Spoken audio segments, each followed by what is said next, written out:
Iya, Bu. Maksudnya dia ke sana ya? HP-ku di Sana. ya kayaknya Bu. Ya, cek. Posisinya wes oke, wes enak. Elisa, bebas. Coba tes. Elisa. The Honorable Rector of Dia honorable. The Honorable Rector of Universitas Negeri Surabaya.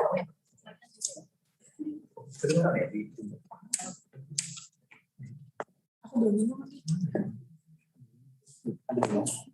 Makasih loh. Aku baik banget tadi.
Ya, terhormat. Ya Allah.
Tujuh, enam, lima, empat.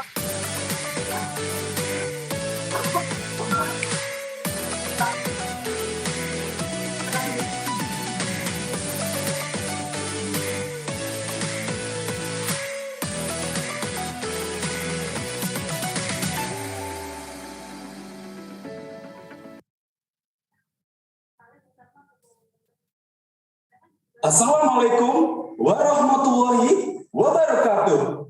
Shalom, Om Swastiastu, Namo Buddhaya, Salam Kebajikan.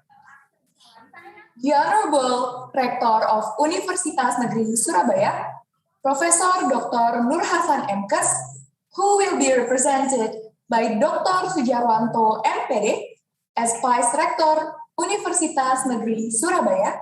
The Honorable Acting Dean of Faculty of Social Science and Law, Universitas Negeri Surabaya, Dr. Agus Haryanto MKes.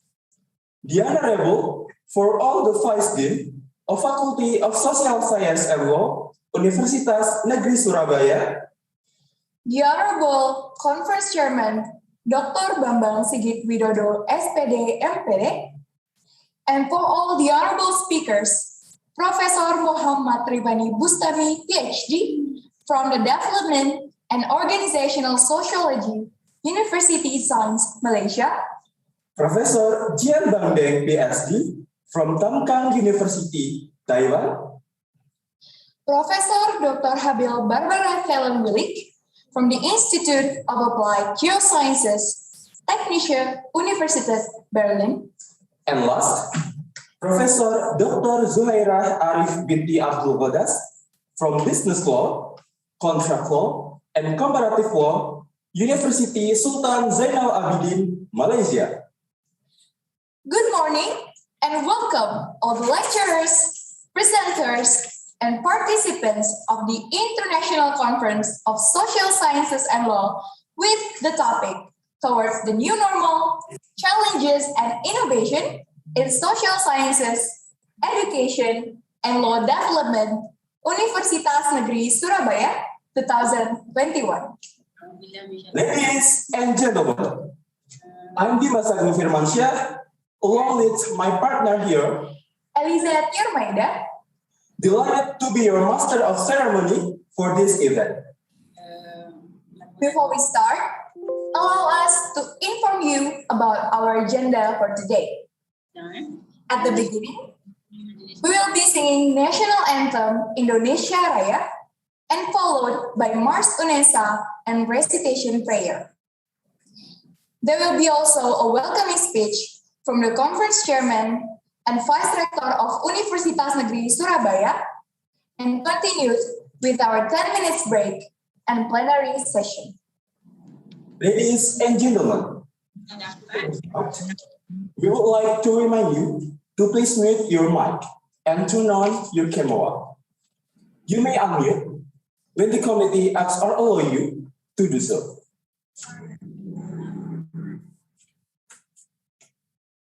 Now, we are going to start by singing National Anthem Indonesia Raya and followed by Mars Unesa. All audience in the room are kindly requested to stand up, and for all the audience joining from home, kindly requested to sit up straight.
Please have a seat. We will continue with recitation prayer. The prayer will be led by one of our students in the Law Department of Universitas Negeri Surabaya, Syauqi Al-Amin. To Syauqi Al-Amin, time is yours.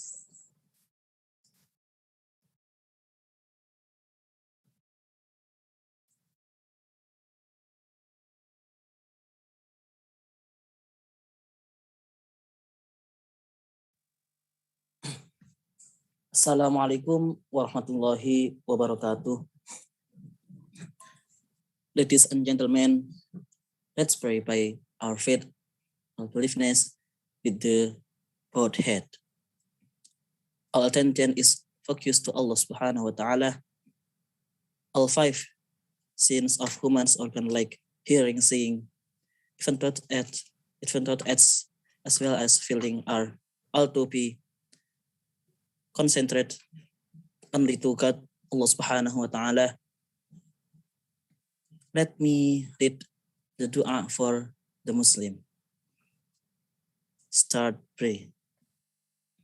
Allahumma salli ala Sayyidina Muhammad wa ala ali Sayyidina Muhammad. Alhamdulillahi Rabbil Alamin.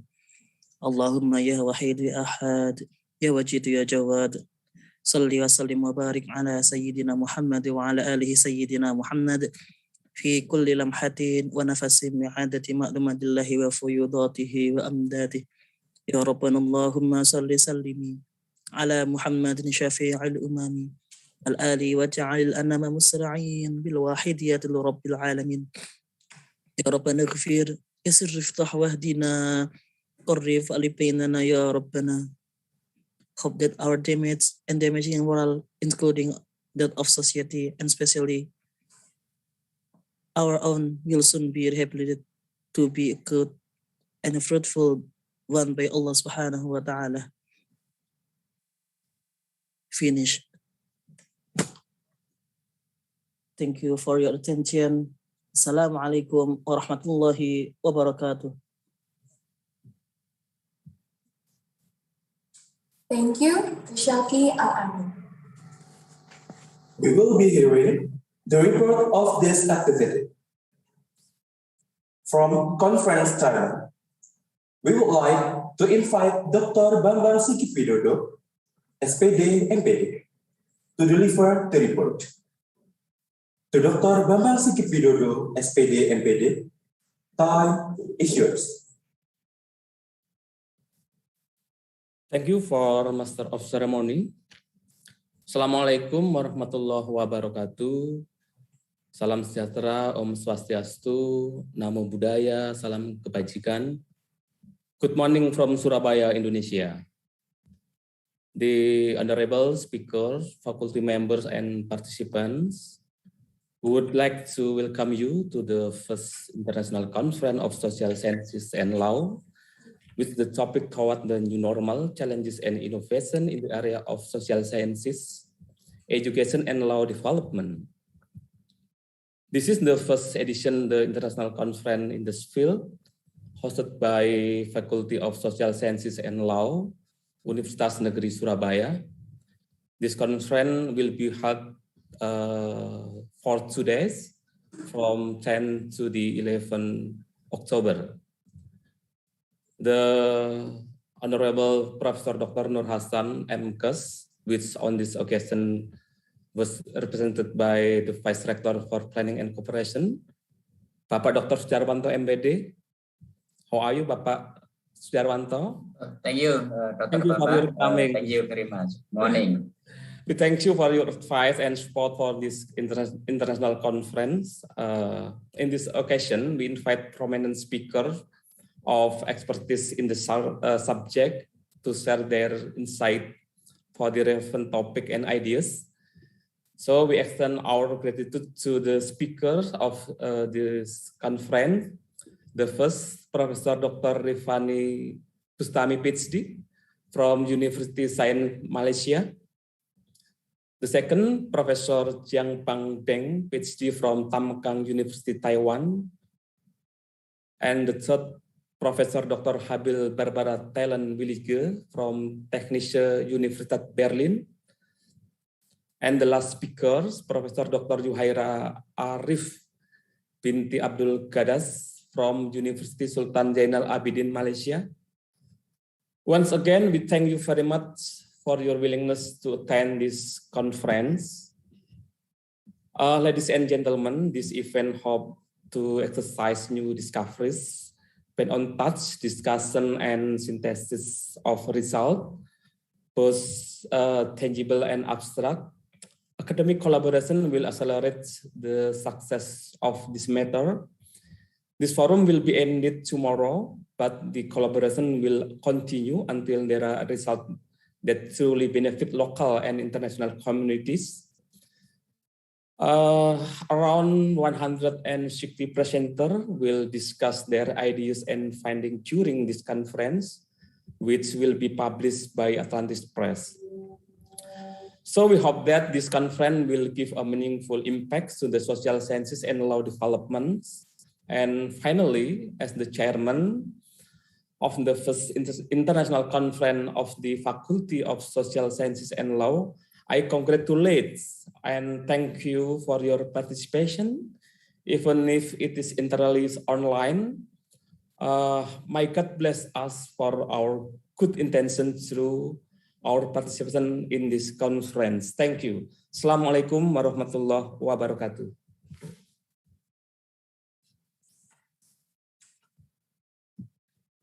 Thank you to Dr. Bambang Sigit Widodo, SPD, for the report.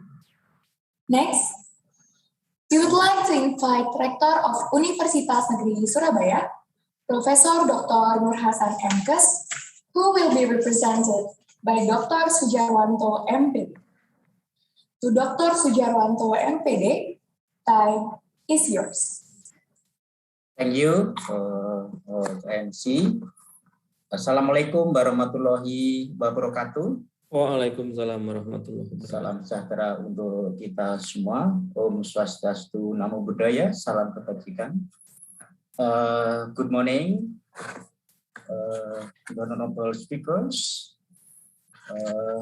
Professor Dr. Rifani Bustami, PhD from University Science Malaysia, Prof. Jiang Pang Deng, PhD from Tamkang University, Taiwan, Professor Dr. Habil Barbara Thailand Village from Technische Universität Berlin, and Professor Dr. Zuhaira Arif binti Abdul Gadas from University Sultan Zainal Abidin, Malaysia, faculty members and all participants. We would like to welcome you to the first international conference on social science and law with the focal point of challenges and innovation in the area of social sciences and education, and also the development of law and relevant regulations in the post-pandemic area. This is the first edition, the international conference in this field hosted by Faculty of Science, Social Sciences and Law. We call it Fakultas Ilmu Sosial dan Hukum di Surabaya. speakers, researchers, participants. We have been through this global pandemic and we are forced to adapt to several sectors beyond our expectation, from digitalization of many sectors, virtual interaction, and delayed local and global migrations. All of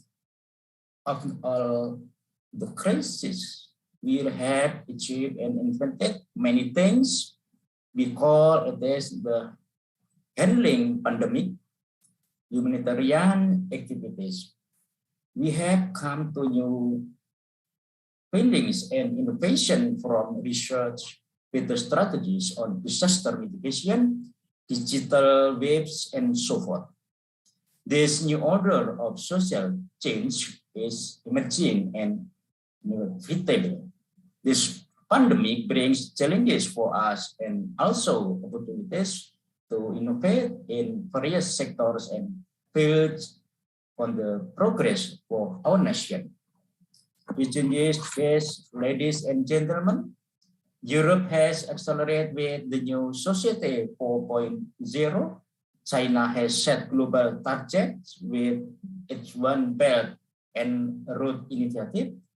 America has massively developed in the industrial internet. Asia has responded with its smart cities, and Japan has also visited the new Society 5.0.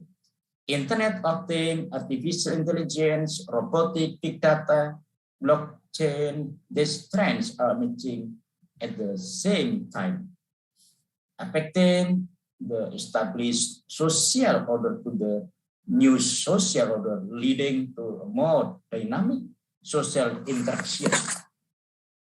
The condition that we know as super smart society, where quickly and massively penetrate all fields, of course, do inventions on and innovation. In many recorded world stories, many social change started from new findings that have positive influences that bring human the more definite to create high quality life condition. Unah Negeri Surabaya are aware of this emerging and disruptive trend. We open for establishment of a more real international collaboration. We are currently making major changes, respond to the national policy, independent learning. We continue to achieve international standardization. We are committed to enhancing of academic contribution. So we welcome researchers, practitioners, and society to this conference. Speakers, delegates, and participants, I would like to extend my gratitude to all parties to host the webinar today. One, organizing committee, Faculty of Social Science and Law, Dr. Burhan Yani, and other professor and senior faculty members. Thank you very much. Thank you for the support and guidance for the conference and other social activities that contribute to the well-being of the community. We thank Center for Artificial Intelligence and Scientific Publication, Dr. Elimatul Imah and team, on the commitment to manage the conference and other academic forums at the university. Speakers, delegates, and ladies and gentlemen, we have the Vice Rector of UNESA and institution. I would like to officially open today's conference on social sciences and education and law with the name of God. Bismillahirrahmanirrahim. We do hope the conference gives positive insights to the students to build our community. For all participants, happy conferencing and good luck. Terima kasih. Thank you very much. Wassalamualaikum warahmatullahi wabarakatuh. Waalaikumsalam warahmatullahi wabarakatuh. Thank you to Dr. Sujawan, MPD, for the welcoming speech. Before we continue to the first plenary session, we would like to present you our short videos profile of the Faculty of Social Sciences and Law and the profile of Universitas Negeri Surabaya.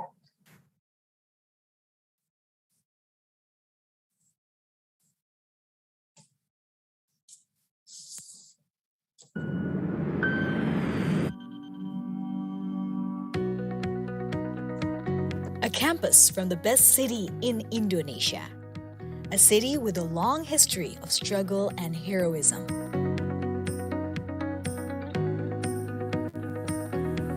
Welcome to Universitas Negeri Surabaya.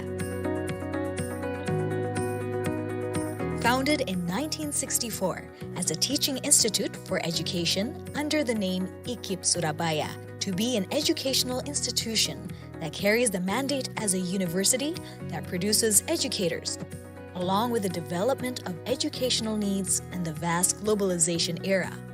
UNESA maintains the spirit by establishing itself as a center for education development, preservation of traditional arts, sports science, and inclusive services for people with disabilities.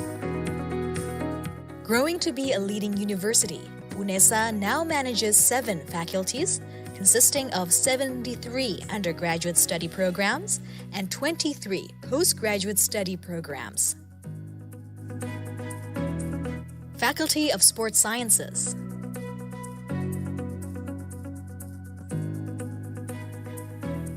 Faculty of Languages and Arts.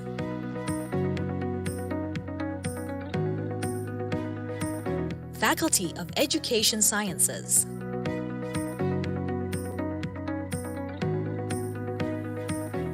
Faculty of Social Sciences and Law.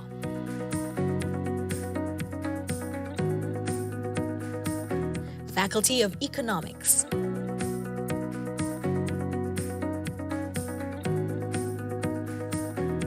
Faculty of Mathematics and Natural Sciences.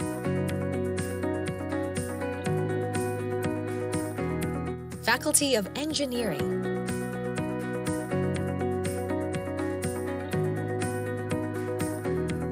Postgraduate programs.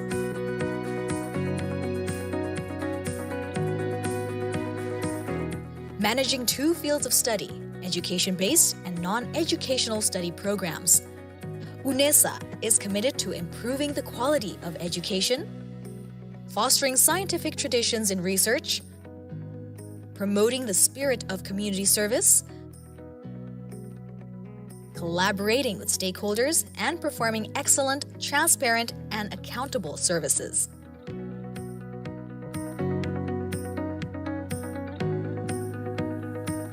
Assalamualaikum warahmatullahi wabarakatuh. Selamat datang di Universitas Negeri Surabaya. Di usia ke-56 tahun ini, kami dengan bangganya mengajak Anda untuk lebih dekat dan mengenal tentang UNESA.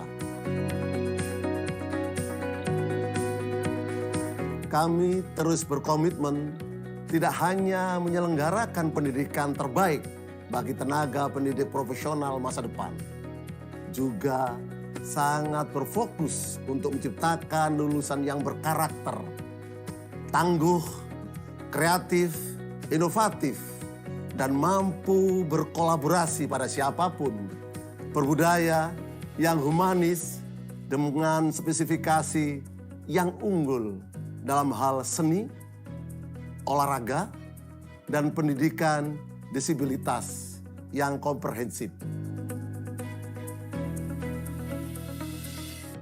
Education is not only the key of our existence, but also the spirit of struggle of UNESA. Becoming one of the campuses that organize teacher professional education programs that produce professional educators, UNESA is committed to organizing various empowerment programs as a stimulus to develop faculty members and student, research development, and innovative products as the solutions to problems in the society.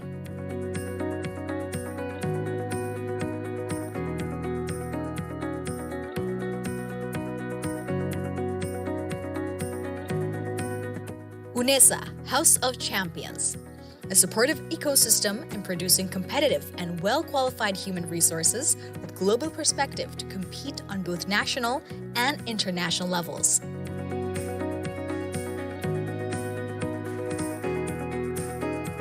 Collaboration is the key to progress in becoming a globally competitive campus. UNESA collaborates with a number of international institutions in the field of industry, government, and educational institutions. Set the higher class with complete facilities as a space for developing students' interests, talents, and potential. UNESA also continues to develop facilities and infrastructure to support academic and non-academic activities.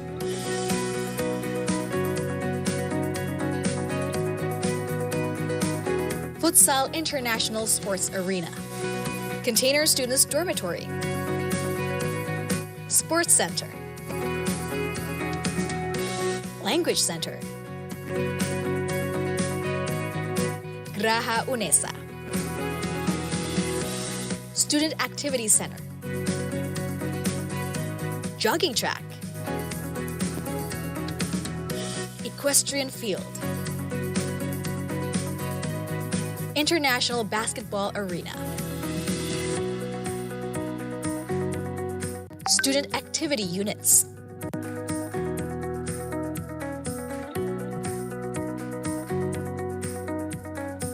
Art Development,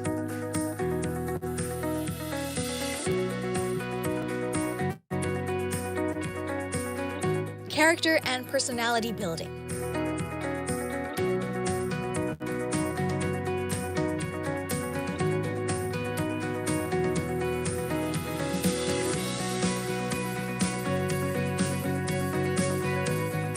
Sports,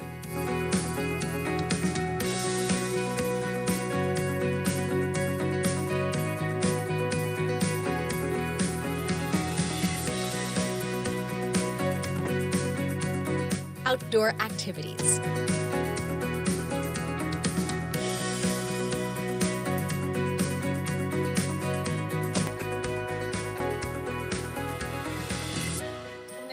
UNESA, UNESA, UNESA, UNESA, UNESA, UNESA, UNESA.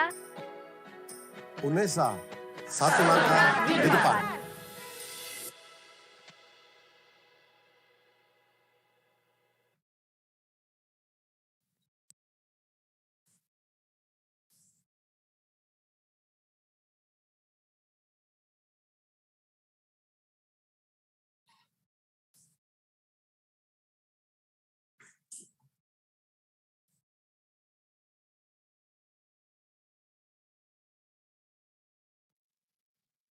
adalah kota dinamis yang dibangun dari kreativitas dan digerakkan oleh pemikiran terbuka pada perubahan.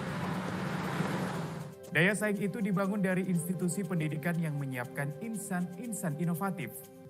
Universitas Negeri Surabaya mengembangkan pendidikan secara berkelanjutan serta konsisten memberi kontribusi bagi masyarakat. Fakultas Ilmu Sosial dan Hukum bergerak untuk kemajuan bangsa dengan menumbuhkan pemikiran kritis dan rasional. Kami mendedikasikan diri untuk bersama membangun cita-cita melalui kemampuan akademis serta non-akademis. Untuk siap bertanding dalam persaingan global, perlu penerapan keahlian yang diiringi dengan rasa humanis serta kepekaan terhadap kondisi sosial masyarakat. Berdiri sejak tahun 1964 dengan orientasi utama menghasilkan lulusan yang siap berkontribusi di dunia pendidikan. Hingga kini bisa turut berkembang menjadi fakultas yang mampu menunjang terciptanya insan-insan berkompeten yang berdaya saing luas. Tidak hanya di dunia pendidikan, namun juga mencetak insan unggul di berbagai disiplin ilmu murni, guna memasuki era revolusi industri 4.0. Fakultas Ilmu Sosial dan Hukum bersinergi mendidik putra-putri bangsa melalui berbagai disiplin ilmu. Kami memaksimalkan pembelajaran di dalam kelas dengan ragam inovasi dan paradigma yang berpusat pada mahasiswa, sehingga dosen mampu menjadi teman belajar bagi mahasiswa. Menggali pengetahuan dan melatih daya nalar, mahasiswa juga dilatih berproses hingga mampu berkontribusi nyata.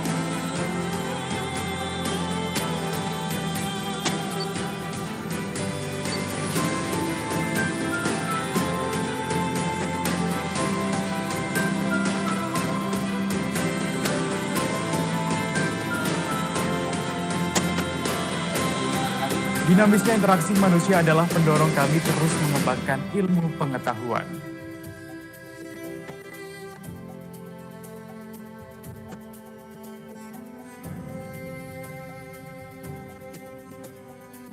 Sebetulnya untuk mengatur apakah lensa ini akan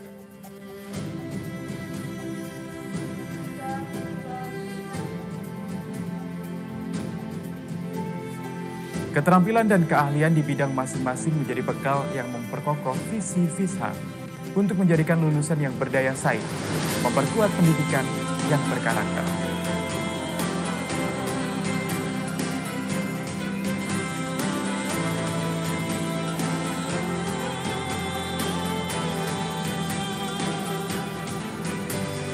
Fakultas Ilmu Sosial dan Hukum berupaya menyentuh berbagai persoalan dan menawarkan solusi dalam bentuk pengabdian masyarakat.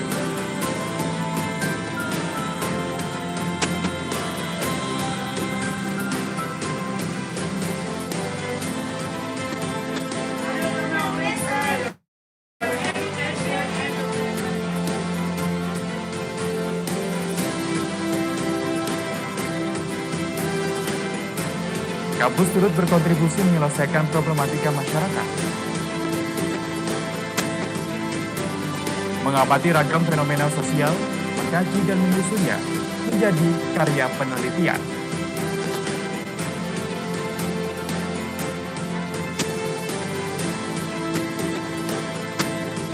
Sebagai bagian dari para cendekia, mahasiswa turut berlatih mengembangkan rasionalitas dan kepekaan sosial dengan terlibat dalam beragam skema penelitian, utamanya kompetisi program kreativitas mahasiswa. Naluri kepedulian ini juga ditularkan kepada mahasiswa, menyiapkan mereka sebagai agen perubahan. Untuk mendukung pelaksanaan Tridharma perguruan tinggi, Fakultas Ilmu Sosial dan Hukum mengembangkan tata kelola yang baik dengan membentuk sistem administrasi terintegritas. Kami percaya, manajemen yang baik dari perencanaan yang detail, pelaksanaan yang berdasarkan strategi, serta evaluasi yang menyeluruh mampu memastikan pencapaian tujuan. Mengemban amanah mengelola anggaran negara, membawa kewajiban tertib administrasi, seluruh proses terbuka dan dapat dipantau sebagai upaya mewujudkan akuntabilitas. Kami percaya, kesempatan perlu diciptakan.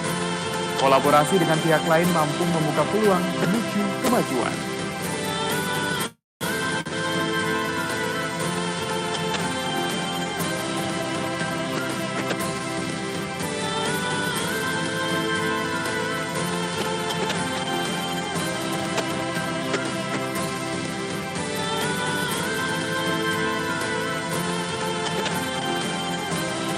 FISHA berupaya membangun ekosistem kompetitif dengan pembekalan yang matang, menyediakan fasilitas pendukung, serta jaminan apresiasi.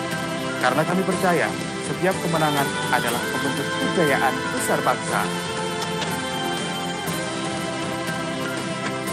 Kami siap menciptakan insan yang berdaya saing, memiliki pengetahuan dan menguasai keterampilan. Tanpa lelah, kami mengiringi langkah Anda menggoreskan cerita pada lembaran masa depan. Fakultas Ilmu Sosial dan Hukum, Universitas Negeri Surabaya.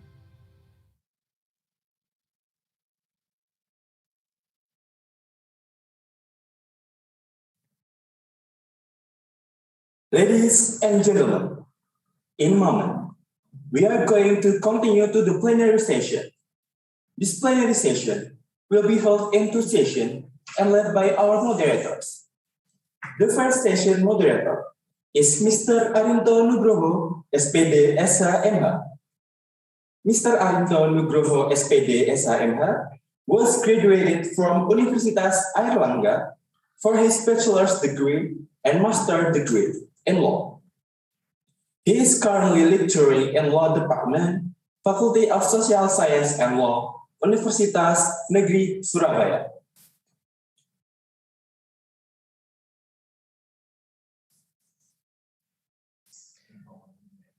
Okay, ladies and gentlemen, Assalamualaikum warahmatullahi wabarakatuh.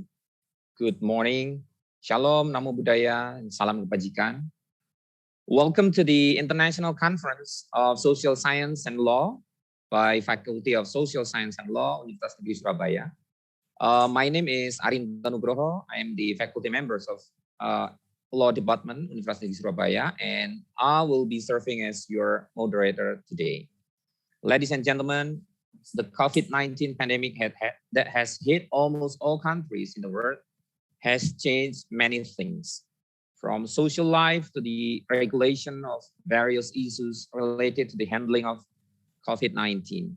After almost 2 years, now it is the time for us to move towards the new normal in various fields.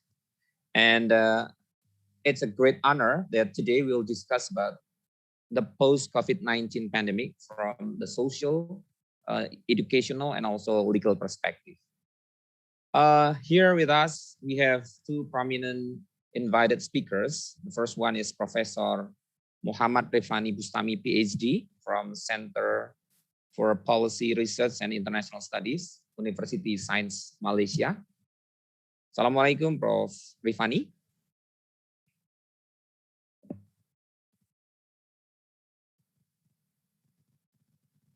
Hello.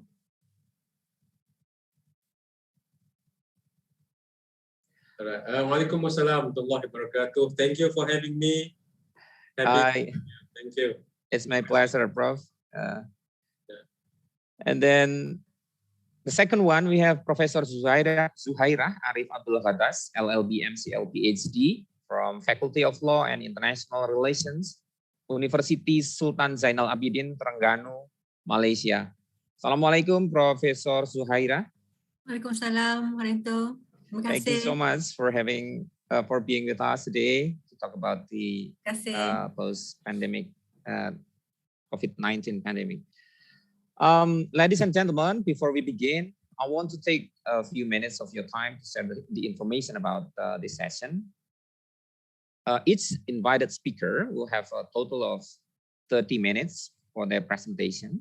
And then after presentation, there will be a time for questions. Will be divided into two sessions. Each session consists of 3 questions. If you have any questions for the presenters, please raise your virtual hand and turn on your microphone when I call you to ask a question. Or you can also use the chat feature in this session to ask your questions. Then I will read your questions out loud. Now let's move on to the first invited speaker, Professor Muhammad Rifani Bustami, PhD. But before we get started, here is his biography, short biography. Professor Muhammad Rifani Bustami, PhD is a faculty member and researcher at the Center of Policy, Research and International Studies, or CENPRIS, University Science Malaysia. He is currently the head of Nusantara Malay Research at CENPRIS. And he receives his undergraduate degree at Purdue University, West Lafayette, and master at the University of Wisconsin, Milwaukee. He then completed his PhD from London School of Economics in the field of economics and organizational sociology. Professor Rifani has been involved in research and education on migration and migrant workers with experience as principal investigator and co-principal investigator in various research projects, collaborating with international and local universities and institutions. Moving along to our session, please welcome Professor Muhammad Rifani, who will be speaking to us on the foresight towards the new normal, transformation, and contestation for a better Nusantara and beyond. Prof. Rifani, time yours. All right. Can we have the PowerPoint up? Okay, Assalamualaikum warahmatullah. Good morning. I'm so happy to be joining this conference. So happy to be joining my friends in Surabaya, Indonesia, and beyond. For me, Surabaya has a special place in my heart for a number of reasons, many reasons.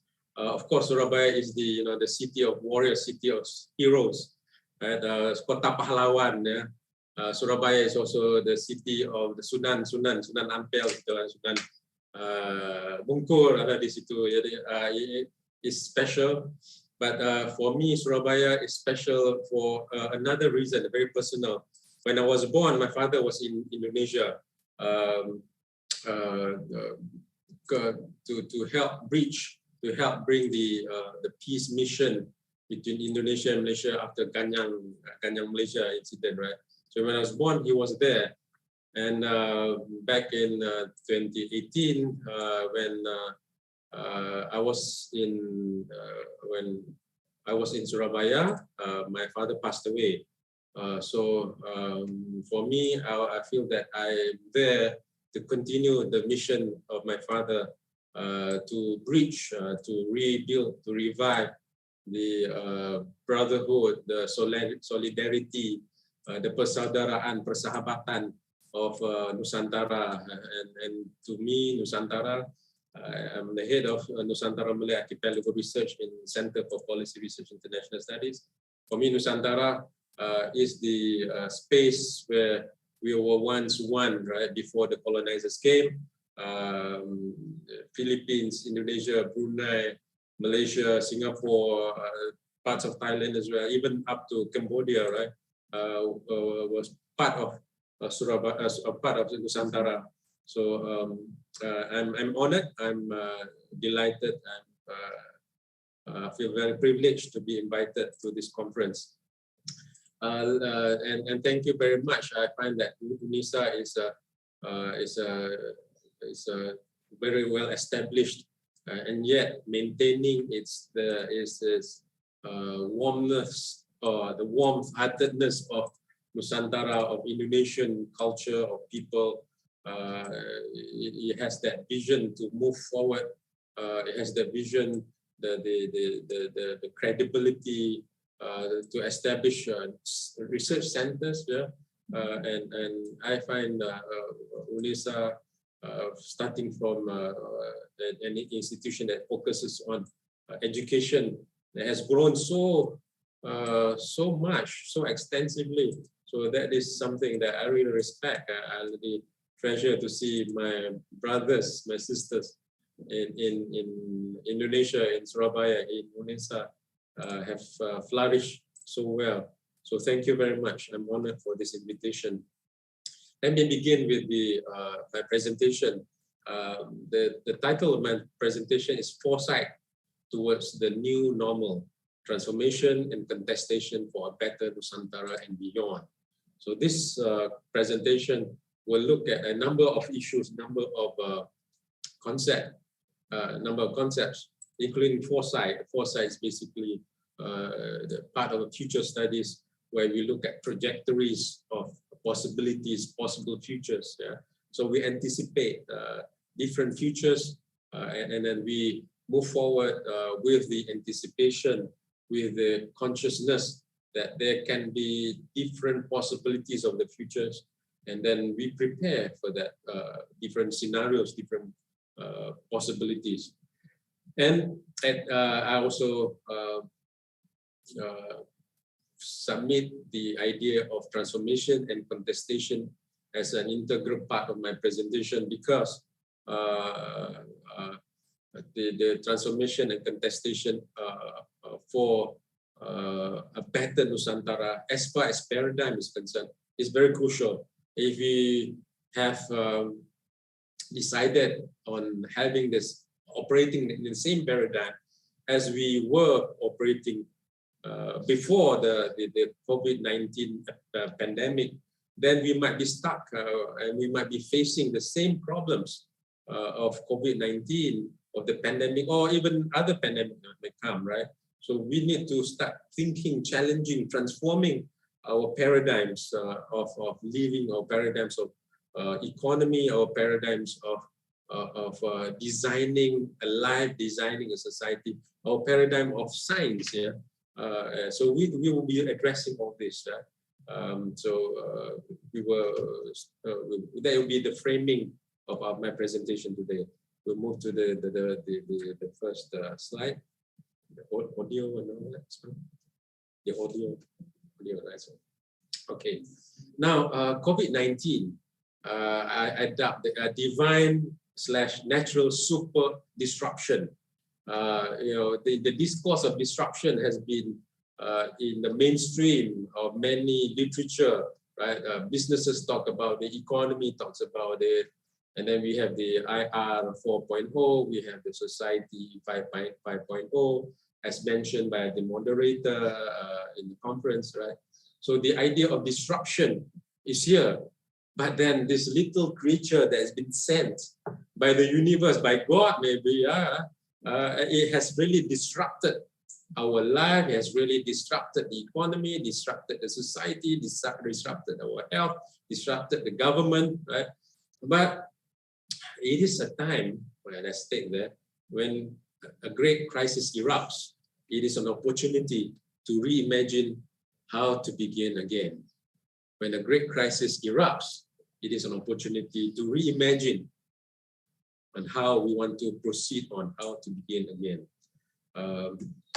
This is a time that society, people, government, businesses, economies, scholars, academics, researchers should think on how is the best way, what will be the best set of paradigms to move forward. What were the paradigms that were holding us back last time? What was the paradigms that were creating the conditions that we are in right now? We were facing during the COVID-19, and post COVID-19, how should we rethink about our life, our livelihood, our quality of life, the way we talk about trust, the way we talk about truth, the way we think about technology. This is the right moment, because the disruption has created the urge, the hunger, the push for us to rethink, to say, okay, how do we handle this scenario right now? So move on to the next slide. Okay, right now we are in a period of crisis. Hopefully, inshallah, we will move beyond this crisis. Right? Many discussions, many talks, many webinars have addressed the issues at the operational level, which is extremely important. What to do? How do we handle this COVID-19 so that we will mitigate, we will reduce and eliminate hopefully this problem, or how do we live with it? How do we help businesses to reopen, right? How do we make sure that the SOPs, the standard operating procedures, are being practiced?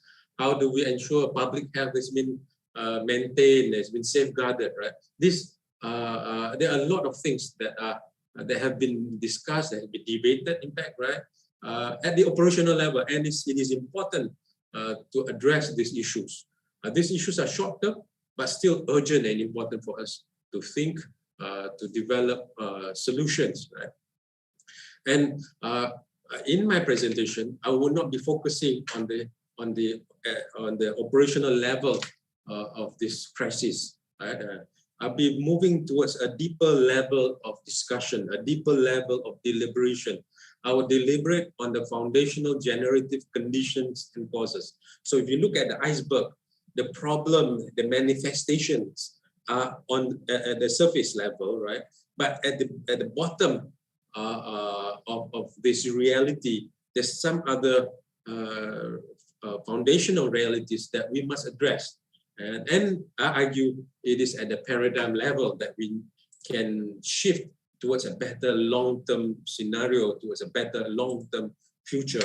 So the discussion that we'll be having in my presentation is the discussion to look at the conditions and the causes, the foundational generative conditions and causes, meaning the conditions, the structures, the cultures, the way that we do things, the way that our practices, the paradigms of our practices that have allowed, have enabled the manifestations that we're experiencing right now at the surface, right? So this is the presentation. We're focusing on paradigm. So when I talk about paradigm, when we discuss paradigm, we move to the next slide. There's one person that we must note. We often hear the word paradigm shift, right? But the person that popularized the term paradigm was a person by a scientist by the name of Thomas Kuhn. Right? His work is seminal, is a very famous book. Is known as that popularized the paradigm and paradigm shift. Is entitled "The Structure of Scientific Revolutions." Right. This is also translated into Indonesia. That's the strength, the beauty of Indonesia. You have translated basically all the books, all the important books in the world, right? Some are formal translations, some are bottom-up people's initiative. You know, this is I think the great strength of Indonesia. So we actually democratize knowledge by translating the books, right? So in this book, this Structure of Scientific Revolution, Thomas Kuhn talks about a paradigm, right? And this is in this book that the paradigm became much more mainstream as a construct of discourse, right? By the way, we talked about paradigm. You see,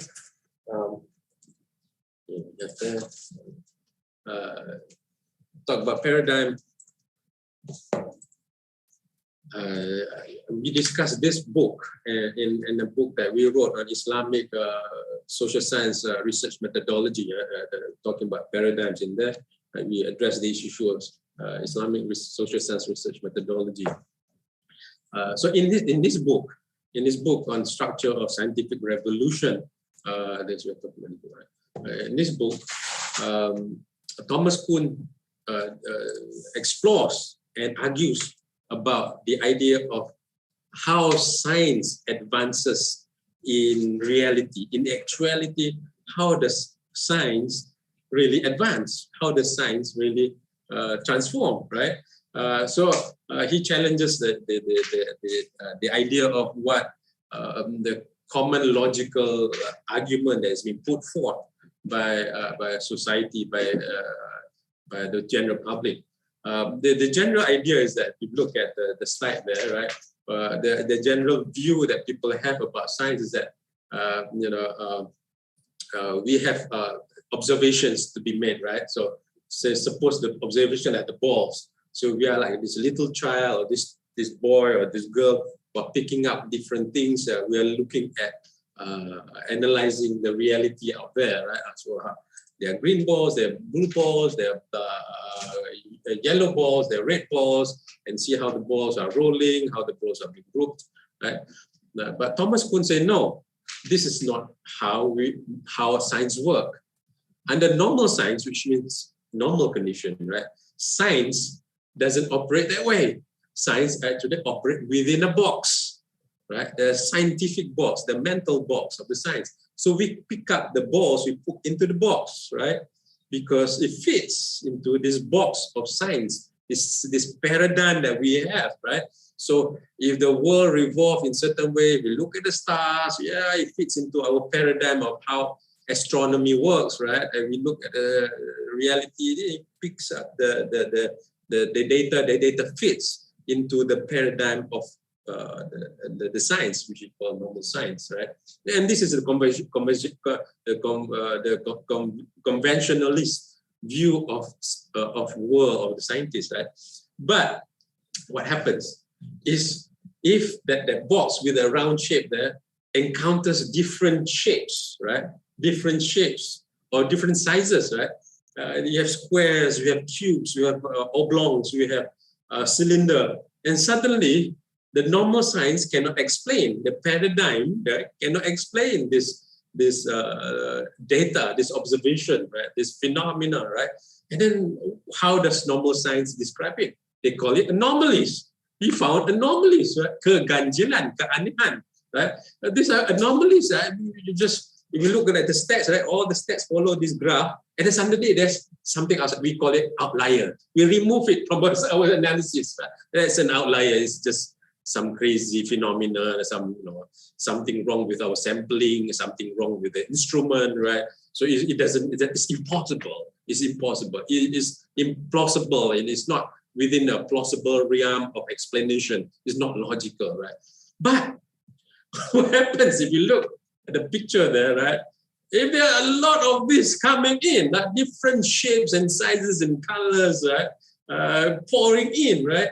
And then you'd be running in a big state of crisis where the box can no longer sustain, our science can no longer sustain the anomalies that are occurring. Right? So the anomalies are not anomalies. There are emerging patterns within the society, within the economy, within politics, within the occurrences in reality that this paradigm can no longer explain. Then the normal science can no longer explain. So what happens is, at that time, we just say, okay, we got to destroy this box. We just come up with a better box. Come up with a better. So when we destroy the box, right, that is when extraordinary science happens. It is extraordinary because it is beyond the ordinary. It's no longer ordinary. So it's moving towards extraordinary. And when that happens, right, you see the box has been destroyed, it's been smashed, right? That's where we have scientific revolution. And this is where we talk about paradigm shift. It's the shift of the way we look at the world and the shift of the way we understand the world that will include the old data as well as the new data. So it's not an exclusion of the old paradigm, it's an expansion perhaps, it's the reshaping, it's the reinvention, it's the redesigning of paradigms that would explain the old phenomena, right? As well as the new emerging phenomena, especially if the phenomenon is flooding and becoming no longer anomalous, no longer something that is out of the ordinary, it has become ordinary. Then scientific revolution occurs. And this, by the way, is a very sociological or social scientific explanation of how knowledge transforms, how we challenge the existing paradigm, how we contest the existing paradigm. And then this is where the new paradigm that has been developed can cater and explain the realities of what's happening, right? By the way, this doesn't happen easily. If you look at the Copernicus revolution, the old Greek scholar, right? And we came up with some idea that the Earth is not at the center of the universe, right? The sun is the center. That is becoming, this like blasphemous, right? Is against the religion, right? And then he was basically executed. Those who are against religion, against the normal science, has been executed, right? And then, and that's true for any kind of explanation that is seen as alternative, right? Seen as marginal to the conventional, right? Because you have this conventionalist view that has been held together by these institutions within society. They said this is science. This is the way we understand the world. If you do not understand it, you're out. You're in the margins, right? So it is not easy to have this paradigm shift.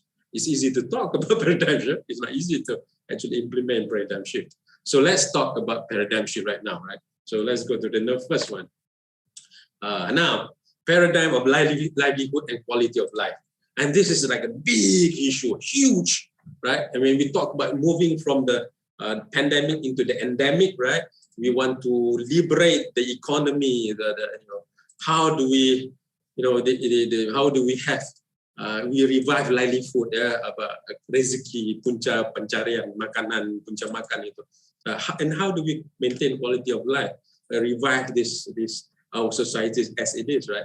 Now, all this while, our paradigm of livelihood and paradigm of quality of life depends on one thing, mainly one thing basically, and that is income, right? And that's the conventional view. If you know the big rock we want is livelihood. We can eat, we can sleep in under a shelter. We can go to school. All that depends on income, right? And if you want to have good quality of life, you increase your income. Therefore, you can have better quality of life, right? So income, right? So it's very income dependent view of livelihood, income dependent view of quality of life, and that is the paradigm. And what we talk about right now. When we move to a new normal, we talk about, people can't find rezeki. People cannot find, income. They don't have income, so they cannot live like a normal human. They cannot have quality of life because they do not have income. The businesses talk about it, the societies talk about it, the economies talk about it, the government loves to talk about it, right? And we are stuck in that income-dependent livelihood, income-dependent quality of life. Let's move to the next slide. Let's contest this paradigm, right? Now, that's the picture up there. That's the income-dependent paradigm, right? And the argument is, so how do? We reduce income inequality. So when we reduce income, kesenjangan pendapatan, reduce income quality, so the poor can also enjoy the luxury, the middle income family life, can go also to the mall, watch movies, eat in the restaurants, and increase the income, right? In fact, Malaysian government, the previous leadership, right? We have a couple of changes right now. Wanted to make Malaysia a high income country, right? We have not achieved it. We haven't achieved the middle income country. We're not the high income. So very much stuck in the income paradigm. Whereas there are different ways of designing the paradigm.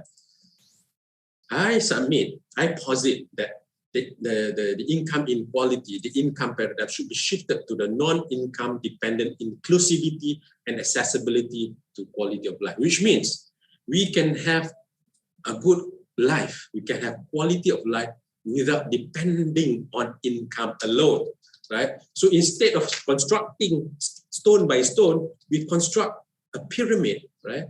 But this is not completely out of our Nusantara paradigm.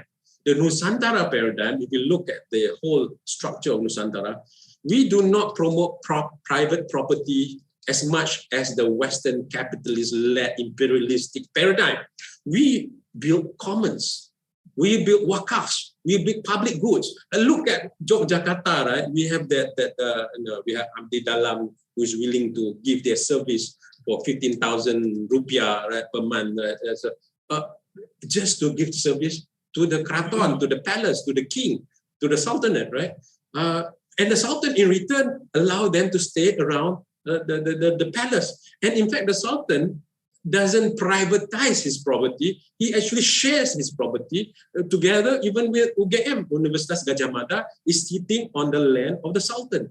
That is about sharing, right? So we talk about sharing economy, we talk about creating commons, places that people can access without having to depend on quality, on income. By the way, this is not the strange model. If you go to Scandinavian countries, Sweden, Norway, Finland, Denmark, right? I've been there, I've carried out some research over there. People do not have to depend on income to have a good quality of life, right? If you look at happiness index, they rank among the highest. And in fact, there are people who choose to become sanitary workers, yang buang sampah itu ya kan. Karena mereka bilang, I'm happy because I can work 5 hours a day, right? And then by the time at 9 o'clock, 10 o'clock, I can go off. I can watch my kids, my daughter playing football, playing basketball. Isn't that life? And when I go around, I can meet people, greet people greet me, people laugh at me and all that, right? They do not see them as orang sampah. So a different construction of life. And they can earn and stay in a housing area together with the middle class, with the established people who will have the quality of life. So the idea of making income less relevant to quality of life. Over there, you can, higher education is free. Higher education is free. And you can drop out and then re-enter, drop out and re-enter until you make it. Right? So how can we design that kind of society? That is a challenge we want to think. Right? To reprioritize the society, reprioritize our social economic model so that we make income less relevant to good education, to good housing, to good food, right? We do not want people to get hungry anymore. Another problem solving idea, we have this one person working versus gotong royong. And if one person is working, if something wrong with that one person and he doesn't get an income anymore, she doesn't get income anymore, it could be a single father, one income family. And that's it. The whole family collapses. And we have this idea of individual household income. Right? We look at household income. We do not look at family and community resilience. So if we talk about resilience and makan cukup ke tidak, the community should be thinking about who are the poor people in my community. Let's list them down. If we have 10, we have 100. Let's list them down. Let's think about using the masjid, use the churches, use the vihara. How do we bring people into helping them? Right, volunteering, having this volunteering spirit, right, the pengabdian spirit, right? And rebuild the society that the society doesn't have to depend on income. So when you recreate the society, when you have a pyramid, remove one rock, the top will not fall. That is the strength we need to rebuild, rethink, right? When it comes to the new normal, how can we shift towards the new scientific revolution, towards the new paradigm? No longer income being the sole or almost the most important factor to livelihood and quality of life. So that is the first paradigm, right? First paradigm shift. We move to the next one. And the next one has to do, the next one is very which is prevalent, very obvious in within during pandemic, right? There are people who do not trust what the truth has been conveyed to them, the paradigm of trust and truth. Why? Because now we have ubiquitous computing. People can communicate, people can broadcast, people can do YouTube, people can do WhatsApp, people can communicate, share information, and people have their own versions of truth. Right? We have entered what some call the post-truth media or multiple truth media, full of hoaxes and half-truths and normal scientific truth, right? So people become less trusting toward the established mainstream media or established mainstream discourses, right? So, but then trust is foundational to the issue of knowledge, truth, and channels of knowledge and truth. So how do we handle the next pandemic or the next problems, the next crisis, if you do not have a channel of communication that is trustworthy, that has been trusted, right? If what we say is not being trusted anymore, so how can we govern a society? How can we communicate? How can we help, right? If what we offer to help is not seen as help, is seen as hurting, right?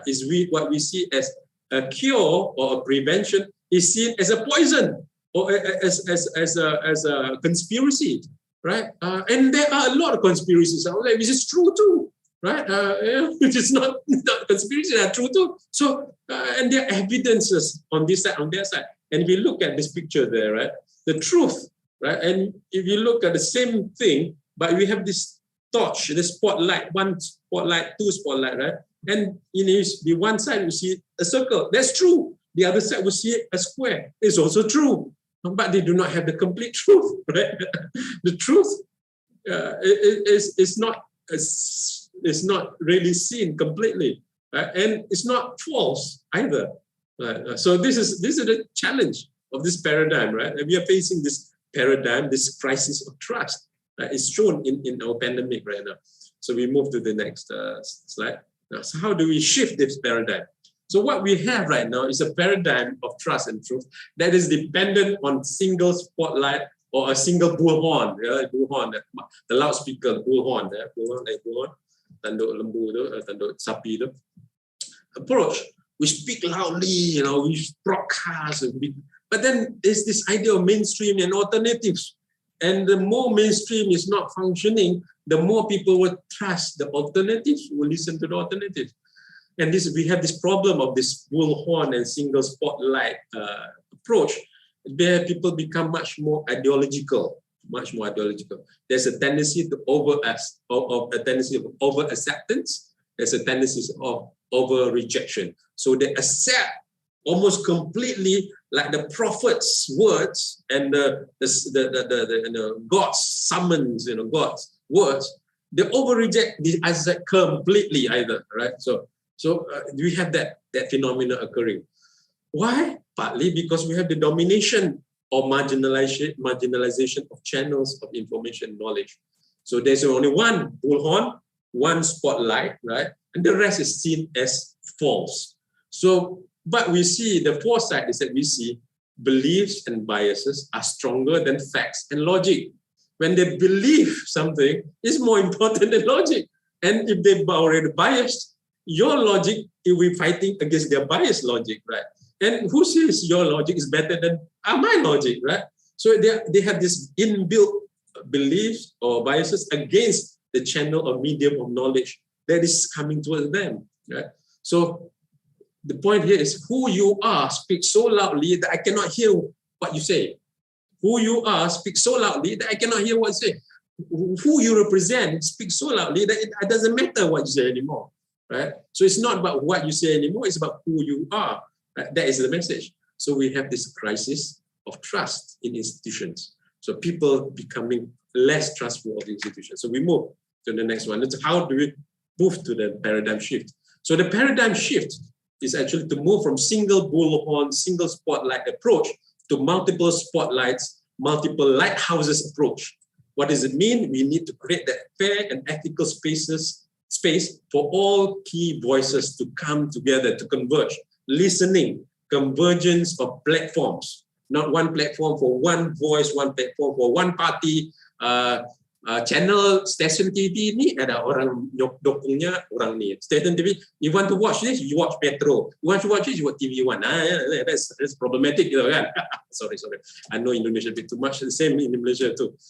So we have that kind of, you can have the basis, right? So you stop watching the other TV. And by the way, the other TV said, stop watching the other TV. Watch this TV. This TV cannot be trusted. The other said, oh, don't. Just like Fox News tell.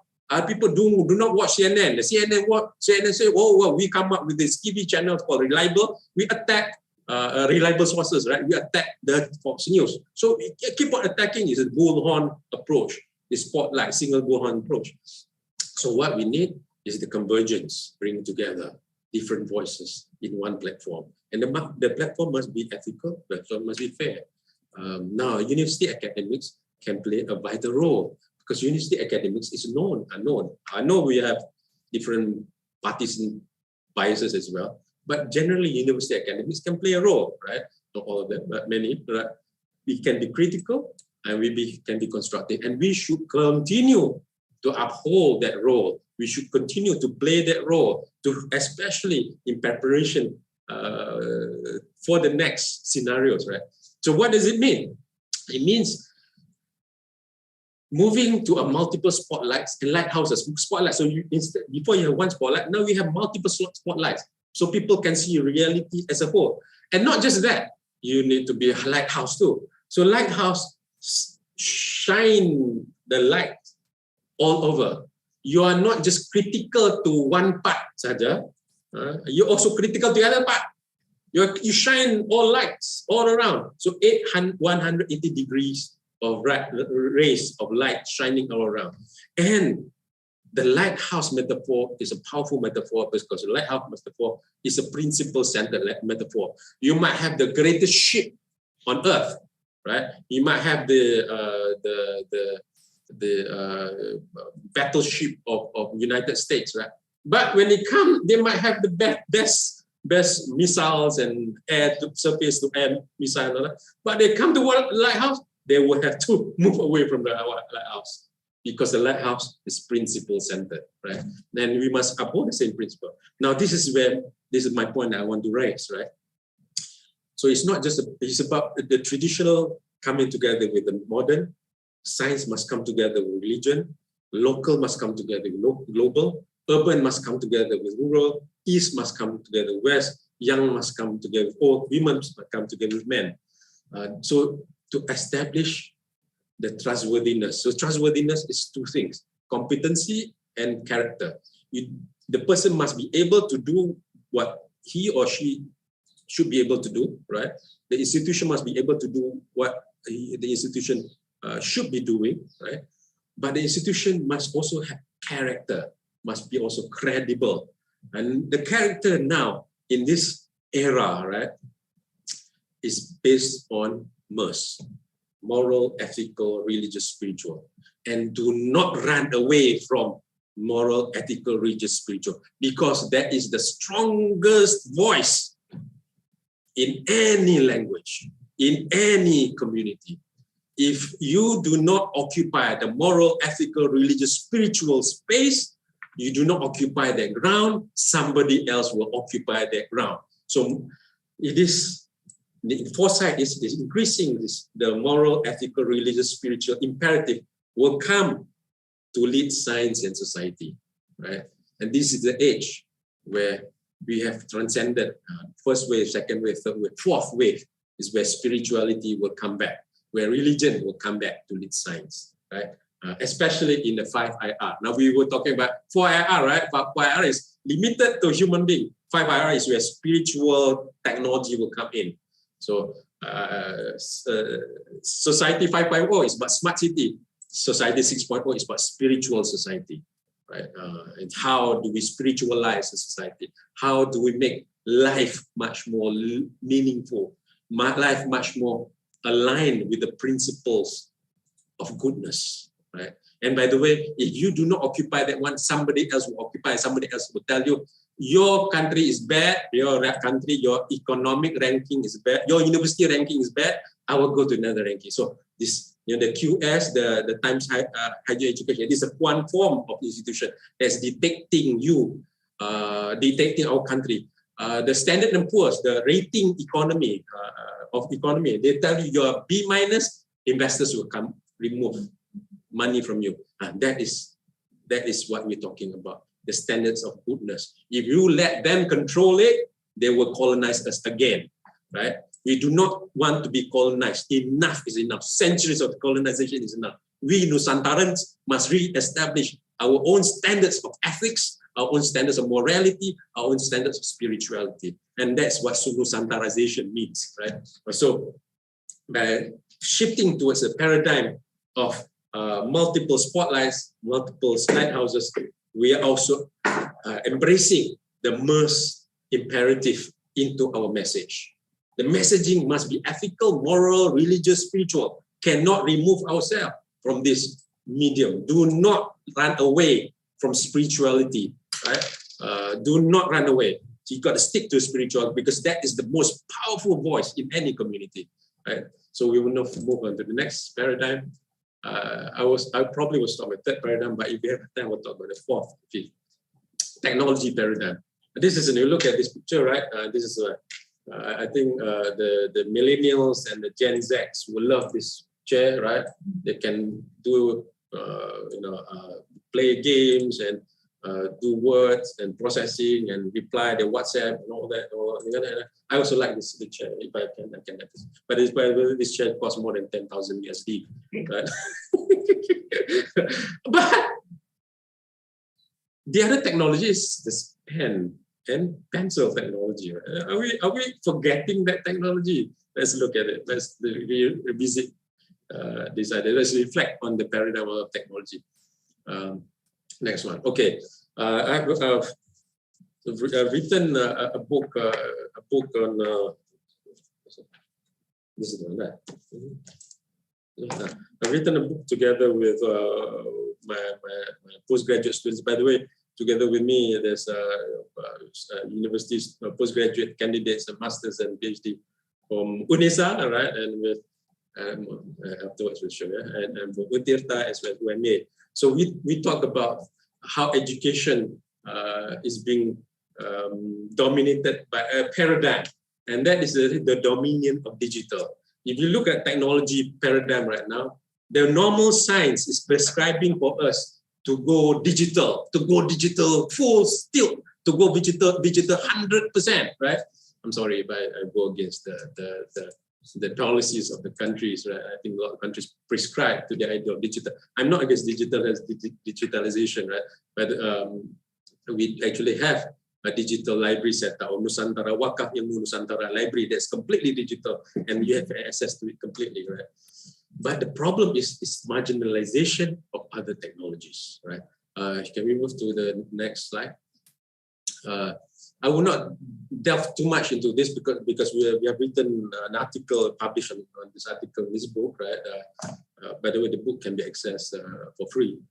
We see four different emerging realities where the dominion of digital, the digitalization paradigm has dominated education, right? We see, I will not go too deep, we see on the extreme left there is the picture, that picture there, the top, right? The top there you see the picture of Melion. Melion is a symbol of Singapore, right?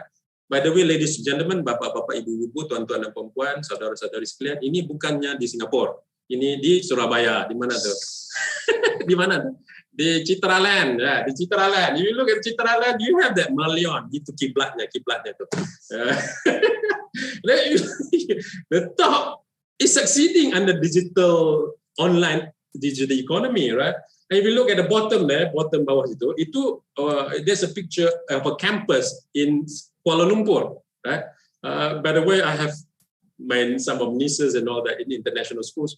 They are ready for digital education. In fact, they have gone into using internet. All that. They are required to have laptops if they want to go to these schools, right? So these are rich schools. Elite schools, yeah. Elite schools are ready for digital economy. Elite school is ready for digital education, online tech education. They are succeeding. But the scenario number two, right? The middle income, the middle class, people like us, right? The teachers, the lecturers, the upper middle income family, they are surviving. They're not dying. They're surviving. But the kids will play with them, and they'll be struggling a bit, right? They're surviving, right? That's the second scenario, and there's empirical evidences of this as well, right? So the mother has to sit down there and let the kid do the work there, right? And then because there's one PC at home, thank God they have a PC at home, right? So they're surviving, not succeeding, but surviving. Some might succeed, but mostly surviving. The third is the bottom. The bottom. What the bottom? People who tinggal di rumah susun, people who stay in flats in Malaysia, people who stay the lower income, the working class, right? Sinking, tenggelam, mereka tenggelam. They cannot cope. They have one, handphone, right? Maybe two in the family, but then they have 5 kids. How do you operate with one handphone or 2 handphones, 5 kids? What about a single mother? How do they do that? And that's, by the way, a picture of some families in Kampung Melayu. Kampung Melayu, by the way, is in Jakarta, not in Malaysia. Right? They are experiences these problems, right? And the more we shift to digitization of education, right, the more they will be marginalized, and the more they will sink, right? And this is what's happening to lower middle and lower income families and people who operate micro businesses, warung nasi lemak, dan warung bakso kan, pecel kan, don't get me hungry, rawon ada ya orangnya, ada ya rawon setan ini, sup buntut Gelora Pancasila di Surabaya, number 1 yang literally speaking, because sup buntutnya besar gini, gede-gede gini. These people will suffer, right? Not the sup buntut people, the people who are operating small businesses, right? They will sink, and the more you go into that, the more they sink, right? Then there is a 4th category, the excluded, and that's by me sitting by a kid. Then Daniel is in the Taman Bungkul. They carried out some observation there, interviewed some kids there. Daniel is used to be gelandangan, right? Now what happened to them? They just submerge. They just disappear. right? What happened to the orang asli, the natives that's in Pahang, in Malaysia down there, right? They just disappear, right? And they just disappear. What happened to the kid named Maisara down there, the bottom there, right? This is in Kampung Melayu in Jakarta. She has to sell water early in the morning, 8 o'clock, wake up and sell water. What happened to them? Get completely submerged in this new paradigm, right? And because we believe so much in this paradigm, there's a tendency of over acceptance and over rejection, right? Remember that, right? You over accept and then we reject the rest, right? We go to the next slide. To the next slide.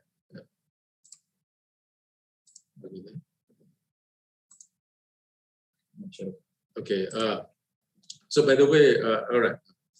Okay, I want to tell about Daniel. Okay, so essence of education. We look at essence of education. It's about substance versus. It's not about so much about the medium, right? But the education essence of education is about developing oneself by learning about the subject and knowledge.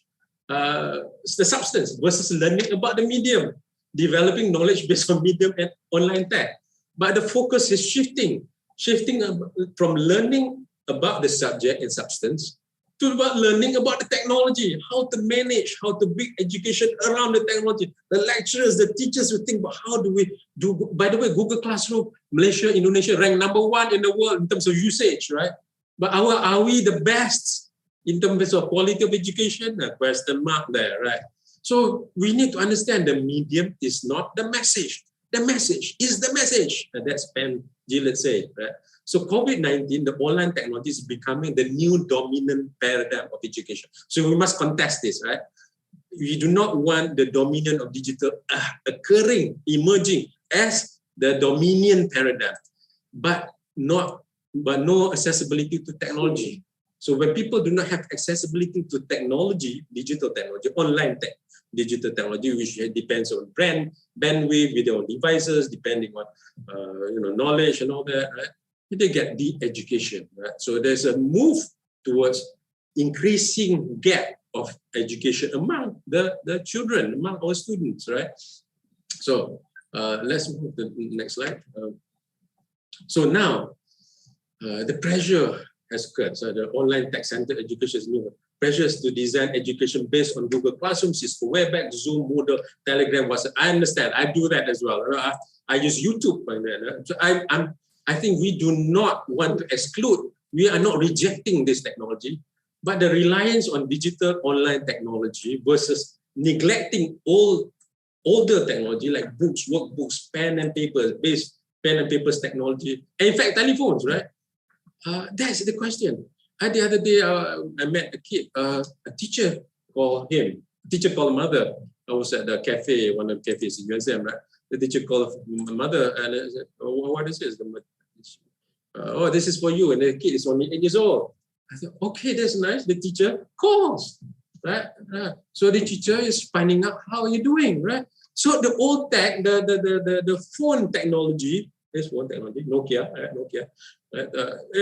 Still works. It's still a good way to teach. It's still a good way to establish rapport with students. Let's not omit the old tech. Let's not omit the books. Let's not omit the pen and this is not pen. This one.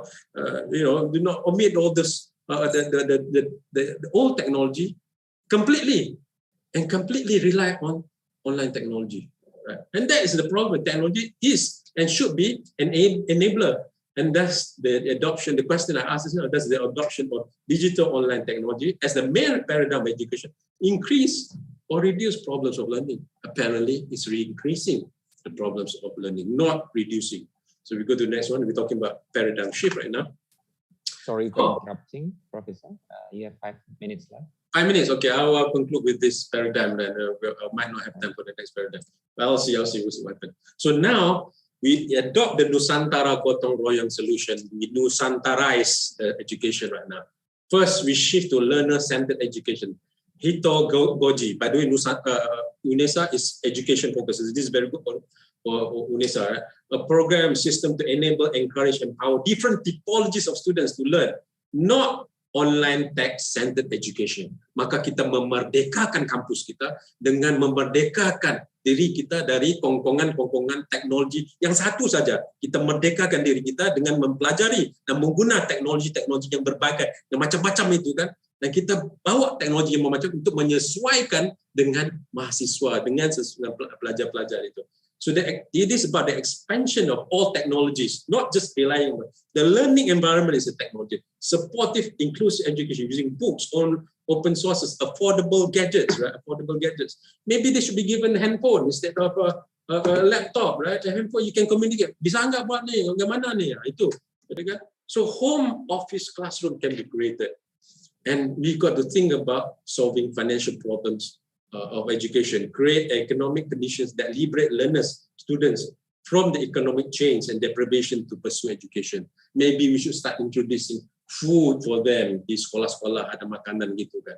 Maybe we should be thinking about that. So when we make education less dependent on sophisticated technology and income, we are democratizing education. So this is where learning accelerates. By the way, this is in Taman Bungkul. This safe children in Surabaya. Tiap Jumaat minum susu sambil belajar itu. And this is beautiful. Where the mahasiswa, the students come in, volunteer, and they sit together with Gelandangan homeless kids, street kids, right? And they have conversation, they build rapport, and then there's beauty. It's almost like pesantren. It's pesantrenization of Taman Bungkul, right? And it's beautiful. And this is Nusantara, right? This is Nusantara. Maybe I have one more minute time to move to the next paradigm. By the way, the last paradigm is, not the last, I have the fifth paradigm, but I'll stop at fourth. Temporal paradigm masa depan. Yeah? This is a paradigm that is upheld also by UNESCO. The next slide. So this is about how we see the future. All this while we see the future as one track, satu jalur saja gitu kan. Sebetulnya we should be thinking about multiple scenarios about the future. If we can think about different scenarios and think about how we can handle, prepare for the different scenarios, then we'll be ready, right? So what we're entering right now in COVID is what is called the wild card scenario. Ada 4 scenario, tapi dalam scenario COVID, wild card. What does it mean? Wild card scenario is the low probability, high impact. Kemungkinan keberangkalian dia berlaku itu sangat kecil. Tetapi kalau berlaku dampaknya luar biasa. Nah, that's COVID lah. And that's what will happen. But our agenda here, but this is a literacy that's been championed right now by UNESCO. Is future literacy. Jadi, how do we anticipate different scenarios of the future, and how do we prepare for the different scenarios of the future? How do we prepare for food crisis, water crisis? Well, how do we prepare for the next pandemic? Kita belum buat persediaan ini. Kita mau cepat-cepat masuk ke new normal, karena kita mau pulang ke keadaan asal, keadaan biasa gitu kan. Tapi mungkin datang krisis yang lebih banyak lagi. I stop there. Thank you very much.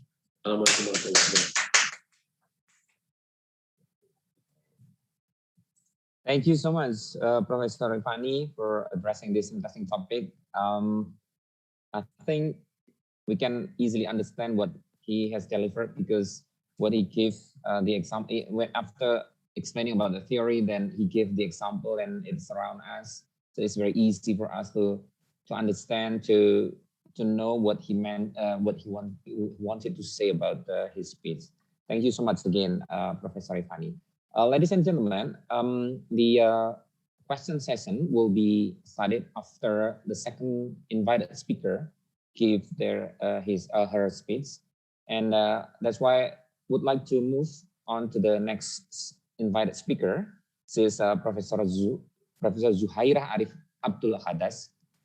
And she will be delivering the topic about COD contracts, formation and application of statutory implied terms. I think COD is quite familiar, perhaps before the pandemic era, but then it's getting more and more familiar about COD.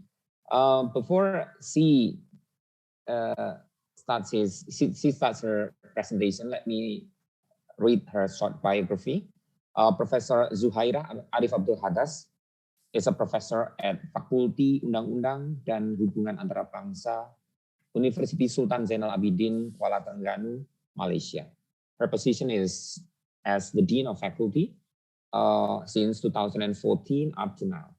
Professor Zuhaira was also appointed as Constitution Advisor of UNISA from 2014 up to 2019. She had her bachelor degree of trade law from University of Huddersfield, United Kingdom, and then she had her master degree in comparison law from University Islam Antarbangsa, Malaysia. She had her doctoral degree or a PhD in trade law from Graduate School of Management, University Putra, Malaysia. Her expertise is in trade law, especially law development for trade entity. Until now, she had written around 50 publications, and also there are several books and chapters of books. Now, please welcome our second invited speaker, Professor Zuhaira Abdul Hadas. I can see that she has already become the co-host, and you might share your screen. Thank you very much, Pak Rinto. Can I share my own screen? I'm sharing my screen. Oh, yeah. The organizer is sharing my screen. Oh, okay. Would you please, okay.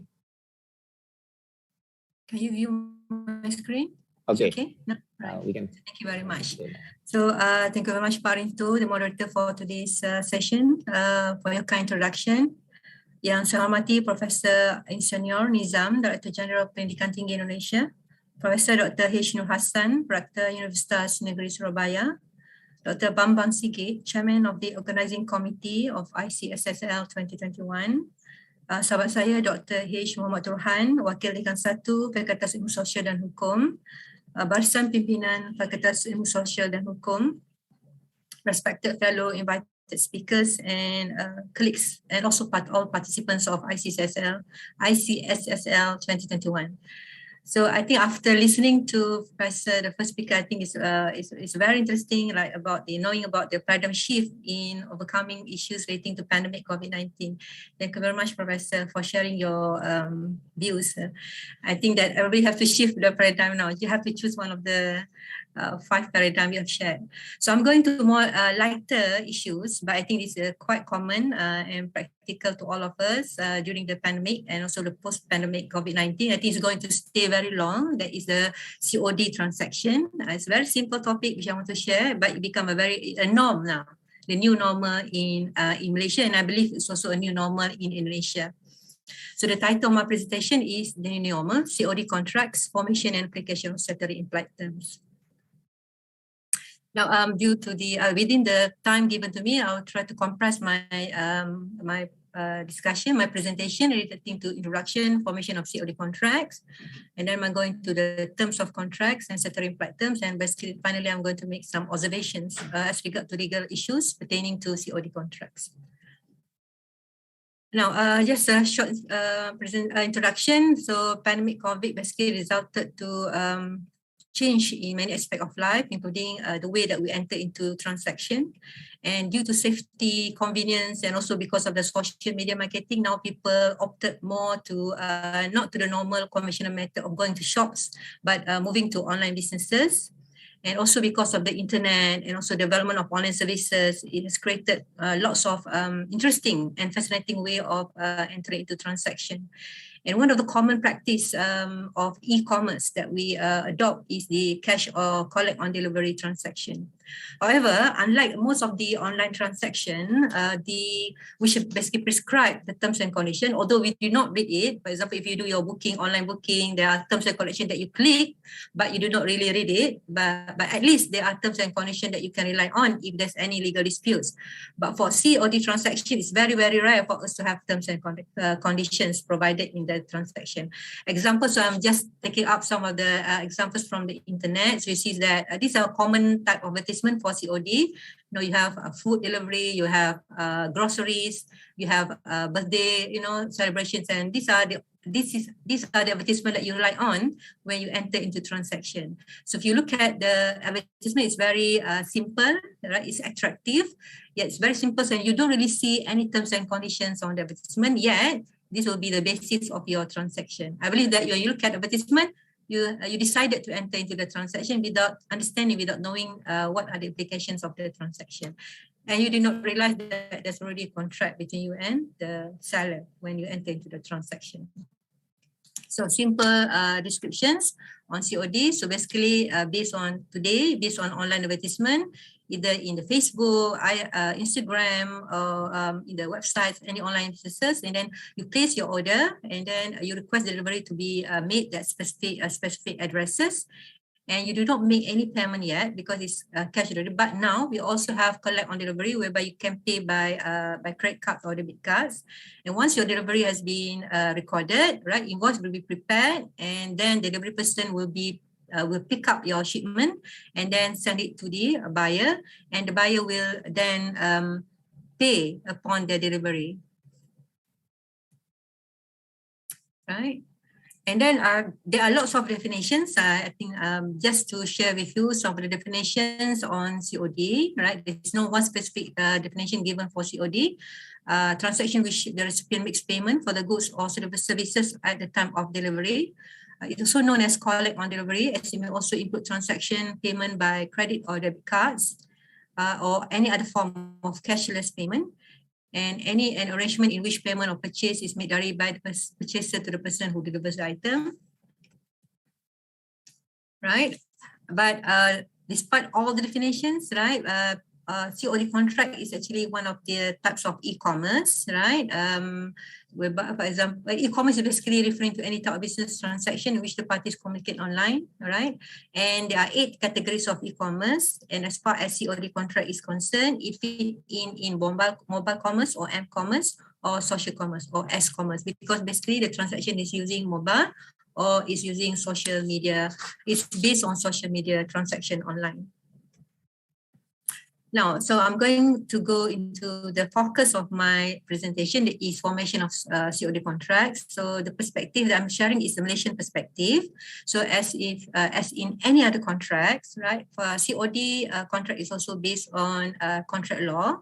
And the mother law, the mother legislation of a contract in Malaysia is the Contract Act 1950, which is actually based upon the English contract law principles. And also it was actually modeled upon the Indian Contract Act 1872. It's parameter exactly the same except for the arrangement of the terms. And also, other than the Contract Act, the principle of English law, and which is a common law and equitable principles, are heavily applied. So this is these are the basis of laws as regard to contractual transaction in Malaysia. Like on top of the Contract Act, we also have the E-Commerce Act. It does not prescribe how the contract shall be formalized, but it just prescribes that you may use the internet or any other communication in formatting a contract, e-commerce contract. So it is not, the Act does not prescribe how the contract exists, but it just allow, right, legalize the mediums of e-commerce, right, in order to enter into online transaction. And further, Section 6.1, I quote there, the fact that you use online shall not deny legal effect, validity, or absolutity on the ground right is wholly or partly in electronic form. So basically, the E-Commerce Act legalized the transaction using electronic form, but it does not prescribe a method or how the contract becomes or formally or legalized. So the Contract Act are still applicable. And the e-commerce is just finalizing or legalizing the medium of the electronic form to enter into contract. Now, so going back, so I think this for all law students, for all lecturers, it's very important that we must clarify that first of all, the basis that in order for us to determine whether there's a legal obligation, we must first identify whether there's a contract or a mere agreement. So all contract actually start from agreement, but not all agreement shall become a contract. So this is the first thing that we teach our students, I believe, that you have to be able to identify between a mere agreement, which has no legal application, or with a contract which is very simple yet it has a legal implication, right, which you can brought to the court and resolve. Therefore, we have to identify first whether COD transaction is a contract or a mere agreement between the seller and buyer. Now, formation of contract. So basically, there are 4 fundamental elements. I think Indonesia also share the same principles. We have proposal, right? When one person signifies to the other to do something and we have acceptance, the other person shall accept the proposal. Consideration refers to what the parties agreed, not the subject matter, not the money, not the item, but the promises that we exchange with one another. And basically there are three types of consideration as far as Malaysia is concerned. In under English law, there are two, but in Malaysia we developed another one. The court recognized the other one. We have executory consideration, we have executed consideration, and also have past consideration. Executory means we changes of promise with a promise. Executed means changes of promise with a performance of an act. And past consideration refers to changes of promise for act which has been done. Under English law, this is not a good consideration, but in Malaysia, the Contract Act provides that past consideration can also be a good consideration. So I'm not teaching contract law here, but I'm just saying that as far as COD contract is concerned, there is a consideration, a valid consideration in the form of promise with promise. Because you see that when you order, basically you agree to pay for the item upon delivery, and the seller agreed to deliver the item by agreeing to take up your order. And finally, there must be intention to create legal rationality. This is the most important part that we must establish in distinguishing between agreement, a mere agreement, and a contract. Now, there are certain agreement between parties that which the law does not recognize as a contract. So it stays as a mere agreement. For example, I'm using MOU, MOA, but the easier example is between engagement and a marriage. Engagement means that you agree to marry a person, but there's no legal obligation, right? Means that if the person decided not to marry you, therefore you cannot bring matter to court. There are certain provisions in the family court which allows you to claim for certain damages, but you cannot force a person to marry you because there's no contract yet. But if you once you enter into a marriage contract, even though it's not a very small ceremony, it's a very you just go to the office to register the marriage. But in the eyes of the law, there is a valid contract, and all the principles of marriages or family law will be applicable to you. So that's why I think that the first thing that we must understand that does the agreement that we make between one another forms a valid contract or enforceable contract. So this is the basis of the fundamentals or formation of contract. Now, on top of the four fundamental elements, there is another important principle that we must understand in contract law that is called invitation to trade. What is invitation to trade? It is actually looks like a proposal, but it is not. It's actually a circumstances whereby the person is actually inviting the person to make the proposal. So the most common type of invitation to trade is advertisement, right? So when we look at advertisement, it feels that the owner of the item or the company is actually proposing to us to buy the item, but actually it is not. In advertisement, right, the owner of the goods is actually inviting us, the reader, the public at large, to make a proposal, and it's up to them to accept anybody that makes a proposal, right? So this is what we call invitation to trade, and it's a common law principle, which is that advertisement is merely inviting people to make proposal, and the owner of the item shall become the acceptor.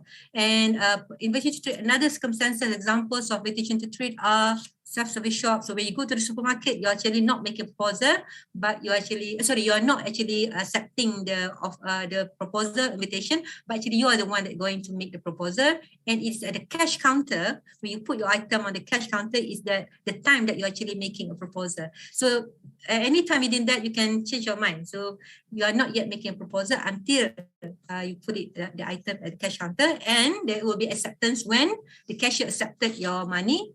That will be the conclusion of the transaction, right? So tender also is examples of invitation to trade, and auction is another examples of invitation to trade. Why I highlighted invitation to trade? Because as I said earlier, most of the COD transaction started from advertisement, right? From the media, from the flyers, or from the social media, your Instagram or Facebook, wherever it is. So it started from advertisement. So therefore, right, COD contract, so you have to establish, so you look at the transaction again. So COD contract started from the advertisement, therefore it is an invitation to trade, and therefore the buyer shall become the proposer, the seller shall become the acceptor. The consideration is when the buyer agreed to pay for the item, the promise, not the subject matter, not the money. they promise to pay for the item upon delivery, and the seller consideration will be the promise to deliver the item. So this forms executory consideration in law, and intention to create regulation, because this is a commercial transaction. So the court will use the presumption that there is intention to create regulation unless the party rebutted it. So basically, we can conclude that by the formalize of the transaction, there is a valid contract between the parties. But this is the formation of the contract. So when you become a buyer, now you understand that when you enter into COD contract, now you understand how the contract is actually formed between you and the seller. So you are the proposer. Now, on top of the, once you understand there's a contract, so you must understand that what will be your obligation under contract, right? So normally, as I said earlier, online transaction normally provides the obligations in the terms and condition, but because COD contracts is very informal, rarely that you have terms and condition. Therefore, you must, because the terms will basically decide or prescribe your legal obligations under contract. So just to highlight, there are many types of terms. I just want to share that the most important one are express term and implied term. Now, express term, which terms which you can see or which you can agree. For example, if you enter into a verbal contract, terms which you have agreed can become express term. But if once you sign the contract, terms on the paper on the contract will be known as express term. And from the express term, there are two important types of term. They are condition and warranties. The condition is a fundamental term, means that if you breach the condition, the contract can be revoked, right? Even though it's very simple, but if it's stated that this is a condition, therefore, once you fail to perform that particular term, the contract can be revoked. But warranties, even though sometimes warranties are so long, but it's not fundamental, it's not as important term, means that the contract can still go on, right? But the parties may need to pay certain damages due to the breach of that particular term, right? So these are express terms. That's why lawyers always look at their document to identify their legal obligation by looking at the terms of the contract. Now, on top of the express term, this is the easy one. The implied term is that terms which are not there, but exists, right? So this is the expertise of lawyers, whereby we can see certain terms, they are not there, but due to the implication of law, they should be there, right? So these are the things that we teach our law students, how to see the implication of terms in contract document. So it is not there, but it can be there, it should be there by implication of the court, means you can argue to the court that even though there are no terms in the contract, there should be this term, right, because of the nature of the transaction and because the law implied it as such. Examples of circumstances which the court will imply terms are common business practice, right? Even though it's not there, but because it's common business practice, the court may imply such term in the contract, right? So the same with express term. If the court implied certain term as fundamental, it shall become implied condition. If the court implied it as an important term but not fundamental, it shall become implied warranty. So the effect will be the same, that if it's a condition, the party can terminate the contract, revoke the contract. If it's a warranty, then the party cannot terminate the contract but can claim damages. Now, so why the terms are important? Because it relates to your rights under the contract. So as I said earlier, if it's a breach of condition, you can terminate the contract and claim damages. And if it's a warranty, you can claim for damages. On top of that, you can also ask for specific comments, order from the court for them to perform the contract, injunction, order from the court to stop the person from performing the contract, and restitution, order from the court to make the parties in the best position as if nothing, no breach occurred, right? So these are the remedies which are applicable for contract, right? So basically, once you understand this concept, then I'm going to relate it with COD contracts, right? So as I said earlier, generally COD contracts, they have no prescribed terms. You don't have to click to see that terms and conditions behind the transaction. Normally just a advertisement. And once you enter into transaction by ordering and paying, so basically that is your informal contract, yet binding contract. So what you get from the advertisement is that you just know about the product or items according to the menu or the advertisement. Then you notice about the price and also the method of payment and also details for the order, if any, right? So these are the basic terms that you get from the advertisement or from the initial transaction for COD transaction.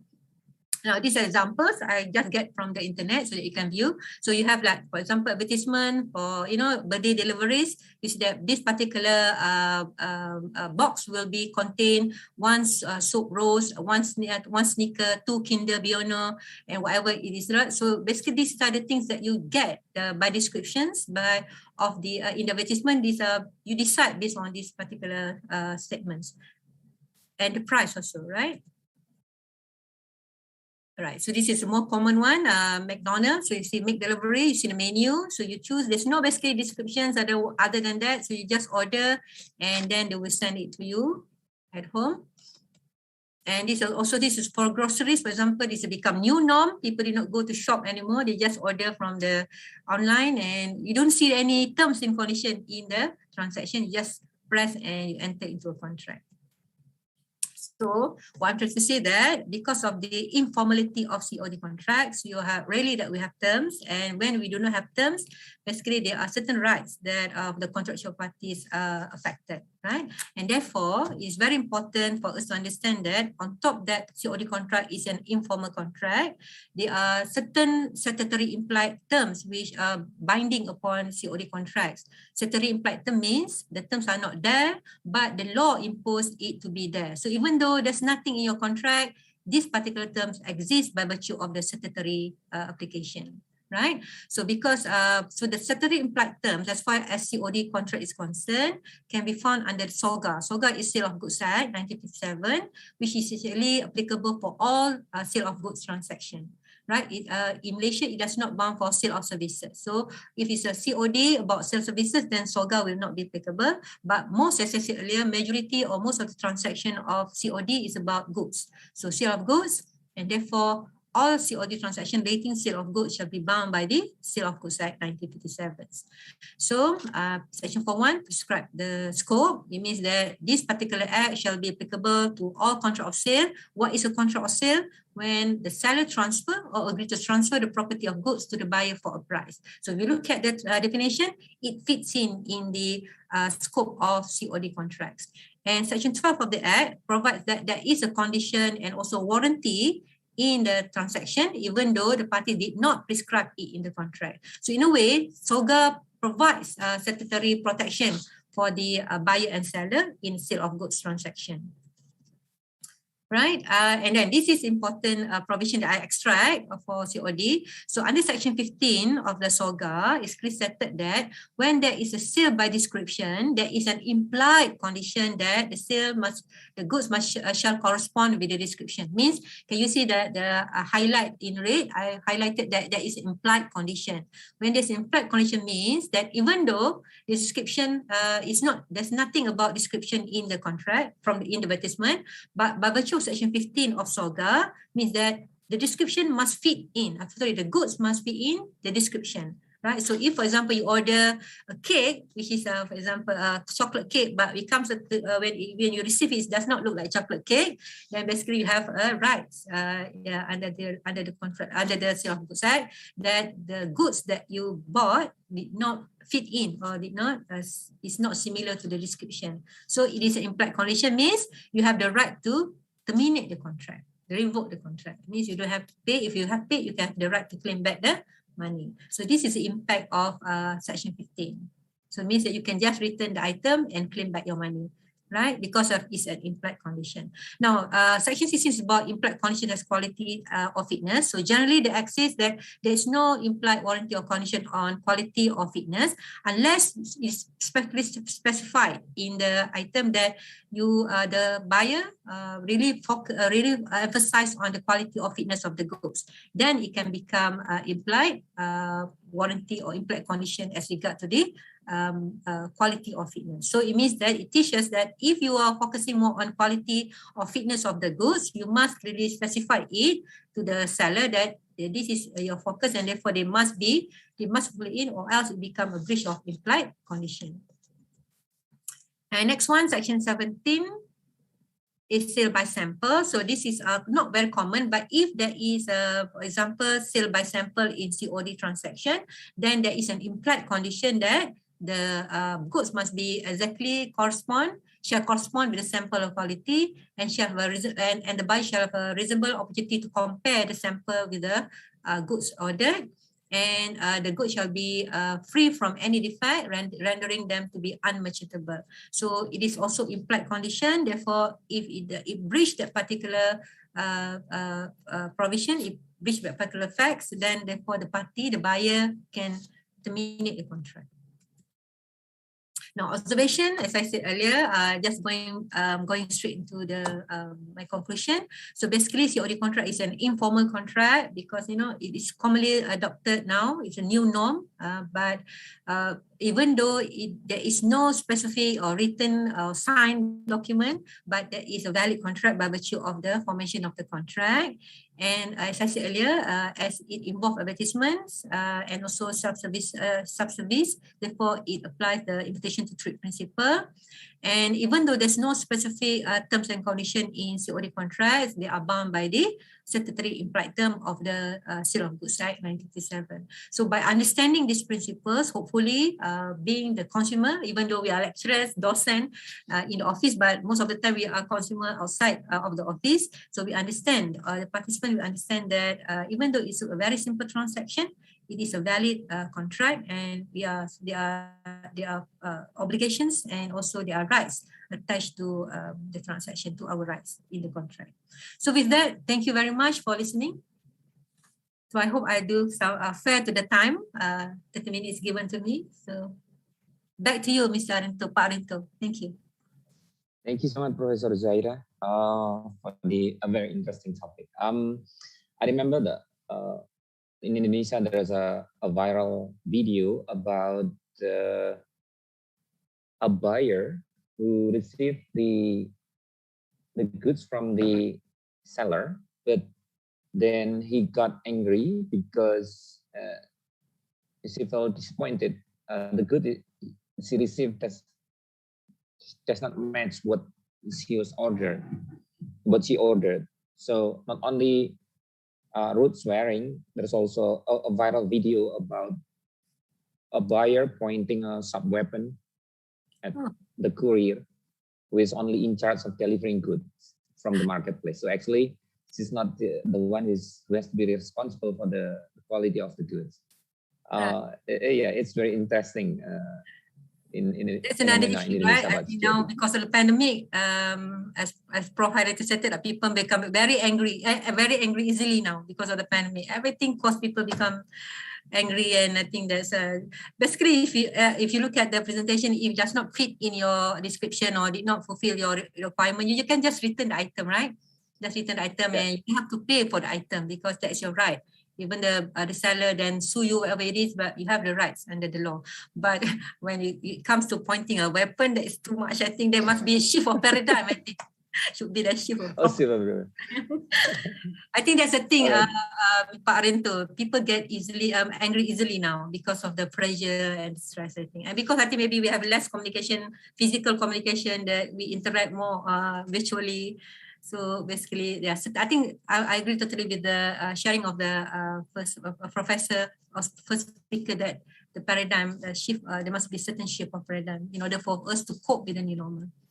So I'm not going to take much time. So thank you very much, Pak Arinto. Thank you much for sharing that virtual, viral issues in Indonesia. Thank you. Professor Zaira. Okay, ladies and gentlemen, let's move on to the next agenda, and it's going to be a question session. As I told you before, we're going to divide into two groups, two sessions. Session number one, there will be 3 questions. I have already here some chat here. Let me take some chat here. But still, if you have if you want to have the questions orally, you may raise your hand, virtual hand, and I will speak it. I will give the opportunity to you to ask your questions. Let me read the first questions.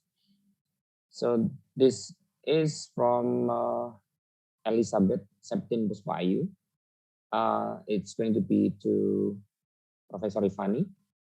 Is there any impact from special paradigm to a local community empowerment in case of Indonesia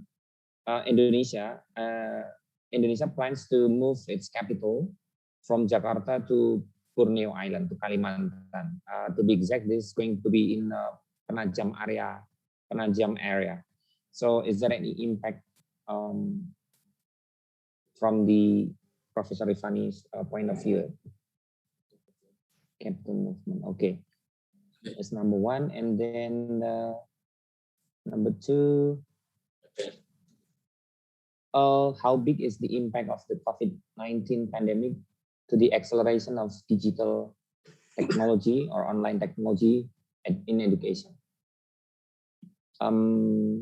Number 3, what are the efforts to increase morality, ethical, religious aspect by the universities in Malaysia? That's 3 questions for Professor Tiffany.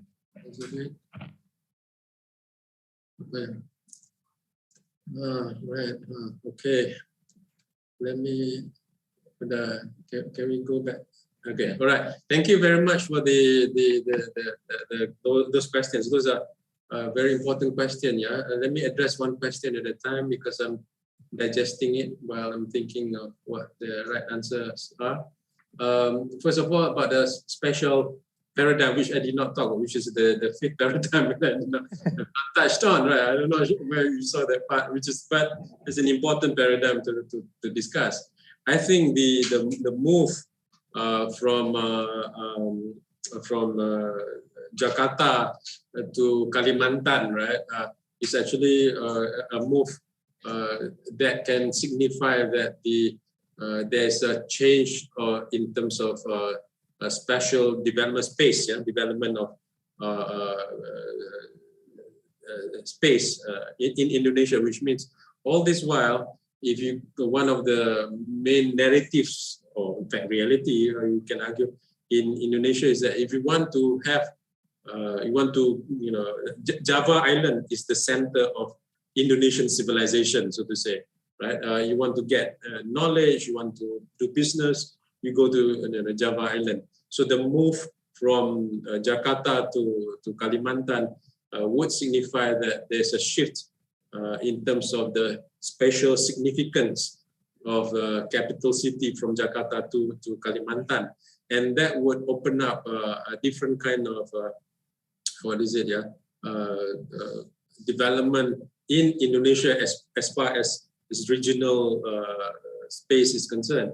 Now, the points that are being raised in the scholars' circle about the move is that would that move be something that would help the people, the community, and the environment? So if you know Borneo would include the Kalimantan part as well as Sabah, Sarawak, Brunei. The parts that the tropical forest part have been really exploited, and then there's only a small chunk of land that we can call tropical forest, and this is the oldest tropical forest in the world, by the way. It's left. So how would that move from Jakarta to Kalimantan Timur, Kalimantan Timur, East Kalimantan, help in terms of the human ecology is concerned? Now that said, I think definitely the idea of spreading the wealth and the power base of Indonesia would be much more felt, in a sense, appreciated by the Kalimantan people, by the people who are living in Kalimantan. Now that is actually you can see it in a very positive light, right? So whenever there's a development in a particular, whether there's a growth in one particular city, so it will bring economic benefit to the people. The employment benefits will grow as well. Now the question is, what kind of city are we building there? And I understand that if you were to follow the Malaysian model, especially if you look at what Penang, where I'm staying right now, trying to move towards, right, which is a smart city model, right? And they're doing reclamation left and right? Basically destroying the beaches, destroying the oceans, destroying the fish ecology. That would be really bad. So if you have the same paradigm of developing a city, transplanted to the new capital city of Indonesia, then there will be a lot of problems. And I think we should be rethinking about and that is the language of smart city, right? High tech and all that, right? But and then there'll be oh, by the way, we also take care of the environment and all that. But then we should be thinking about it in a very different way. How do we create a heritage-based city? How do we create an environmental friendly type city? How do we engage the locals? How do we engage the tribes in designing the city? So we must look at not just the vision, but the process of the vision, also the content of the vision, right? So are the stakeholders being engaged? What type of model? Do you want to become Singapore in Kalimantan? You want to create another Citra land? Do you want to create a Jogja? What should you want? Do you want to create a Nusantara city, or do you want to create Tokyo, or what? New York? What is it you want to create? So we need to have our own mold, our own keberanian, courage to follow our own vision, follow our own mold. And I think this is where the opportunity lies, right? So when Malaysia moved its the administrative center from Kuala Lumpur to Putrajaya, the Prime Minister then, which is the Prime Minister again after that, right, saw that a different model of urban development, right? So before maybe much more leaning towards London, UK, then much more leaning towards the French, right? The French had a different model of urban development, but then there's engagement with the locals and all that. So, but then if you look at Putrajaya, you ask the question: is this the city that welcomes different communities? Is this a city that welcomes different classes to come together and live there? So this is the question we should be asking, right? And I think that's where we should be critical as well as constructive when we look at spatial development. Let me answer a couple more questions here. What is it? Where's the other question about the education? The second one is about how big is the impact to the education? The impact will be overwhelming. Actually, I think the transformation, the ideological shift towards online tech education as the dominant paradigm has become so strong that and we are proud of it, right? We had the old Malaysian government, by the way, look at 80%, 90% of this region, and then the whole Malaysia is engaged in online education. Look, we are ranked number 1 in the world in terms of Google Classroom and all that. Whoopie-doo, right? So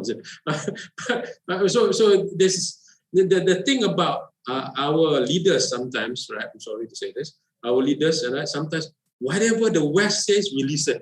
This is our colonized mentality. We say Scopus is our new God. We all go to Scopus. That's our new God, right? Rukun Islam yang ketujuh itu. Sembahlah kepada Tuhan yang baru gitu kan, Scopus namanya. Right? You have not been ranked, and we rank ourselves according to them, right? So that is the issue.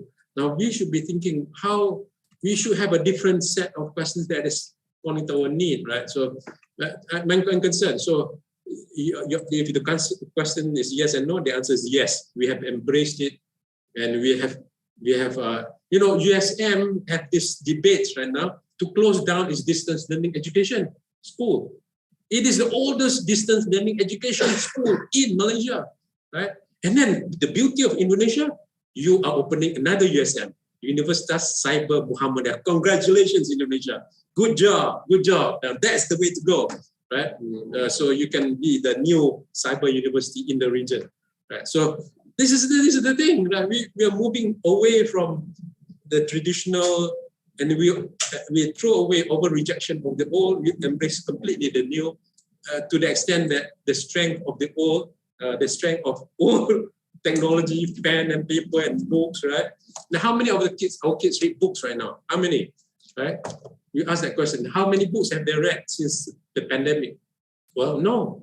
Most of them are not focused on books, right? So this is the question you should be thinking, right? I think the last question. Is the last question there? Is there another question? No more. She's still back on the phone. Huh? Yes, it is. There is still one more. It's about, the question is about how what are the efforts to increase moral, ethic, religious aspect by university in Malaysia. How? Where's that? What are the efforts to increase morality, ethic, religious aspect by university in Malaysia? And now Malaysia has been traditionally based. They have not removed religion as a central part of its institution building. So religion has been a strong part of the institution building. But now I was framing this discussion from the point of view of trust and truth. The issue of trust and truth in the pandemic, in fact, before that, is that the voices of the marginalized communities, marginalized alternative thinking, are not brought into mainstream and discuss it, right? And we do not have this multiple spotlights, multiple lighthouses approach in our medium of communication, medium of public discourse. We basically have very silo kind of echo chambers as we are talking to ourselves mainly, right? So this is actually the problem that has not been resolved. And what happened is each upholds its own ethical beliefs without bringing the different ethical, moral, religious principles together and say, okay, how can we have a much more engaged discussion and how can we move forward? But the thing about many of developing countries, especially in East Asia, and you'll find this in Farid Zakaria's book, the latest book on the pandemic, right? The authoritarian society tend to listen to the government more. So in Malaysian case, we listen to the government very much. So that is reflected in our vaccination. Malaysia is reaching adult vaccination almost 90%, 89% now, reaching 90%. So that's quite a success story. We're not talking about vaccination. And I'm not anti-vaccine, but I am vaccinated. But I also take ivermectin, so I take both. Right? So I have two schools of thoughts coming to me. So I believe in both, right? The Pascal logic. So either or, we take both.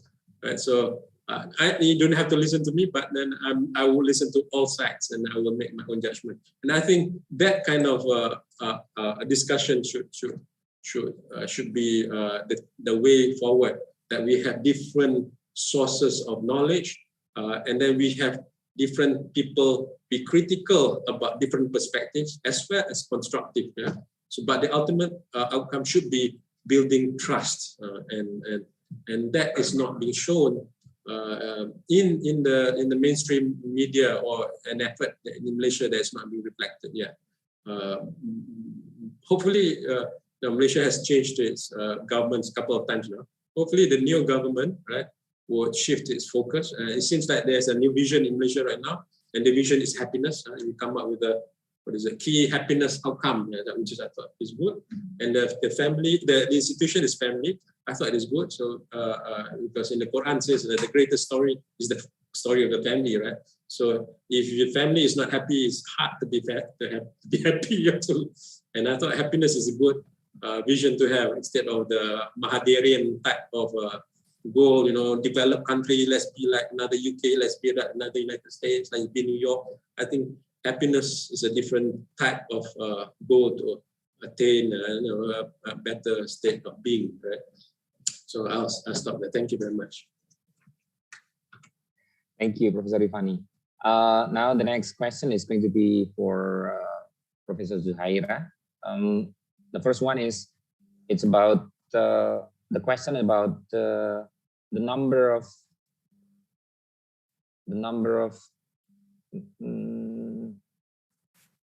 the purchase. Oh, okay. So sometimes this is from Budian Arlupi Utami. She asked about I often hear and see on social media cases, it's almost the same as my experience, which are very detrimental, and to seller, the purchase is canceled. Is there in Malaysia, does it have the same problem of canceling the COD, canceling the goods by using a COD method? And if there is, then is it the number? Is the number high, or is this normal? And is there what is your solution to the community to become more ethical at the same time? Is there any suggestion for protection solution for business people and couriers with a COD system? Because nowadays it's getting more and more, the number of COD system is higher and higher. That's the first question. And number one, it's about alternative dispute resolution. Is there any alternative dispute resolution beside the solution in the court in Malaysia law? And the last one, the third question is, how does COVID-19 crisis actually affect law of sale of goods, particularly in Malaysia? Does it become more lenient? I mean, it's getting softer by put some regulation down or by amend some regulation, because we are experiencing some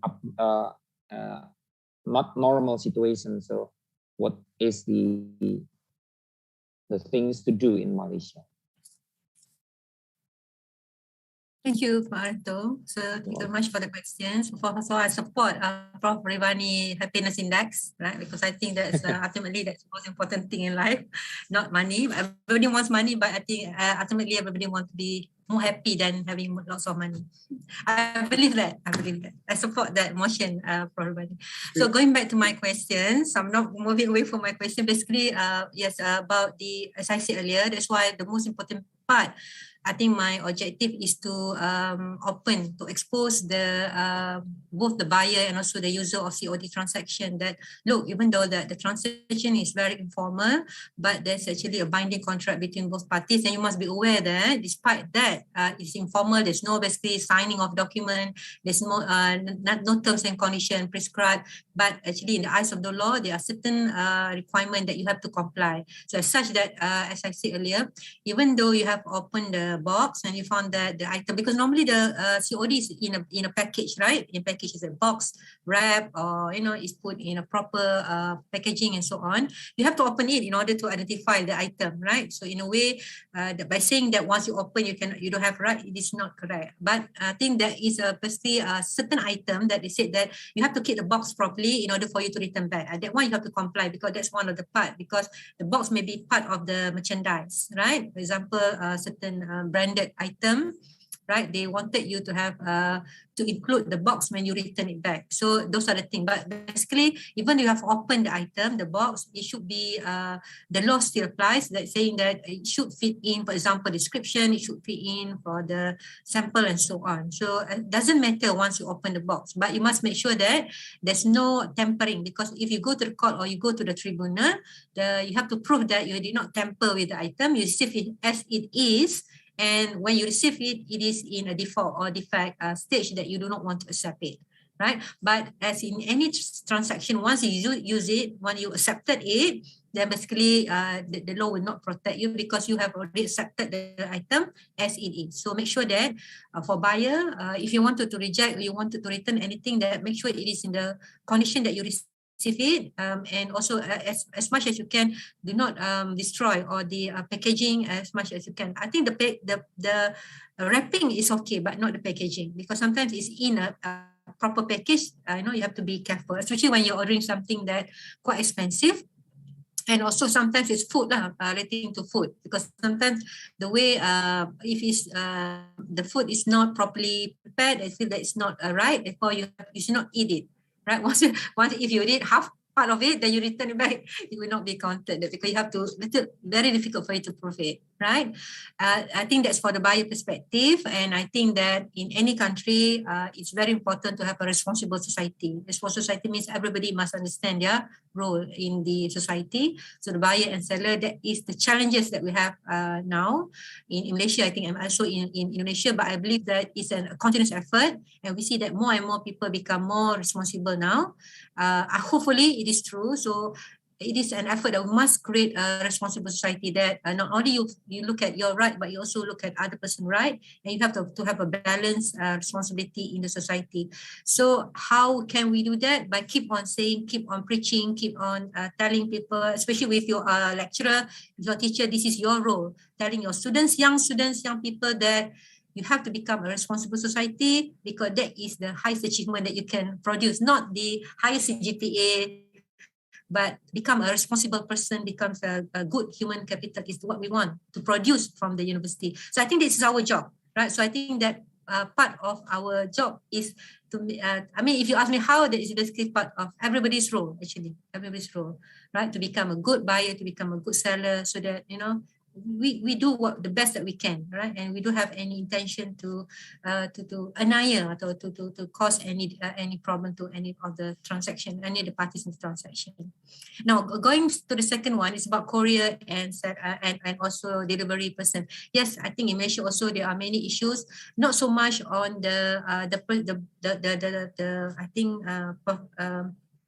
Ribani can also but we don't have really many cases whereby there's a threat between seller and buyer, but most of it because of the safety of the courier, delivery person on the road. There are many accidents affecting them. We see many delivery person had accidents and died because of the due course of delivering, but not so much cases whereby they receive threat from the buyer. I think, but as far as the law is concerned, because the nature of the COD contract itself, the delivery person, basically sometimes they are doing it on their own, right? Because they just attach to the seller, they just take certain commission and they do not register. It's done because of necessity, or because they have a certain free time that they wanted to get extra money. So they just do it for the purpose of that. They are not protected by any employment provisions or whatnot. So there is the worries of one of the challenges that we have now as far as the COD, online businesses and logistic issues now, delivery issues.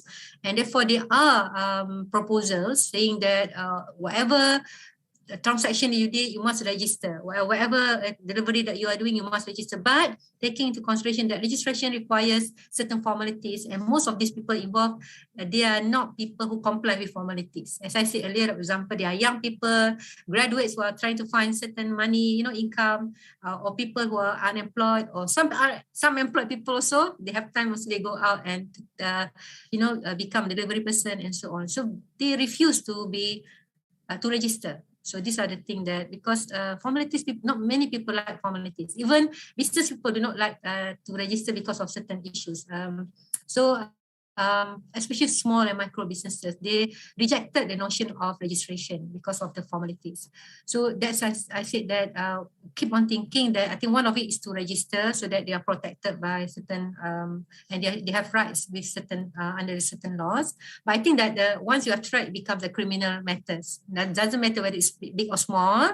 Once it's a threat, you can report it to the police. Right, and I think the courier must also be actively participating by saying that they care, and they show that if you keep on reporting the matter to the police, it become a serious matter. The police will come, will interfere. I hope, hopefully, right? But the crux of it, the fundamental issue of it, is that if you are threatened, right, doesn't matter whether you're a courier, you're a delivery person, it becomes a criminal matter. So you have the right to report to the police, and the police maybe will investigate, and maybe that's some sort of a measure to produce a sensible society, that you don't take this lightly, that you cannot trap people just like that because it is against the law. Maybe.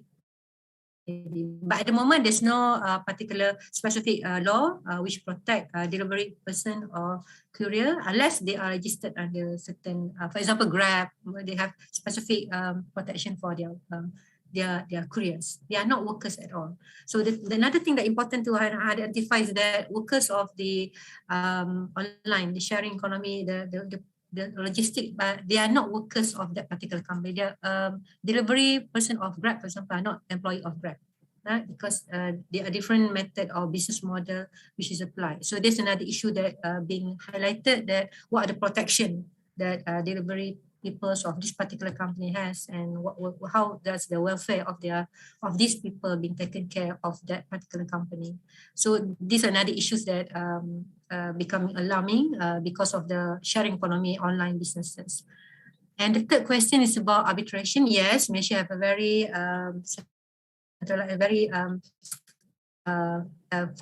centralized and focused arbitration center. We have the Asian International Arbitration Center, which is not only domestic but is internationally recognized. And but normally this is where the big business issues are resolved. Alternative dispute resolution. But for the consumers petty matters below in Malaysia, below now it is if not mistaken 50,000. If I'm mistaken, it has been increased recently because of the pandemic. You can go to the consumer tribunal, which is a more informal session, whereby the panel will be the decision will be final to resolve the issues relating to consumers transaction. So normally COD would fit in this particular forum, the consumer tribunal, because of the nature. They are not so much involved. The payment is, the price is not so much. Therefore, normally cases are brought to the consumer tribunal rather than at the dispute for the arbitration or the mediation forum. Yes, but to answer, yes, we do have a good setup of arbitration center, and it's now previously it's known as Kuala Lumpur Arbitration Center, but now become Asian International Arbitration Center. Thank you. Okay, the last one probably is how does COVID-19 crisis affect the law of sale of goods? And I mean, in case of regulation, is there any amendment of the regulation to adapt to the new normal, to the new situation about COVID-19? All right. So we do basically the sale of goods was not affected because it's the law which govern all types of transactions, sale of goods. But we do have a COVID-19 Act being introduced by the government, which basically highlighted that for certain transactions, for example, hire purchase transaction, banking issues and loans transaction, there are certain moratorium period given, whereby there shall be no legal actions taken for non-payment, default payment, and so on due to the pandemic COVID-19. And there is also a center, especially introduced by the government to resolve any legal actions or claims relating to which is affected due to pandemic COVID-19. So that has been introduced under the COVID-19 Act and is fully subsidized by the government. Means that if a company, small companies or individuals wanted to go to that particular center, they do not have to pay anything because it's subsidized by the government. And the laws, I said there are few laws has been affected, and whereby there's a moratorium period introduced by the government, which basically not resolve the issues, but basically prolong the period so that the parties can have more time to resolve or to pay the debts or the contract, to perform the contract. So there's no amendment to the Sale of Goods Act, but there's introduction of the COVID Act 2019. All right. Thank you so much, Prof. Zaira. Welcome. Now, let's move on to the second session, question session. It seems that there is only one question for each speaker. It's not a question, actually. It's just a statement, but I think we still need to get the feedback from the speaker. For Professor Rifani, Pak Bambang said that gotong royong is actually something that must be fought for Indonesia. It means that there are not people practicing gotong royong anymore. Those who practice the gotong royong probably those who live in rural areas, while the one who live in the city, yeah, they tend to be selfish right now because these values have begun to disappear with the current technological advances. What is your thought about it? And then for Professor Zuhaira, probably it's this is from Pak Bambang also. The problem is the buyer cannot confirm the content of the good that has been ordered. She has explained how to complain about the thing that if someone receives a good which is not as ordered, but probably what is your solution for the regulation? Is there any, do you think that we need a new regulation concerning about this phenomena? Prof. Rifani, please. Thank you very much for the question. I think it's a very important question. The local wisdom of gotong royong. By the way, the gotong royong has been taken by South Korea, has been practiced, has been reconstructed into their own words and been using that. My take on gotong royong, I agree very much. The spirit of gotong royong is much more alive in the rural, in the kampung, in the villages, very much alive. And the more we urbanize, the tendency of gotong royong to go down is further and further decline. If you look at, people might not know each other anymore, might not know their name. They know, if you ask somebody, who knows so and so, it's I don't know. What car does he drive? What car? They know the cars. They know if the places, the houses where they have cars. They know the cars. They don't know the person.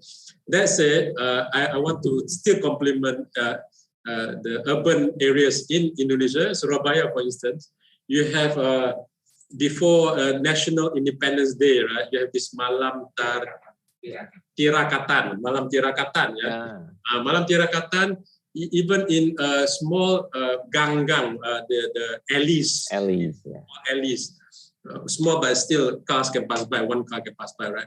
You have people coming together voluntarily to celebrate one day before the National Day, right? They come together, they have children doing performances, they have talks sometimes, they have berdoa sekali, they have whatever the local practices are this is in the city, like Bandung Urip, di Surabaya itu, di gang-gang kecil-kecil itu kan, bukan kecil lah, they come together. So there is still the gotong royong spirit is still alive. So in fact, I see the ruralization of some areas in the city where there is good organizational mobilization. So there is this hope, and there's still that tradition that is being alive.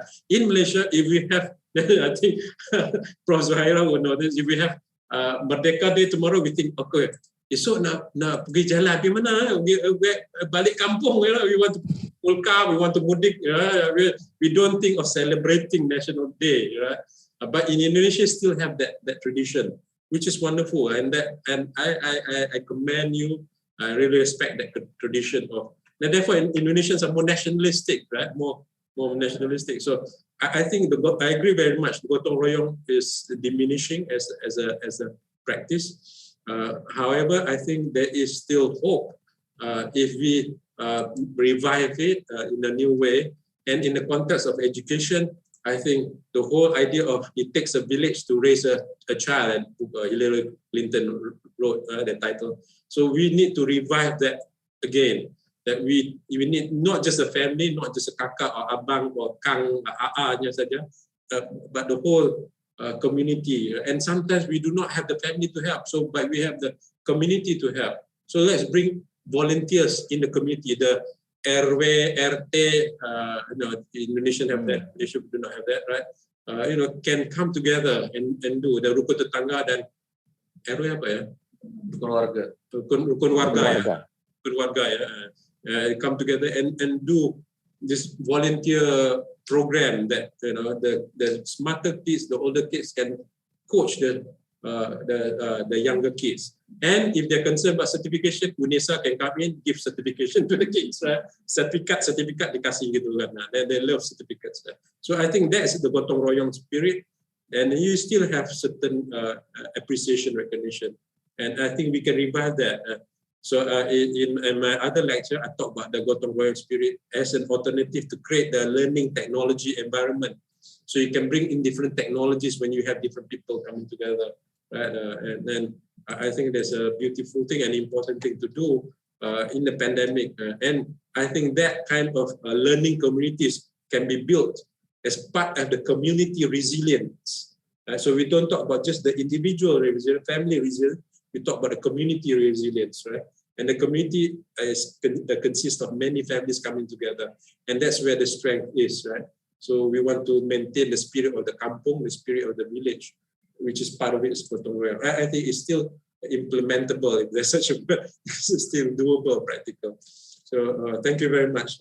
That's my thank you, Professor Tan. Professor Zuhaira, please.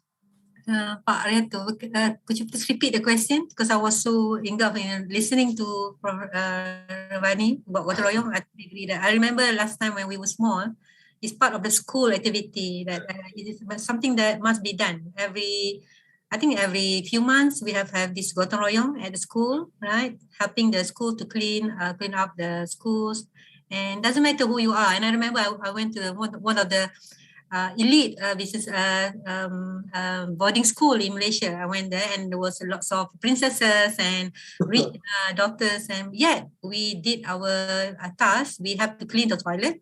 Right, doesn't matter who you are. We have to, even though we are in an elite school, but I think that's the spirit. At the end of the day, we become more closer, we become more understanding, and then I think we become a more responsible person. So I think that I agree that maybe that's what we need in the new normal. Right, we have to go back and the society has to come together. I think that's the best way to overcome, at least to minimize the effect of the pandemic.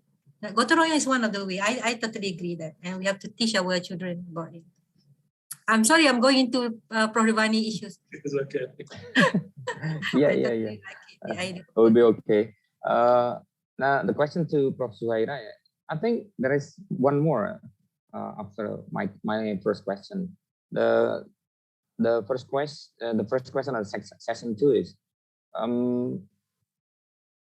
the problem in COD is that the buyer cannot confirm the content of the good that have been ordered.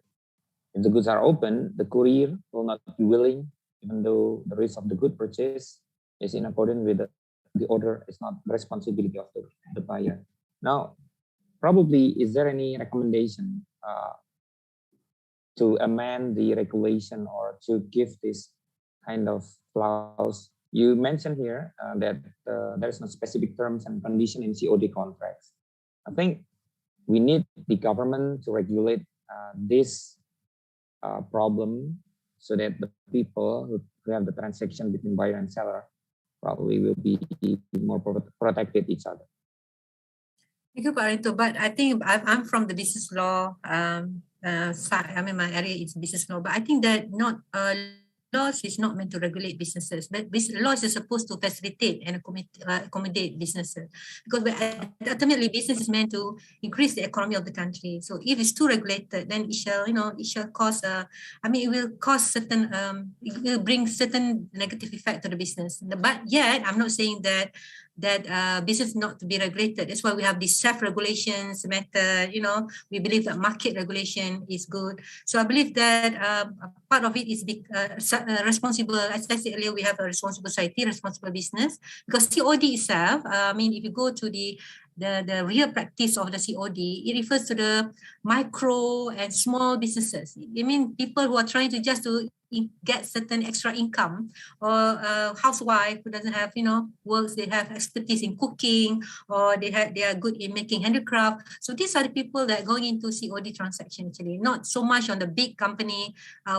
We are not confusing with the online businesses like we have these platform, like we have Shopee, we have Lazada, we have all these, it's all the big online businesses is different. COD is normally related to people, normal people who just want to find extra money, or they don't have money, so they decided to go and do business and use this particular method. And most of the time, I do not know in Indonesia. In Malaysia also, most of COD is the person that sell the item is the one that deliver the item.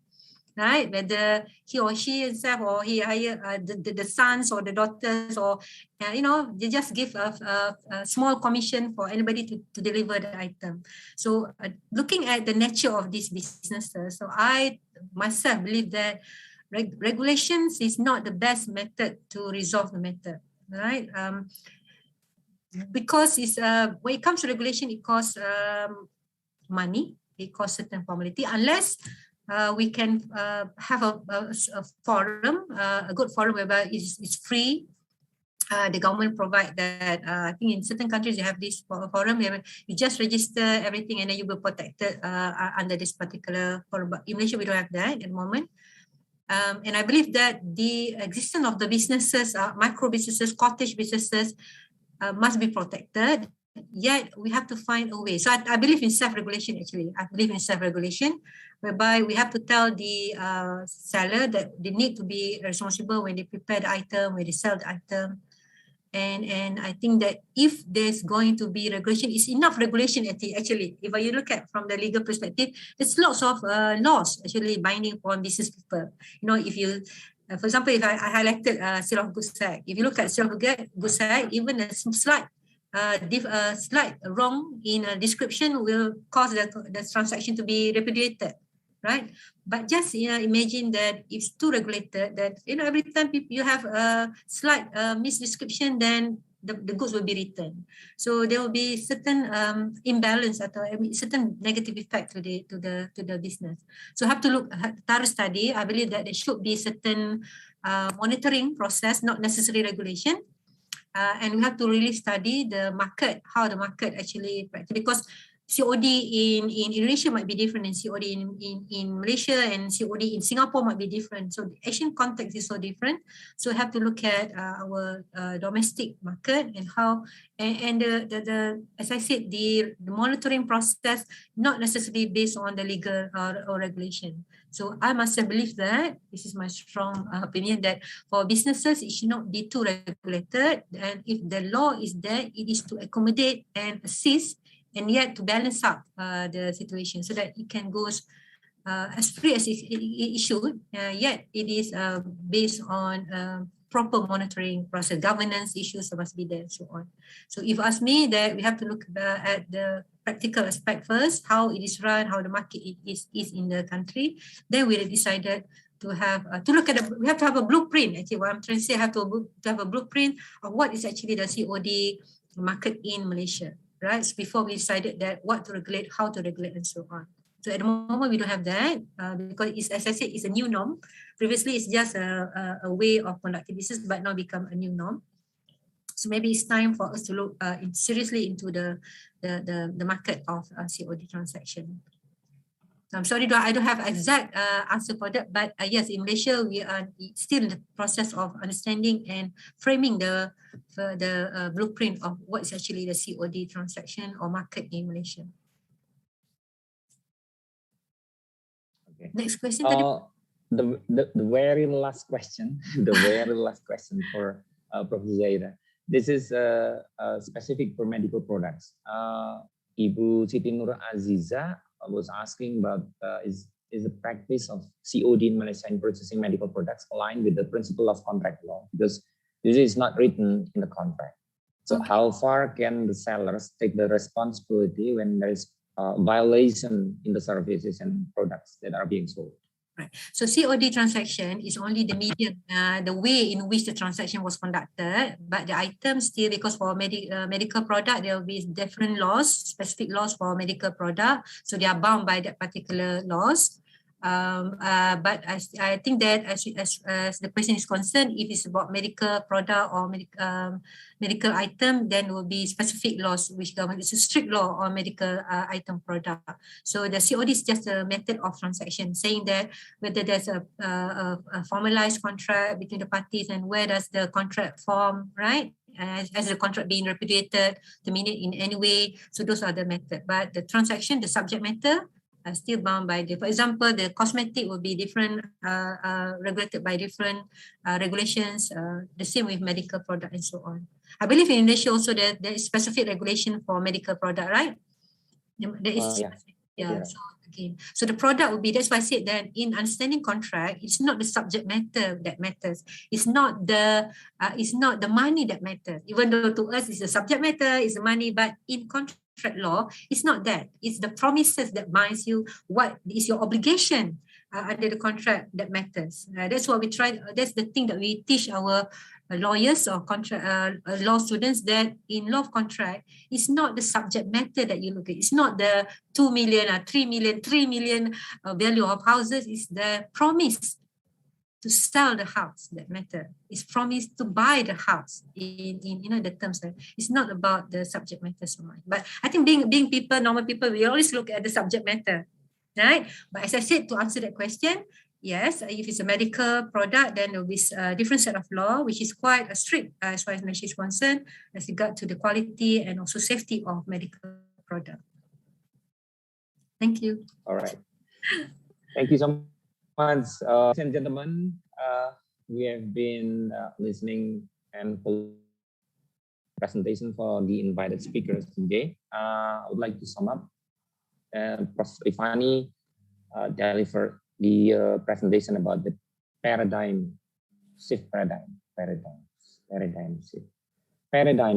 extraordinary science, income inequality versus non-income dependent inclusivity. He also mentioned about gotong royong versus one person working and the paradigm of trust and truth. He also delivered about the technology paradigm and temporal paradigm. While from Professor Zuhairah, she was talking about the specific area about COD contract, starting from the definition, the formation, the source of law, the terms of contract, which is divided into express and implied term, and the remedies. And she also mentioned about the observations she did in particularly in Malaysia. Thank you so much for your presentation, the invited speakers, and to all the audience. Thank you so much for participating in this plenary session 1. I'll see you in the next conference, and that is for this plenary session. Thank you so much. Assalamualaikum warahmatullahi wabarakatuh.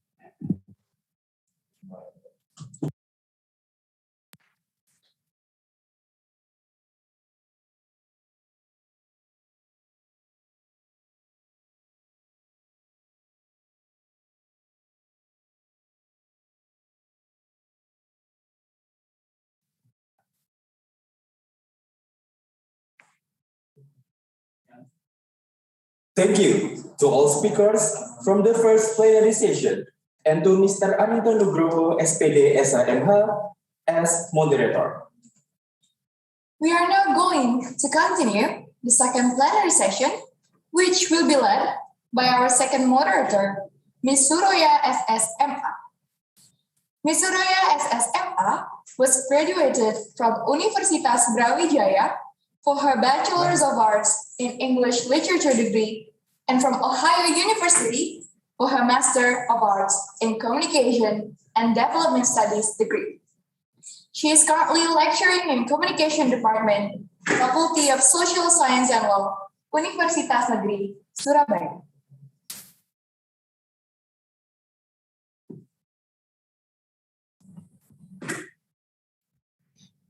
Okay, a very welcome. Can you hear my voice clearly?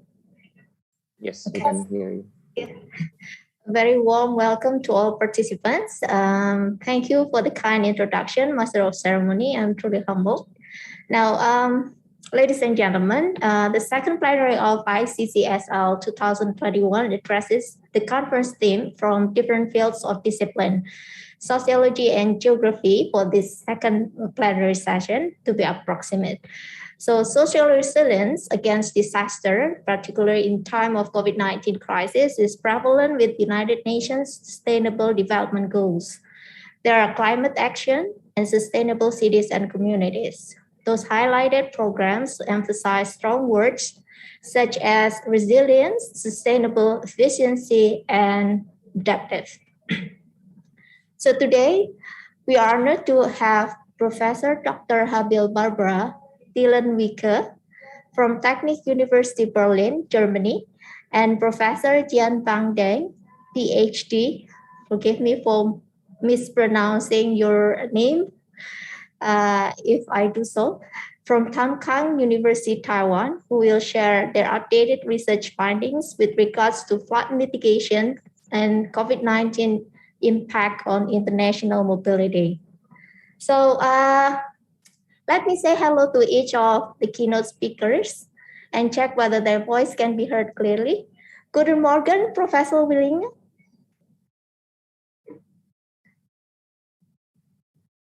Professor Barbara, guten Morgen.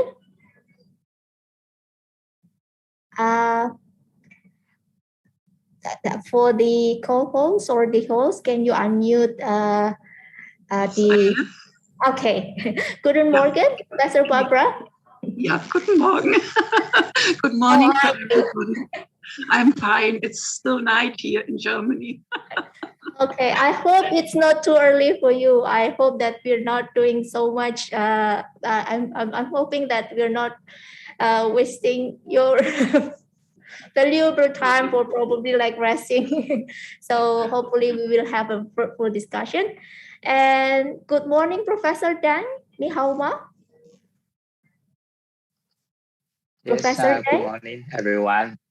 Yeah, good morning, everyone. Can you hear me? Thank you. Okay, sure. So everyone is clear with the voices. Now, ladies and gentlemen, the first speaker would like to share with us all on flooding hazard assessment in East Java coastal areas due to climate change is Professor Dr. Barbara Tillenwicke. And before she proceeds with her presentation, let me share with you all her short biography. So Professor Barbara is currently teaching at TU Berlin since November 2007, and her subject includes geology, geography, GIS, remote sensing, and natural hazard research. And some of the relevant projects that she's been conducting, it's one of them is bilateral Moroccan-German program of scientific research from the Federal Ministry of Education and Research and the German Aerospace Center.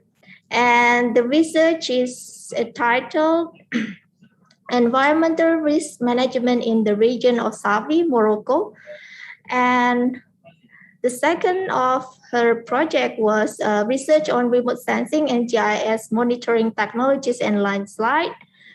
And this one was supported by the German Aerospace Center, as well as Guiyang Investigation Center and Design Institute Limited, Hydro China Corporation, and Hydro China Guizhou, China. So, Professor Willing, I will invite you to share your presentation for the allotment of 25 minutes, please. So, can you see my presentation now? No, not yet. Okay. One more, sorry.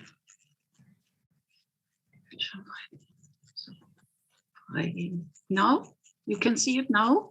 Yes.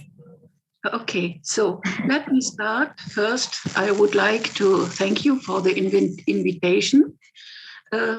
I am covering a completely different subject and discipline as before.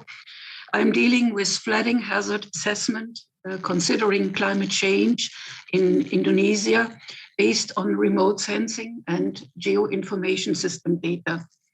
And I will focus on data mining based on free available data and software as contribution to disaster resilience and hazard preparedness in affected communities. Climate change and rapid urbanization will expose more and more population in Indonesia to flooding hazards. Future informal urbanization activities in dangerous terrain will increase vulnerabilities, not only for flooding, but also for landslides and soil erosion. Urban and rural settlements will also face increased risk, such as the intensification of storms and cyclones, and the corresponding loss of livelihoods and economic loss. Therefore, developing integrated risk reduction strategies in such regions will be one of the great challenges of the future. In Java's coastal cities, inundation have been worsened, which will increase the effect of ROPs.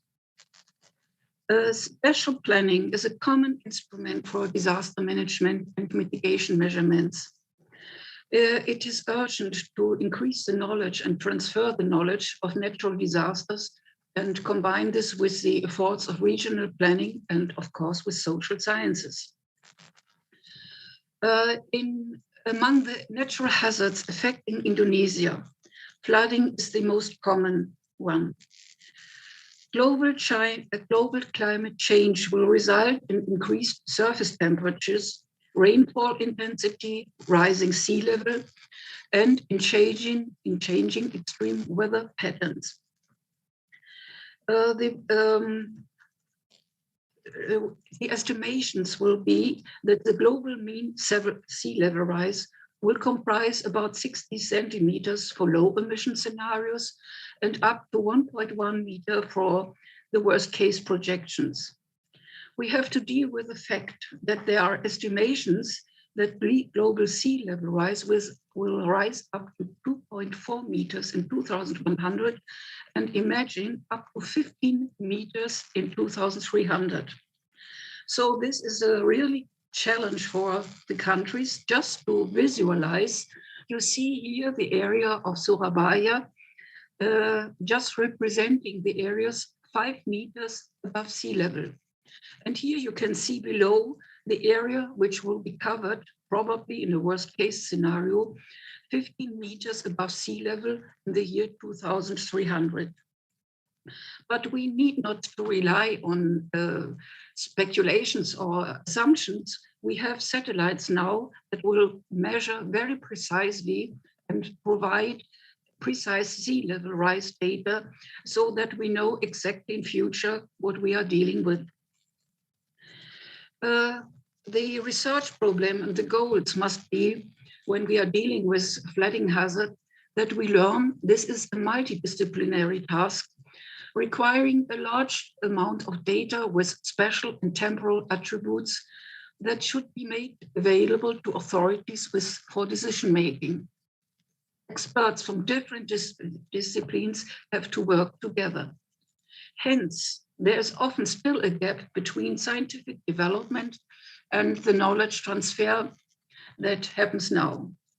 Cities and settlements are often not provided with enough equipment and staff that are able to create comprehensive land use plans that will ensure that the residents and support that will ensure support of disaster resilience. The goal is to demonstrate that the data and software free of charge are available to everybody with access to internet and having a laptop. They are able to contribute to a database for this purpose, for flooding hazard preparedness, provided, of course, that the necessary training and knowledge transfer is given. Truly addressing future outcomes for communities means awareness of the cause of flooding. Flood-prone areas have to be identified and emergency and mitigation and emergency strategies have to be implemented.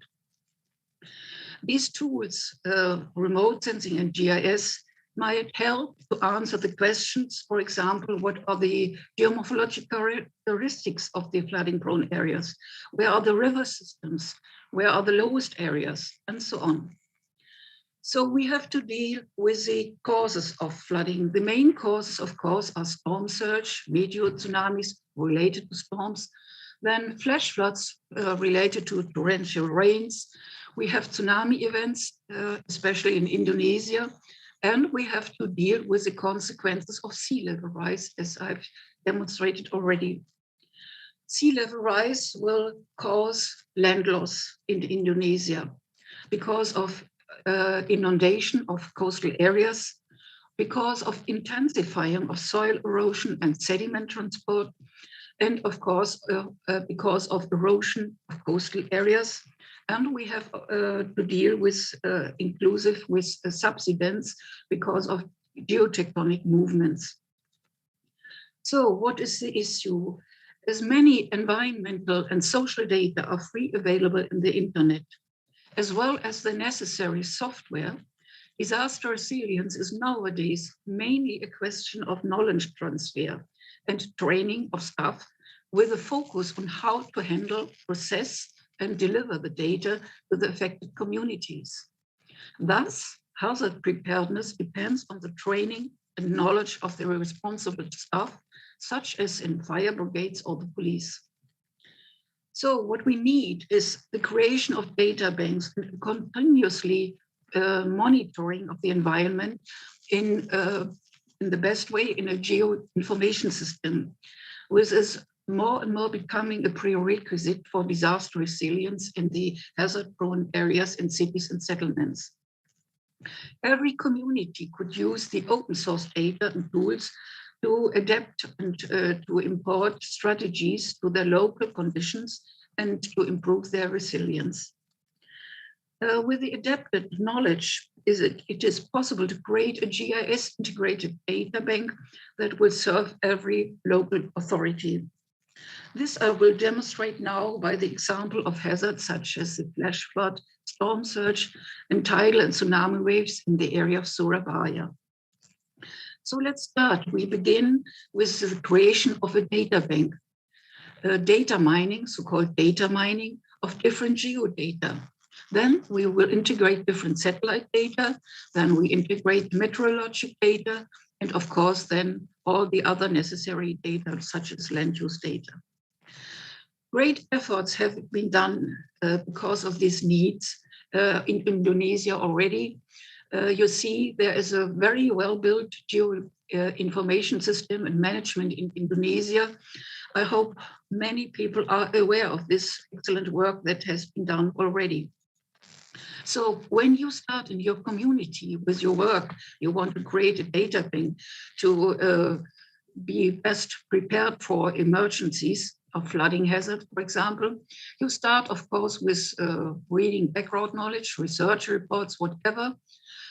If you are not expert in geography or geology, you start with online media research, with the research of newspapers, of old reports. You can use, of course, social media, but we know we have to be careful sometimes because I think the phenomenon of fake news is everywhere. So we must be careful when we use social media, but it helps very much to identify hazard-prone areas. Of course, you can learn how to use satellite data that are free of charge to include these data, especially actual data, into your hazard database. And all this we need to be aware of changes because of climate change. And to be able to integrate this knowledge we gain from this comparative analysis of all this data, to integrate this in our planning business and planning and the situation and integrate this knowledge into social sciences as well. I just want to show you how to begin with the data mining, to give you an idea that you get an idea where to begin your search, because it is very important to train your people, ministries, police, fire brigade. It is essential to use this data and to integrate them in the regional and local flooding management and recover strategies. So just here you see this, I think you get this presentation with the website. So you begin here, and then you must be aware which satellite data are available. There are the Landsat satellites with special resolutions of 15 and 30 meters. They are available since 1972. So it is very useful to compare these images to see really the changes of the environment, of vegetation loss, of land loss, of landslides, flooding-prone areas. So this is a very interesting tool to work with this satellite data, and it's not so complicated, so everybody can do this. But there's a problem that these data, Lancet or Sentinel data, are optical systems. That means cloud covers are a problem, especially in Indonesia. And therefore, we need radar data that are weather independent and are very good suited to monitor flooded areas. And for example, the effects of cyclones when there are flash floods in the aftermath of the cyclones. And these satellite data, in earlier times, you had to buy them. They are now free of charge, and you can download this data. They are provided by the European Space Agency on this website, as I show here. And you can download from any area in Indonesia or in the parts of the world you're working with. You can download the satellite data and then work with this data and monitor very precisely the flooded areas. Another very useful tool is the US Geological Survey. When I start work, I start with this site first to download all the data immediately that I need for a special area. So in earlier times, when I was at your age, very young, it was very expensive to provide the digital image processing software to work with the satellite data. This software is now free of charge as well. Of course, it needs training, but there are very good tutorials and video tutorials to learn this software. So this is free of charge and a great chance to use for everybody.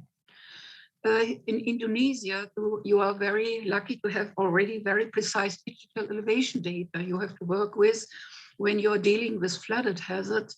To derive those areas that are flattest and lowest, you need digital elevation data to include into your database, and they are free of charge as well. And you can use the web service, for example, from Sentinel Asia to get maps and web maps you can work interactive with to deal with flooding hazards. Here we have very good services from Sentinel Asia that provide flooding maps and to get information. So all this data helped you, whether you are working in social science or whether you're working in fire brigade or in the police station, you must be prepared in case of flooding hazard, which area is prone first and where I have to send help first. And these maps help very much to get an idea. Especially now, the GIS, the Geoinformation System software is free of charge as well.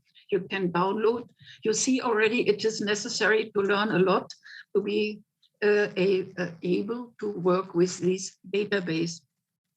So now I come to the meteorological data.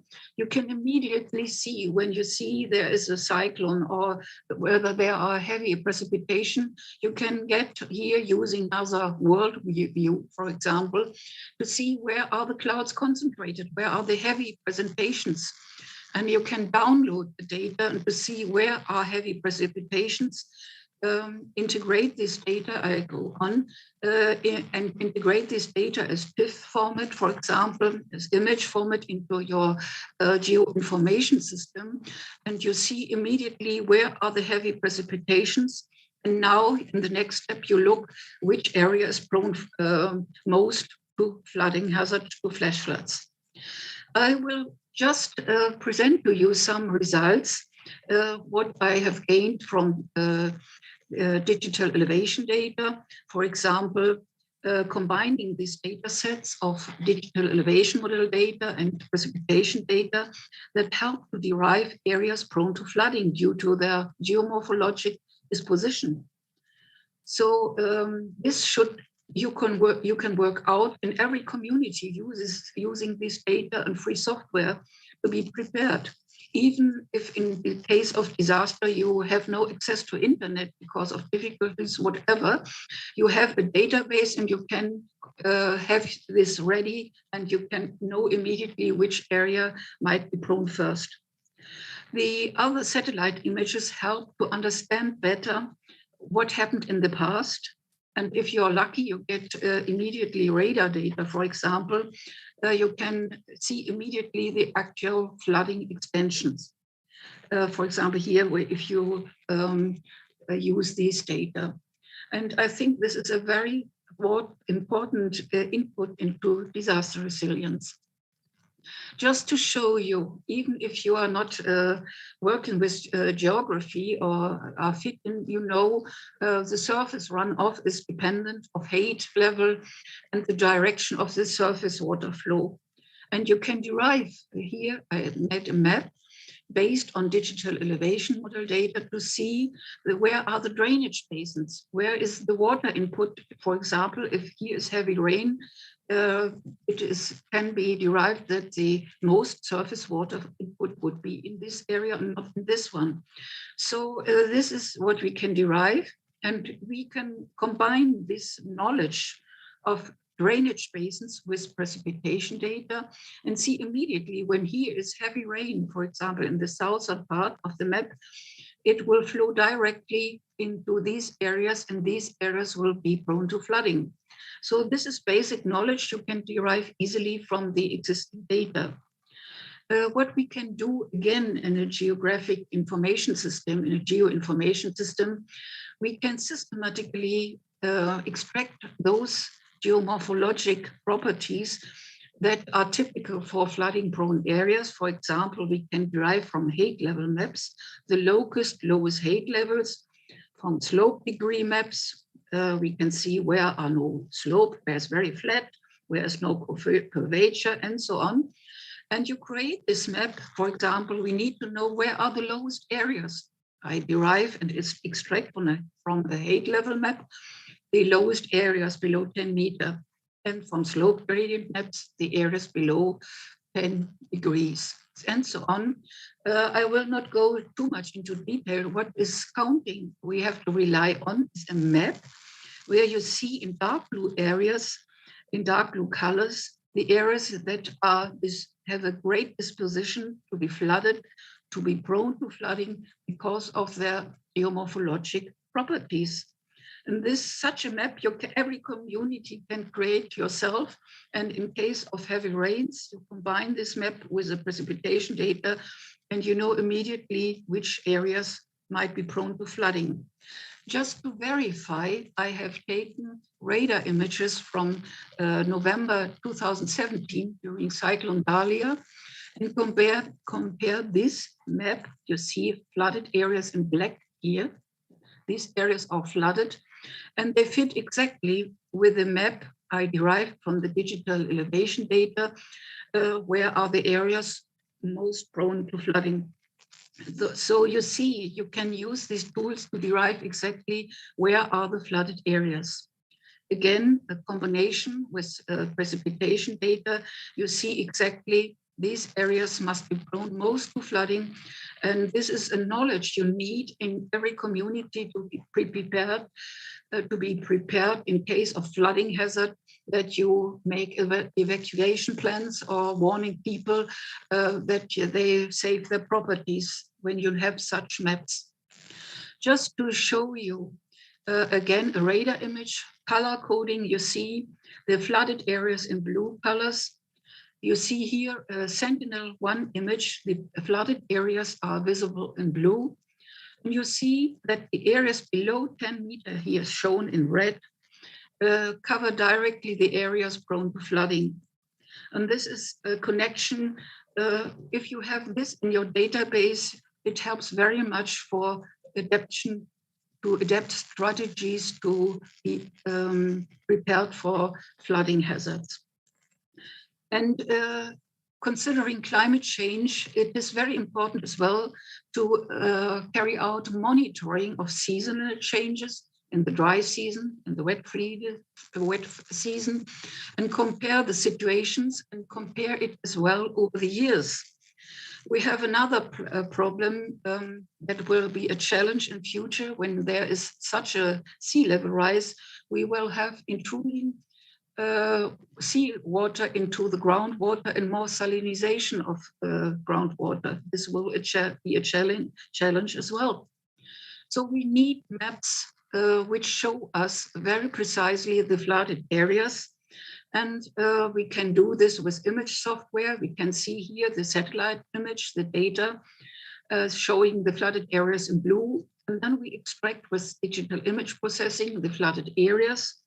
And then we merge these maps, I show in the next example, with infrastructural data, for example, with buildings, with roads, with tunnels, with bridges.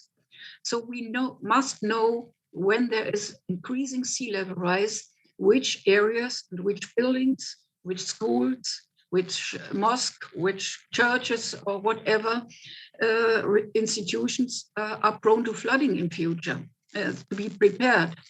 So just to show an example, if you enlarge this map, you see here the buildings from the area of Surabaya below 5 meter sea level, height level.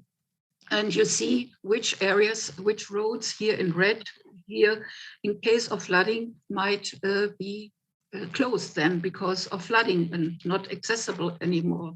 And these buildings below 5 meter level, height level, might be prone to flooding.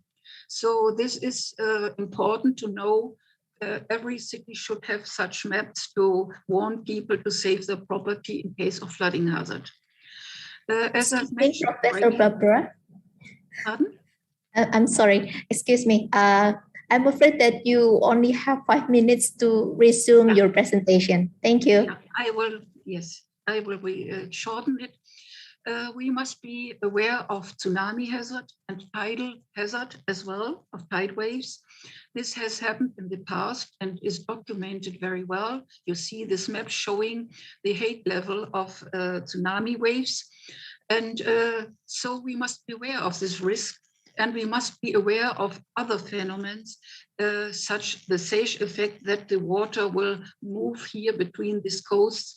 And we have these sage effects that will enlarge the flooding risk. So what is important? We have to monitor the current and the water streams in the Strait of Madura to learn more about the mechanisms and current mechanisms. And this helps us to understand what will happen in case of a tsunami. Of course, this has to be combined with meteorological data to see what role plays the wind direction.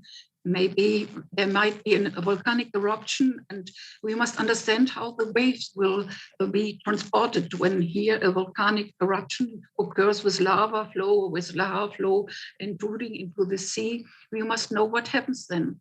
And what is the influence of islands then in this case? We can study this impact of islands on water currents very well using satellite data.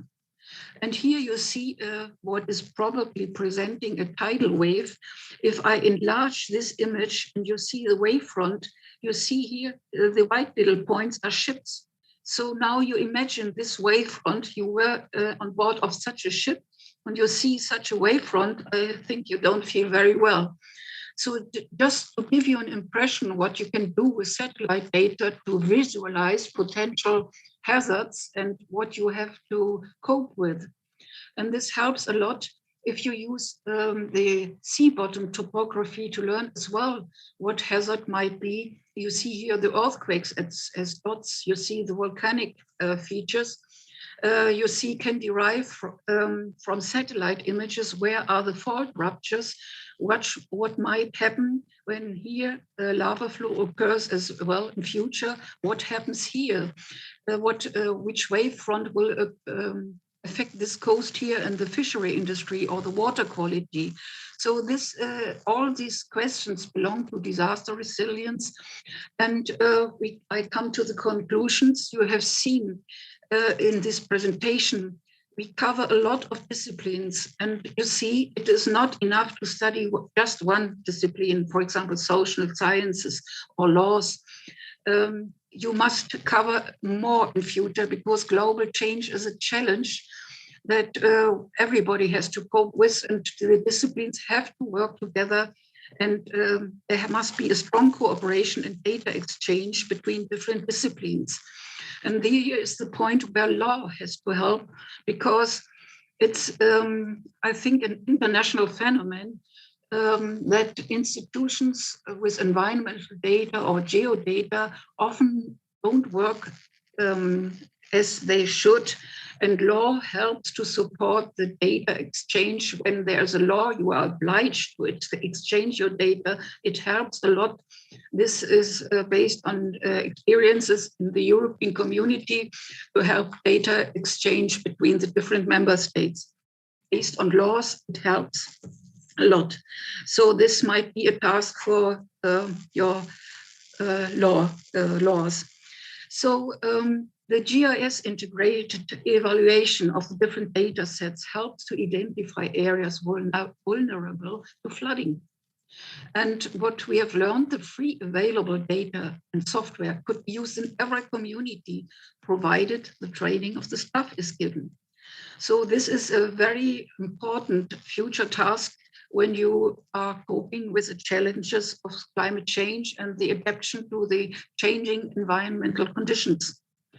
Using these tools, strategies for flooding and other disaster management adapted to the local needs can be elaborated and actualized continuously. So it is urgent to combine this knowledge with the purpose of urban and regional planning, and to combine this knowledge also with social sciences, because it is urgent. Often the poorest people and with lowest income are living in these flooding-prone areas, and they need all our support.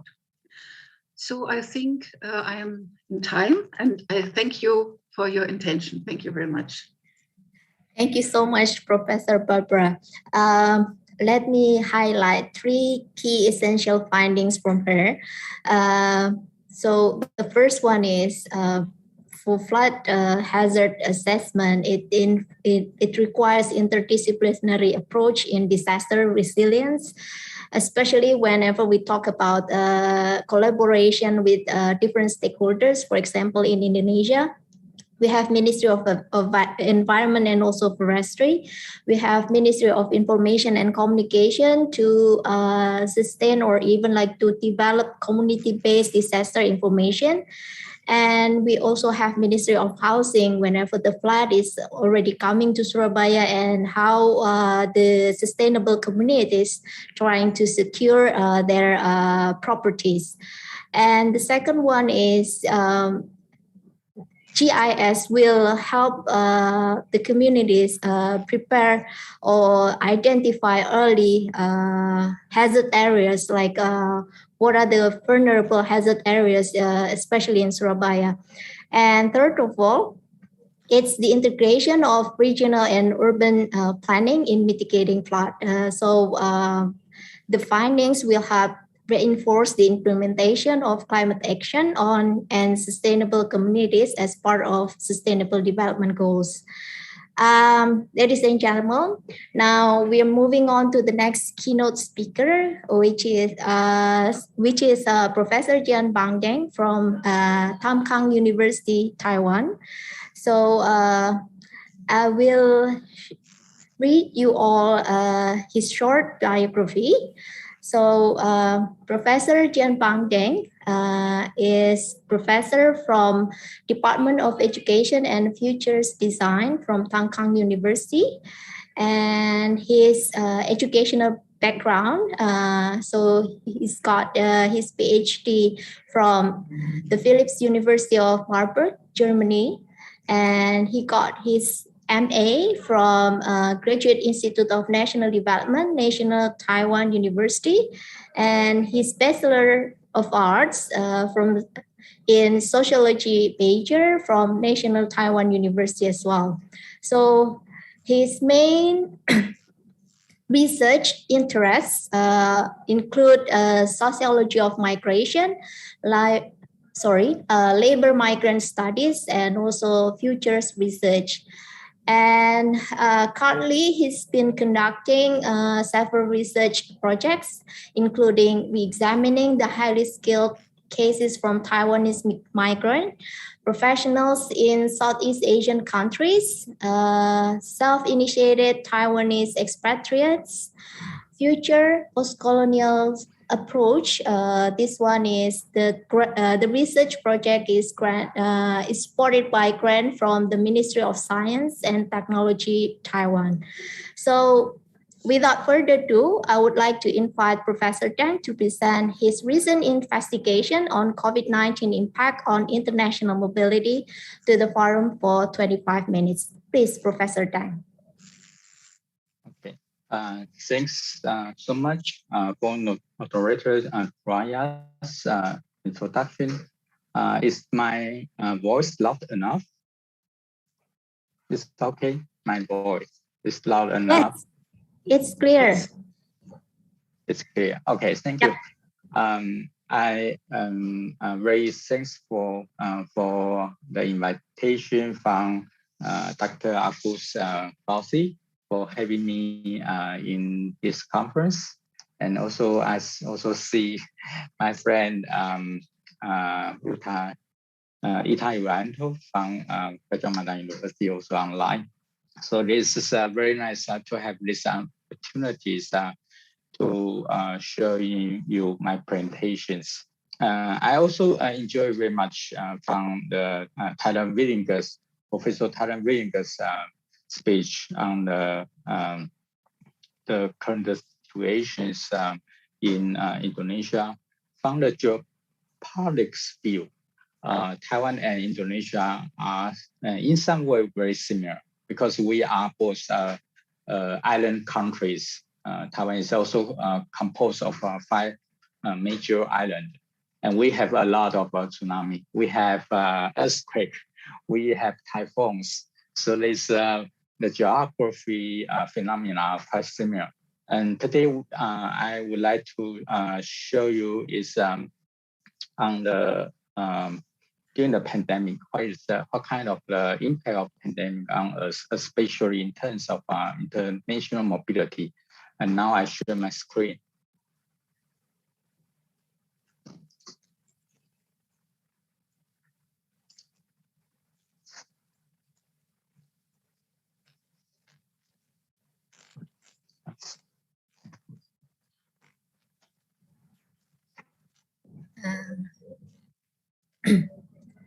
Yeah, we're still waiting for your presentation. Yep.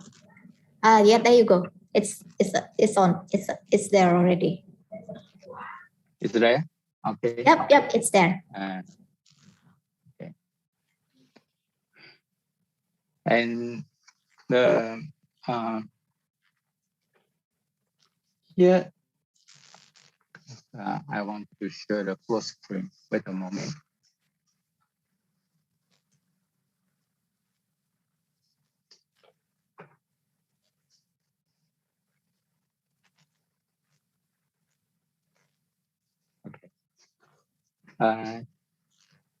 During the time of pandemic, can you see the this is the PowerPoint, right? And during the pandemic, we see here, and this is the one of the phenomena in Taiwan. You will see every day here in Taiwan is the press conference from the Central Epidemic Command Center. And you see in front of the press center, they put in their front stage some of the vegetables and agricultural food. And this is because during times of pandemic, many countries close the international border, so the inland food cannot to sell out. So they want to the citizen to buy more the inland food. So this has become the quite normal in the times of pandemic. And so what's the paradigm shift in times of pandemic? We see before the pandemic is this we call this the age of migration. So it's for quite a long time, we understand the globalization is equal to the age of migration because the people is easy to move abroad, to move anywhere they want. But during the time of pandemic, when the pandemic comes. And we face a lot of challenges because we hit a lot by the pandemic. And also in time of the globalizations, many says the sovereignty of state, especially their ability to regulate more movement of people across their border has limited. But we see the pandemic has changed this kind of phenomenon a lot.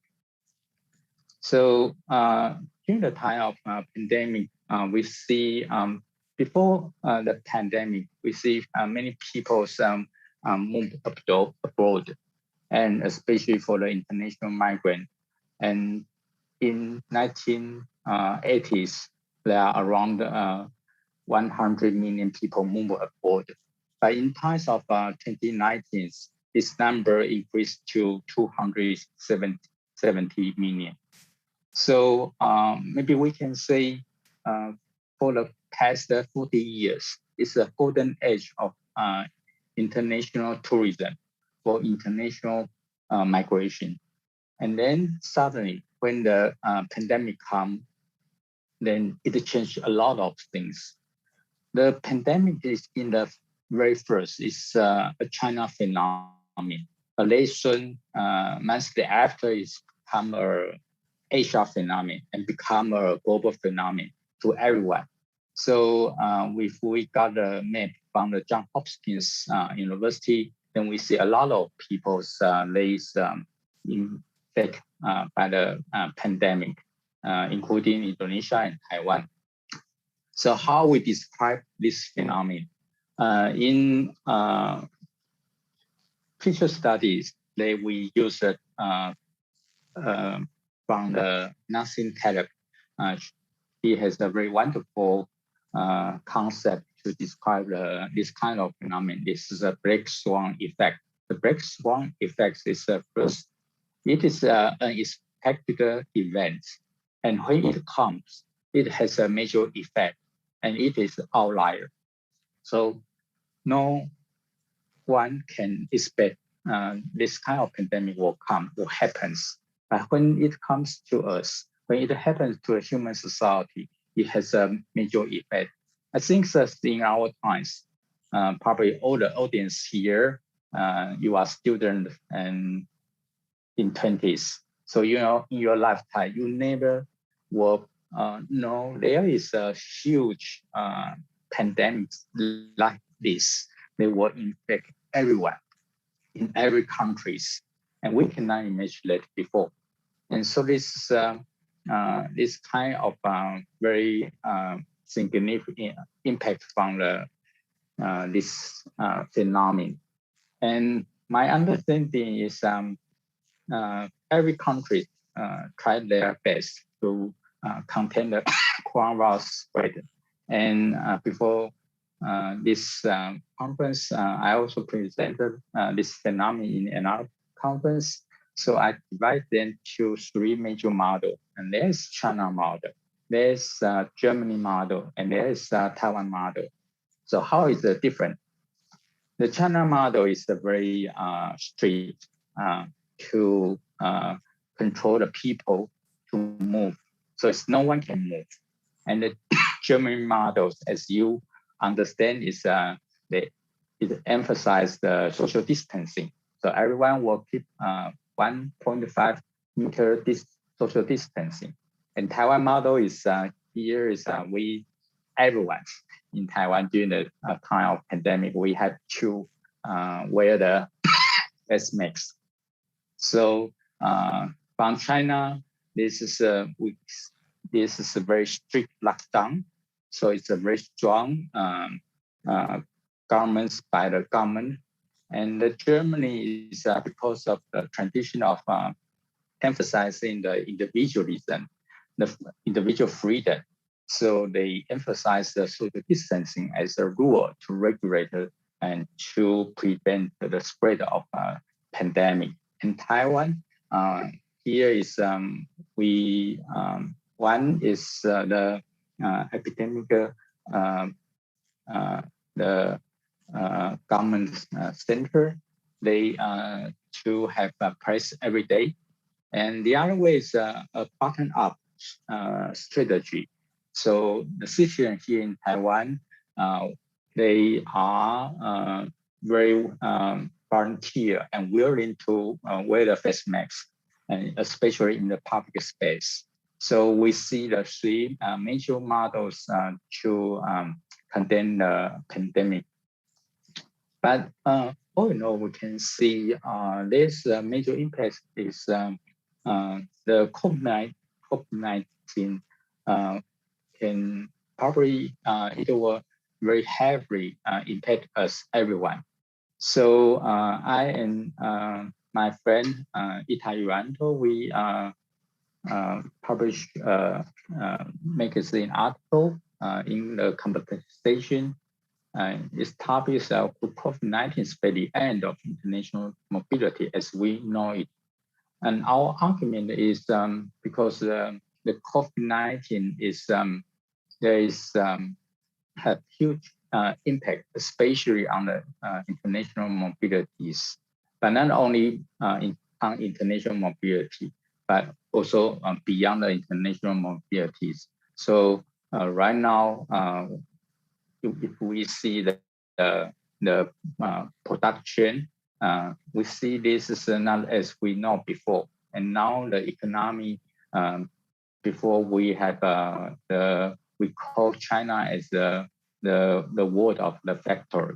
And now many countries, they try to move their manufacturing goods from China to Southeast Asia to elsewhere to reduce the risk of manufacturing.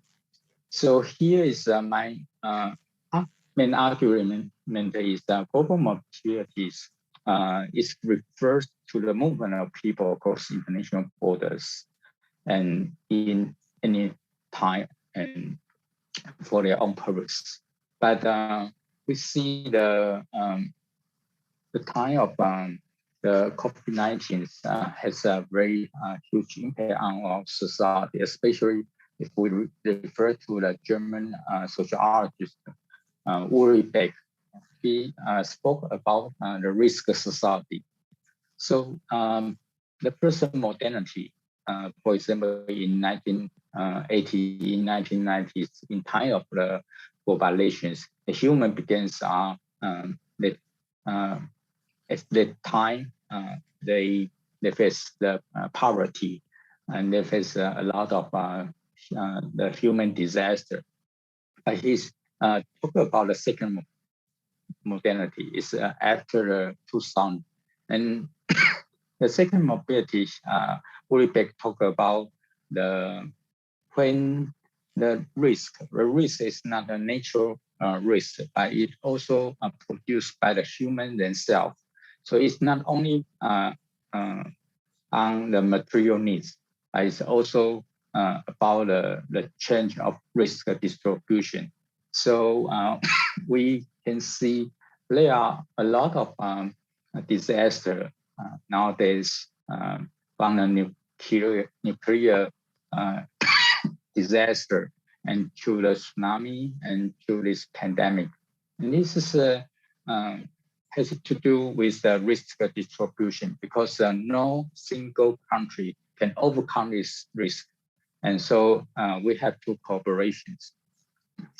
And the part two of my presentation, I'll move to these issues related to emerging paradigm shift. So some of phenomena we can see during the time of phenomenon is very interesting. One is before the pandemic, everyone talked about the globalization, the neoliberal globalization. But during the time of globalization of pandemic, we see in the US a lot of protests to this anti-globalization movement. And so probably after the pandemic, we see it could be the other way. Then some of the countries, if they overcome the pandemic aware, probably they will be the travel bubbles for everyone and for their countries to move to the other one. And also during the time of pandemic, we see many migrants before they are moved abroad for work.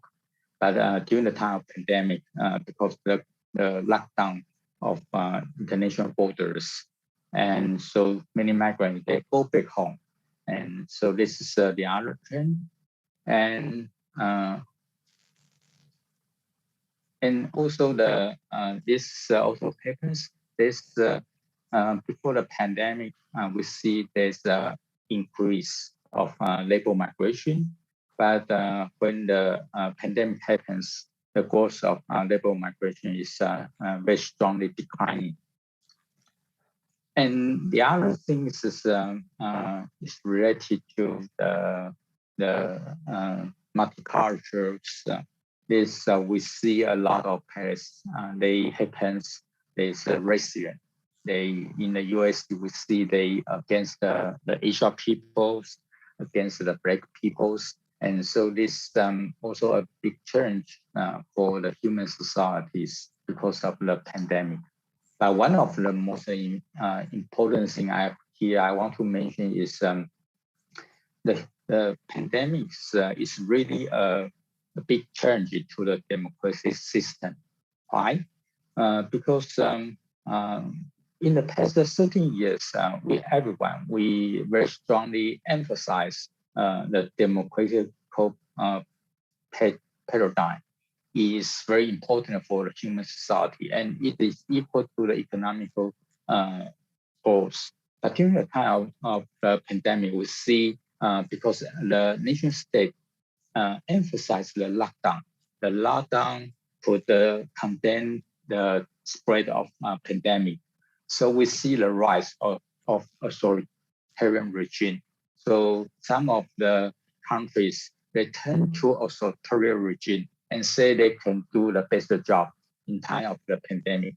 So if this is true, then this is a very big, huge challenge to many countries like Taiwan or other Asian countries. They are still to pursue the democracy as a paradigm for the future. And also some of the individual level, we see a lot of right now we are working from home, now working in office, and also you will see a trend of reduction of intra-urban mobilities in time of mobility. And then we see the implication of this paradigms. So what we can do during this time of after the pandemic. My major argument is here we see this happens a very significant change of migration flow. Before the pandemics, during the time of globalization, we see a lot of people that move from the south to the north countries, from Taiwan to the US, to Japan, and to European countries. But right now we see more and more the people flow is tend to a different way, and so we call it south to south countries flow, and especially here in Taiwan, after the new government, the DPP government in 2016, and they have a new policy. It's called New Southbound Policy. So they encourage the people to have more interactions, to exchange to Southeast Asia countries.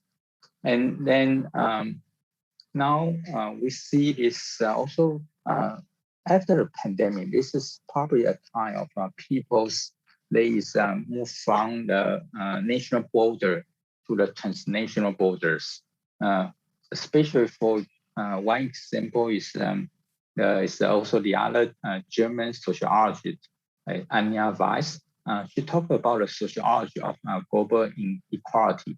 So what's the problems in time of the pandemic?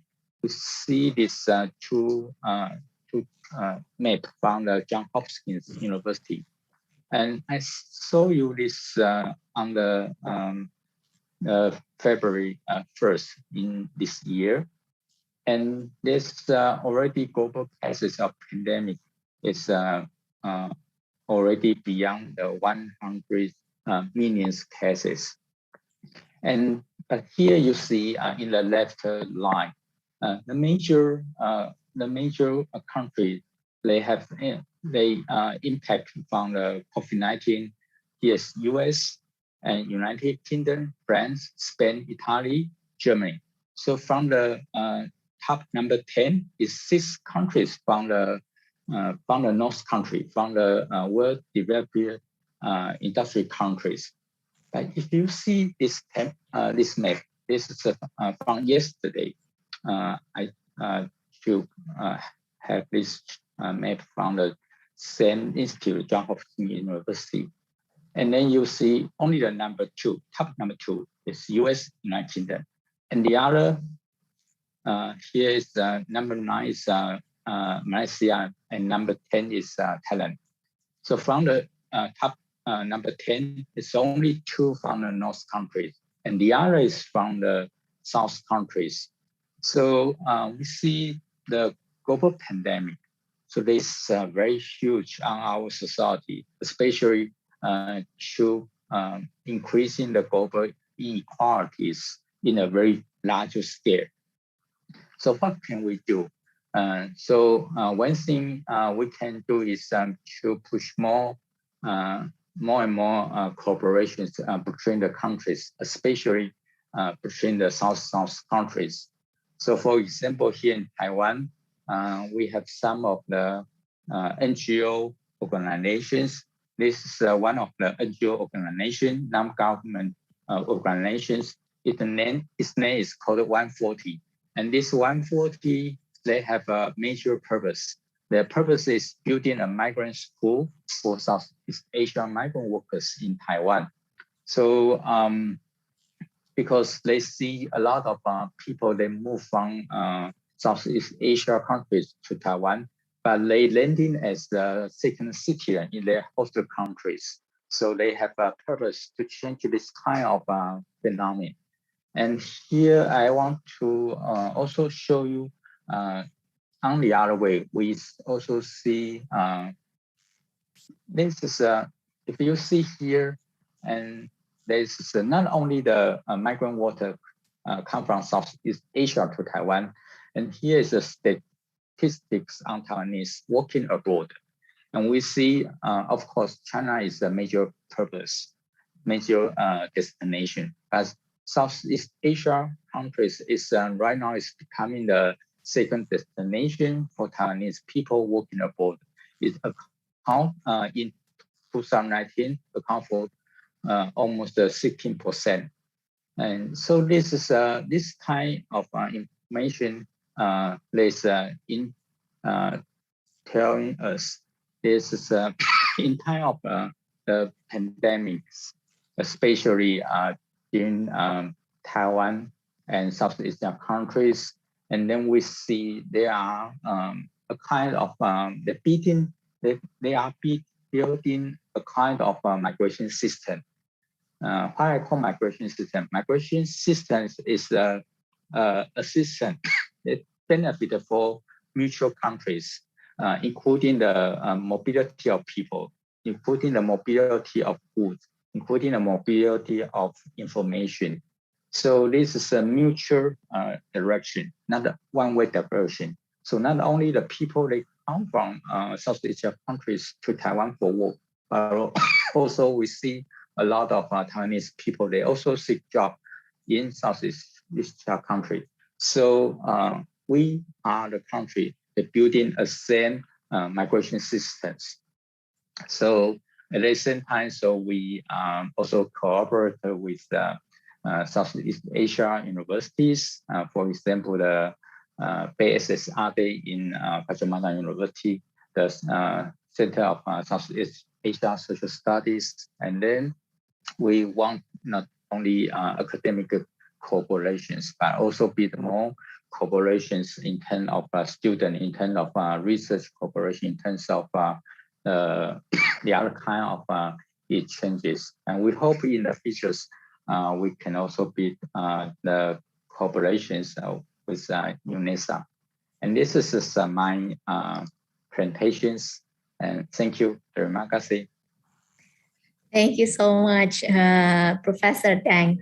So if I may to restate his main argument of Professor Tang's presentation is that COVID-19 crisis has shifted migration flows in a way that it encourages South cooperation, including projecting future research agenda ranging from the sociology of global inequality, collaboration between social science scholars and non-government organizations, as well as transnational academic cooperation. So, ladies and gentlemen, now we will have a question and answer session. I would like to divide this session into two. So the first session will be allocated for 3 questioners. And I see a lot of questions in chat Zoom, both for Professor Barbara and also for Professor Dang. Now, I have taken note for questions from participants for Professor Barbara. So there are more than 7 questions to you, but I'd like to we are going to divide into 2 sessions. So I'm going to read the main questions. Some of them are similar, so I'm going to read you resume the questions from the participants. So the first one is they question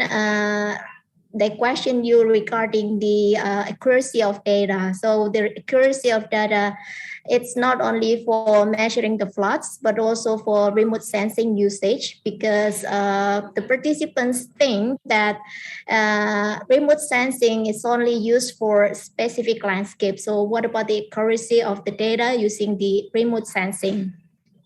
And the second question is regarding the GIS support in encouraging resilient system. So you mentioned about GIS potential in supporting resilience community, but the participant is asking you, what about the communities who have no access at all to internet or even to digital information? And the third question is, how does GIS prevent natural disaster in the future, especially for the unpredictable ones, including earthquakes? So how does GIS prevents that? That's the 3 questions for Professor Barbara. And the question for Professor Tang, how do people in Taiwan view the COVID-19 pandemic? Is there a view that this virus is caused by vaccine business and trade? Okay, Professor Barbara, can you please respond to the questions? Yes, the first one dealing with the accuracy, this depends on the type of satellite data you're working with. But in general, the free available data range from 10 meter to 30 meter you work with. So I presented this because the others with high resolution you have to buy, and they are very expensive. So I didn't mention them. You have to look at the actual prices, and so you know, maybe you start first with the free access one. And then the other questions, with the accuracy, it depends. For example, I prefer to work with Sentinel-2 data because they have up to 10 meter resolution, and this is quite usable. And then I combine this with Google Earth or whatever is available with BingMap of Microsoft and put them together to have a profit from the higher resolution data. So if you have more experiences, you're learning by doing but you need help. Maybe this is a question to administration, to politics, to provide more money for teaching. This is very important to cope with the future challenges. And then dealing with the natural disasters.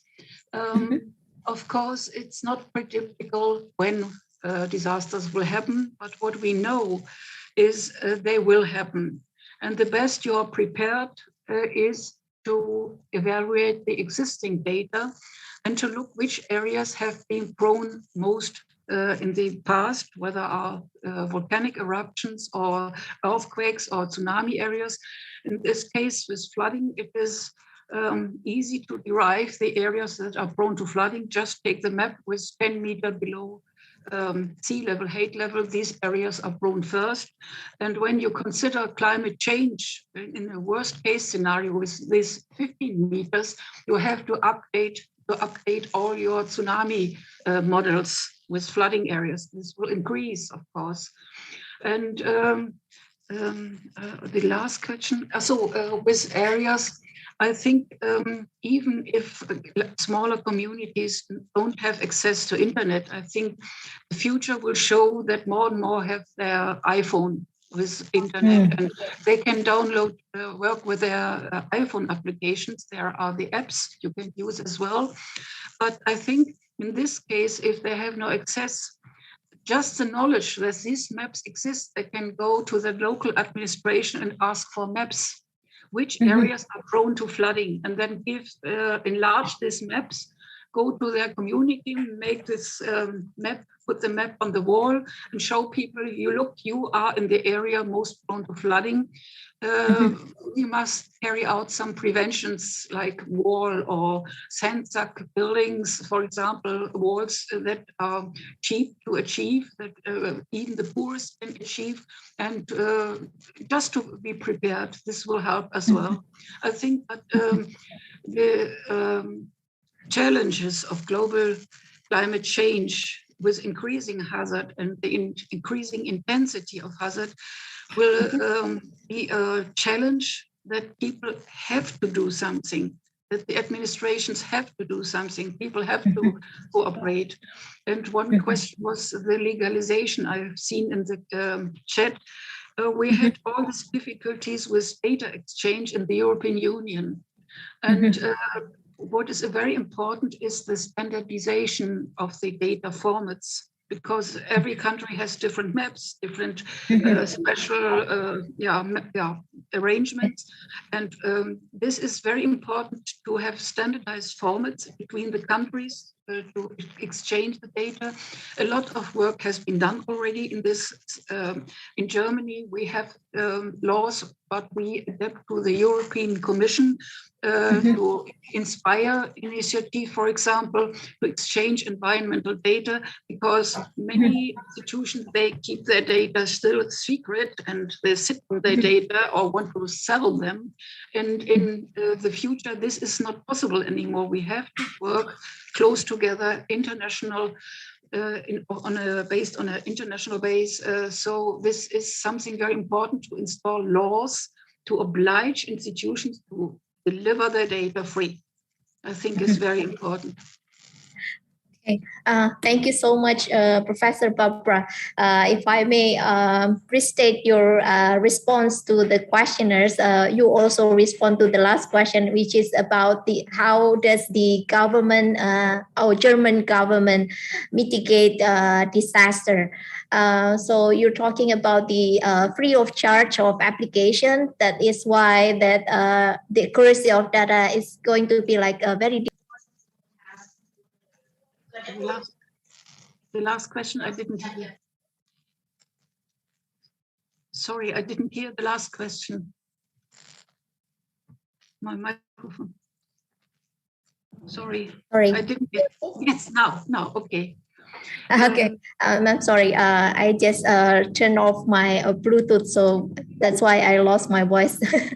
And the second question regarding these high resolution data for the application of GIS, of course, it's going to be more expensive, but it's going to be more accurate. And the solution that you offer is that trying to integrate between the application of GIS and also the other open source applications such as Google Earth and etc. And regarding the remote sensing to predict the unpredictable disaster, and you offer the solution to evaluate the existing data first, because in so doing, the communities can better prepare what to do whenever the hazard or the disaster happens. Okay, now moving on to Professor Tang, we have several questions for you as well. But the first one, if you can respond to the question from Pak Bambang or Mr. Bambang Sigit Widodo. So how do people in Taiwan view the COVID-19 pandemic? Is it only related to the vaccine business and trade? Professor Tang, please. Yes. Thank you for the questions from Professor Bambang. In Taiwan, it's basically no one comparing vaccine business or trade. In Taiwan, there's a major two group of peoples. The one is they compare this pandemic because it's the origin from Wuhan in China.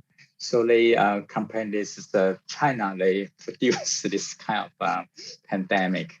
But on the other way, the other people, they don't like this discourse, and they complain the government because the government do not well to protect their people, especially in terms of the vaccine providing. Right now, the vaccination rate in Taiwan, in terms of the first shot, is only arrived at 60%, and for the second shot, it's close to 20%, and so it's very far away from the industry countries like Germany already arrived to 70% for the adult. So from this point of view, so this is going to two directions. Okay, from to the question of Bambang. And to the second questions raised by Corey, to talk about this the paradigm shift, especially I put the contrast the left column and right column, and for example the tolerance and the resilience. And of course, my point is, I didn't mean resilience is only occur in the time of pandemic. It's already there for quite a long time. But the pandemic, it will push more the way of the resilience because of the inequalities in many things.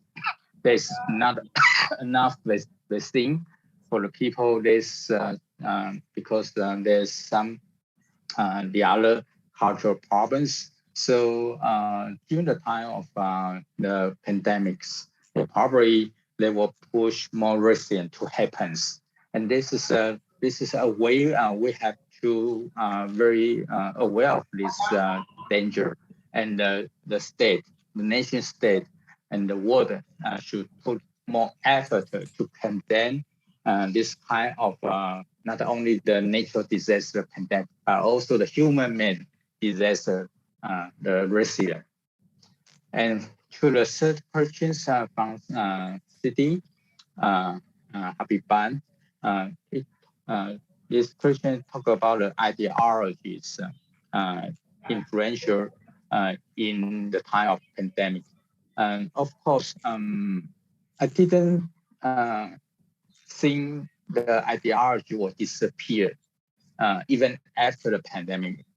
The ideology was still there. Even we talk about capitalism, talk about the communism, it's still there. But one thing that we can observe in time of pandemic is the role of nation state. We see, for example, in Germany, the Angela Merkel, she talk about solidarities. And in Boris Johnson in England, he also talked about solidarity. I think in Taiwan, in Indonesia, the president also talked about solidarity is mostly important now for everyone. We only working together, then we can contain the spread of pandemic. So you will see in the past, in the time of globalizations, the nation state will almost disappear. They lose their importance of the role. But during the time of pandemics, the nation state become very important and more important than before ever. So I will see the ideology will not disappear, but the nation state will gain their importance during the time of pandemic and probably after the pandemic. And to the question of Ramanu, is about the international migrations.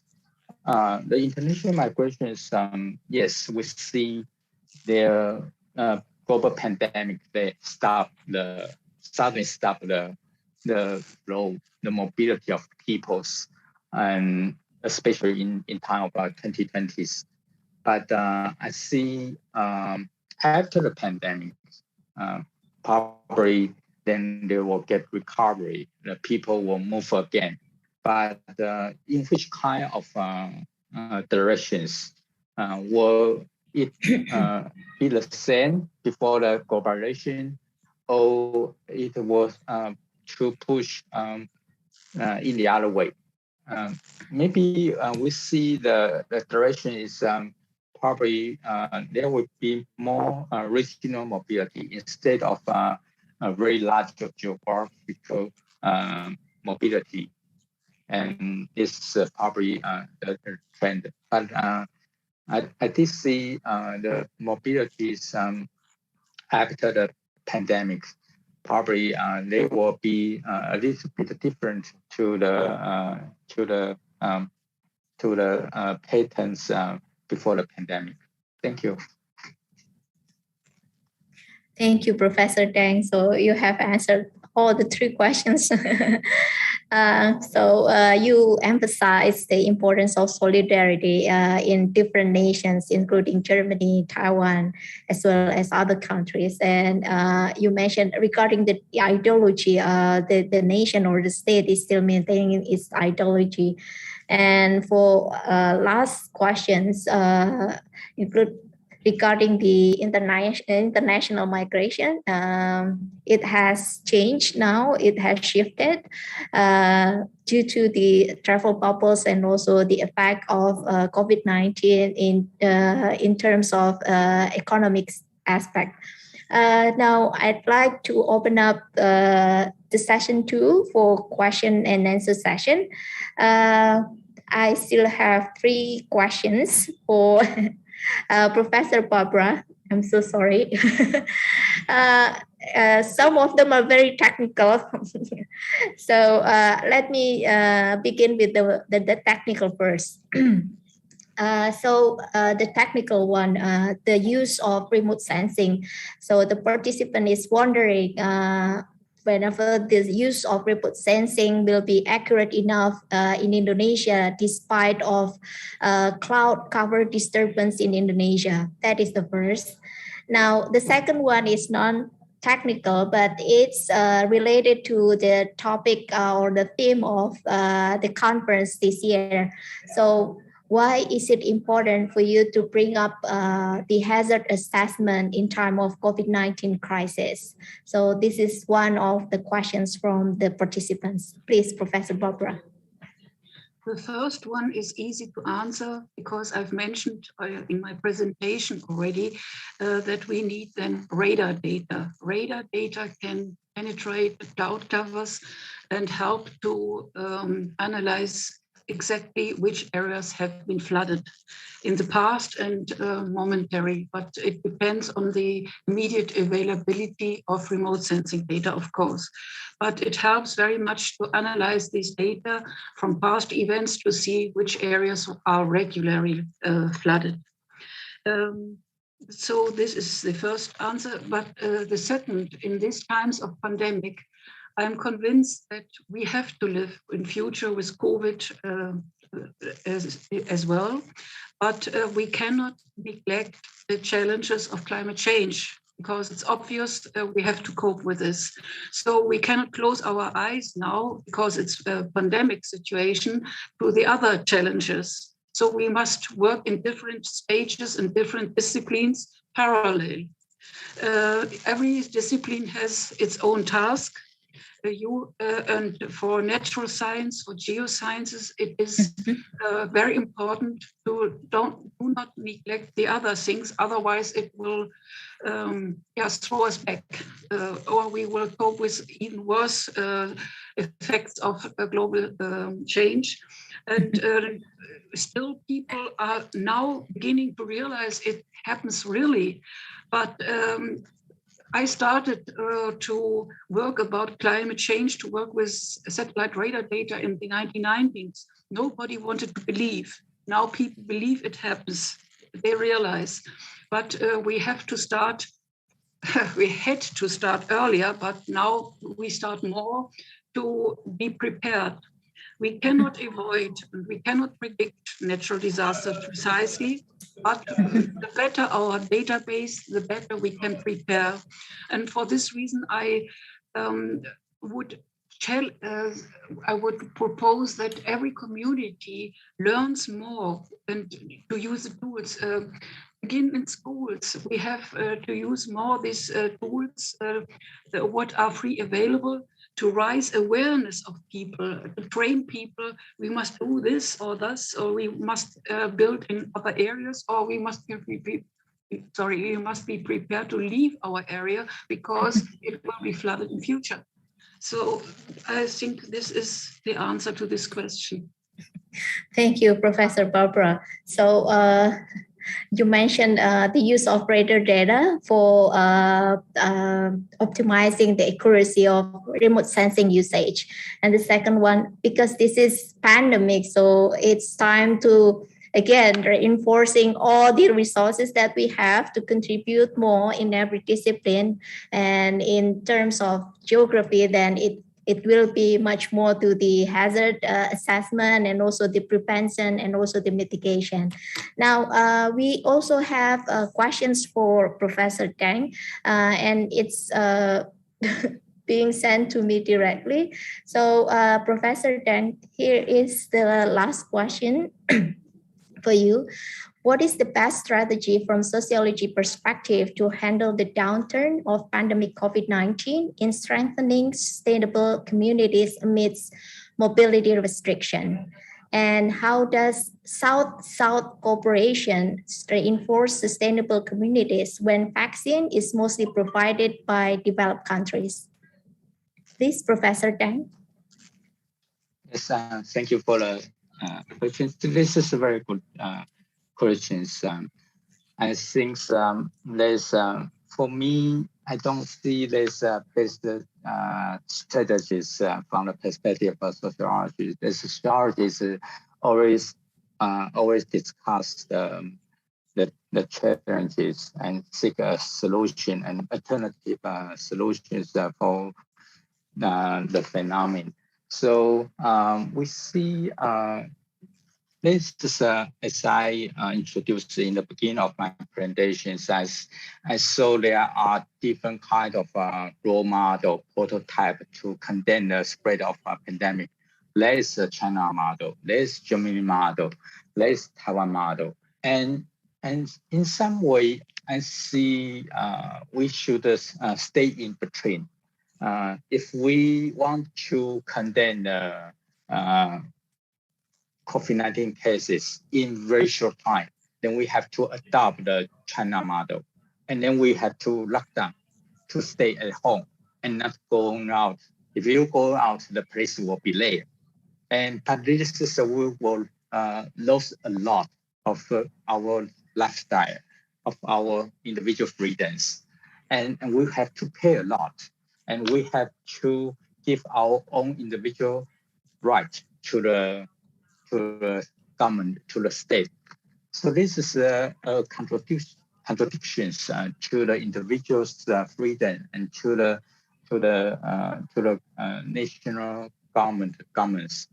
And so the best way from the sociology perspective is to one way is we have to protect the individual freedom.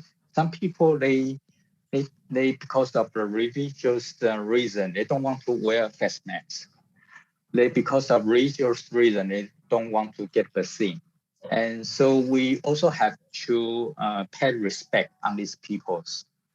But on the other way, there's some poor people, they cannot afford to have vaccines, and they have not resources. So in Taiwan, we have give the people different kind of vaccine.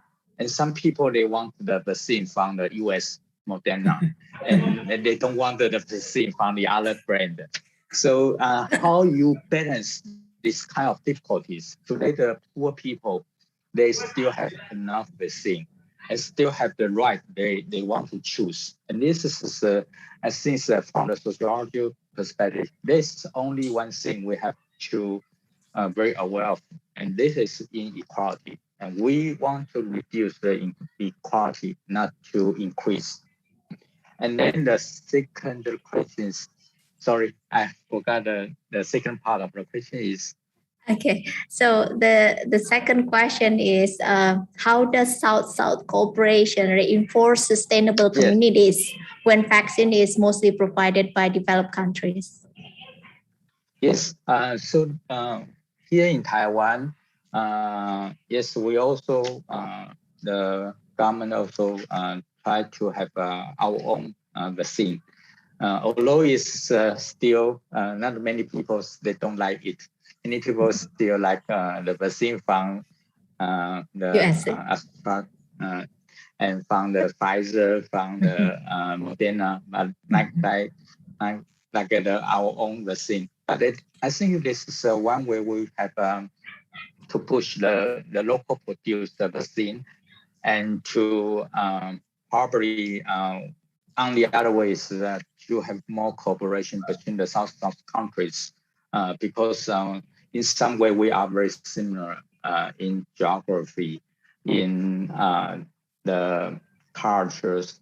So especially during the time of pandemic, we recognize the neighbor is very important to help each other.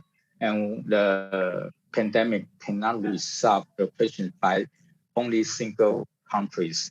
So how we build the collaborations between the South-South countries and to have more collaborations and to make the resistance for the peoples in the cities, in the communities. I think this is providing a very good opportunities. And this is right now we have to start more cross countries cooperations right now, and to give the peoples more protections right now and in the futures. Thank you. Thank you so much, Professor Deng. Professor Barbara, thank you so much.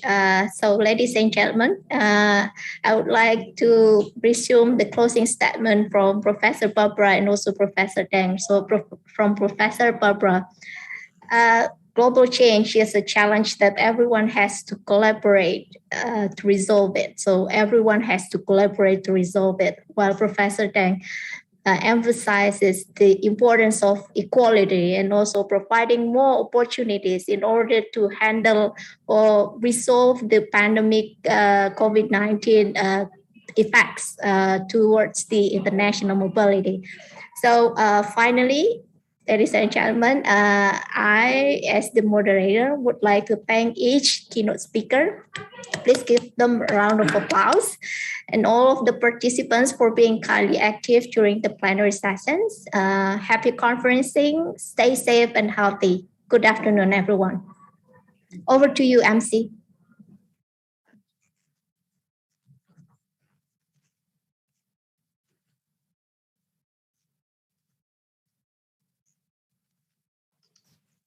Thanks, moderator. Thank you so much, Professor Tang. Professor Barbara, thank you so much. Thank you too. All right. Thank you to Professor Barbara and Professor Jan Bandek as our speakers in second plenary session, and also to Ms. Suraya SSMA as our second moderator. Now, we will be having a break before we start the first parallel session. For all participants, please be prepared and please join us again at 12:50 p.m. for your presentation. Let me remind you again, for all participants, please be prepared and please join us again at 12:50 p.m. for your presentation. Thank you. Thank you. See you soon, everyone. Thank you. Bye-bye. Bye. Have a good rest, Professor Barbara. Thank you, Professor Dang. Thank you, Iko. Guten Morgen. Ja, guten Morgen. Bye.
Gak ada, Pak.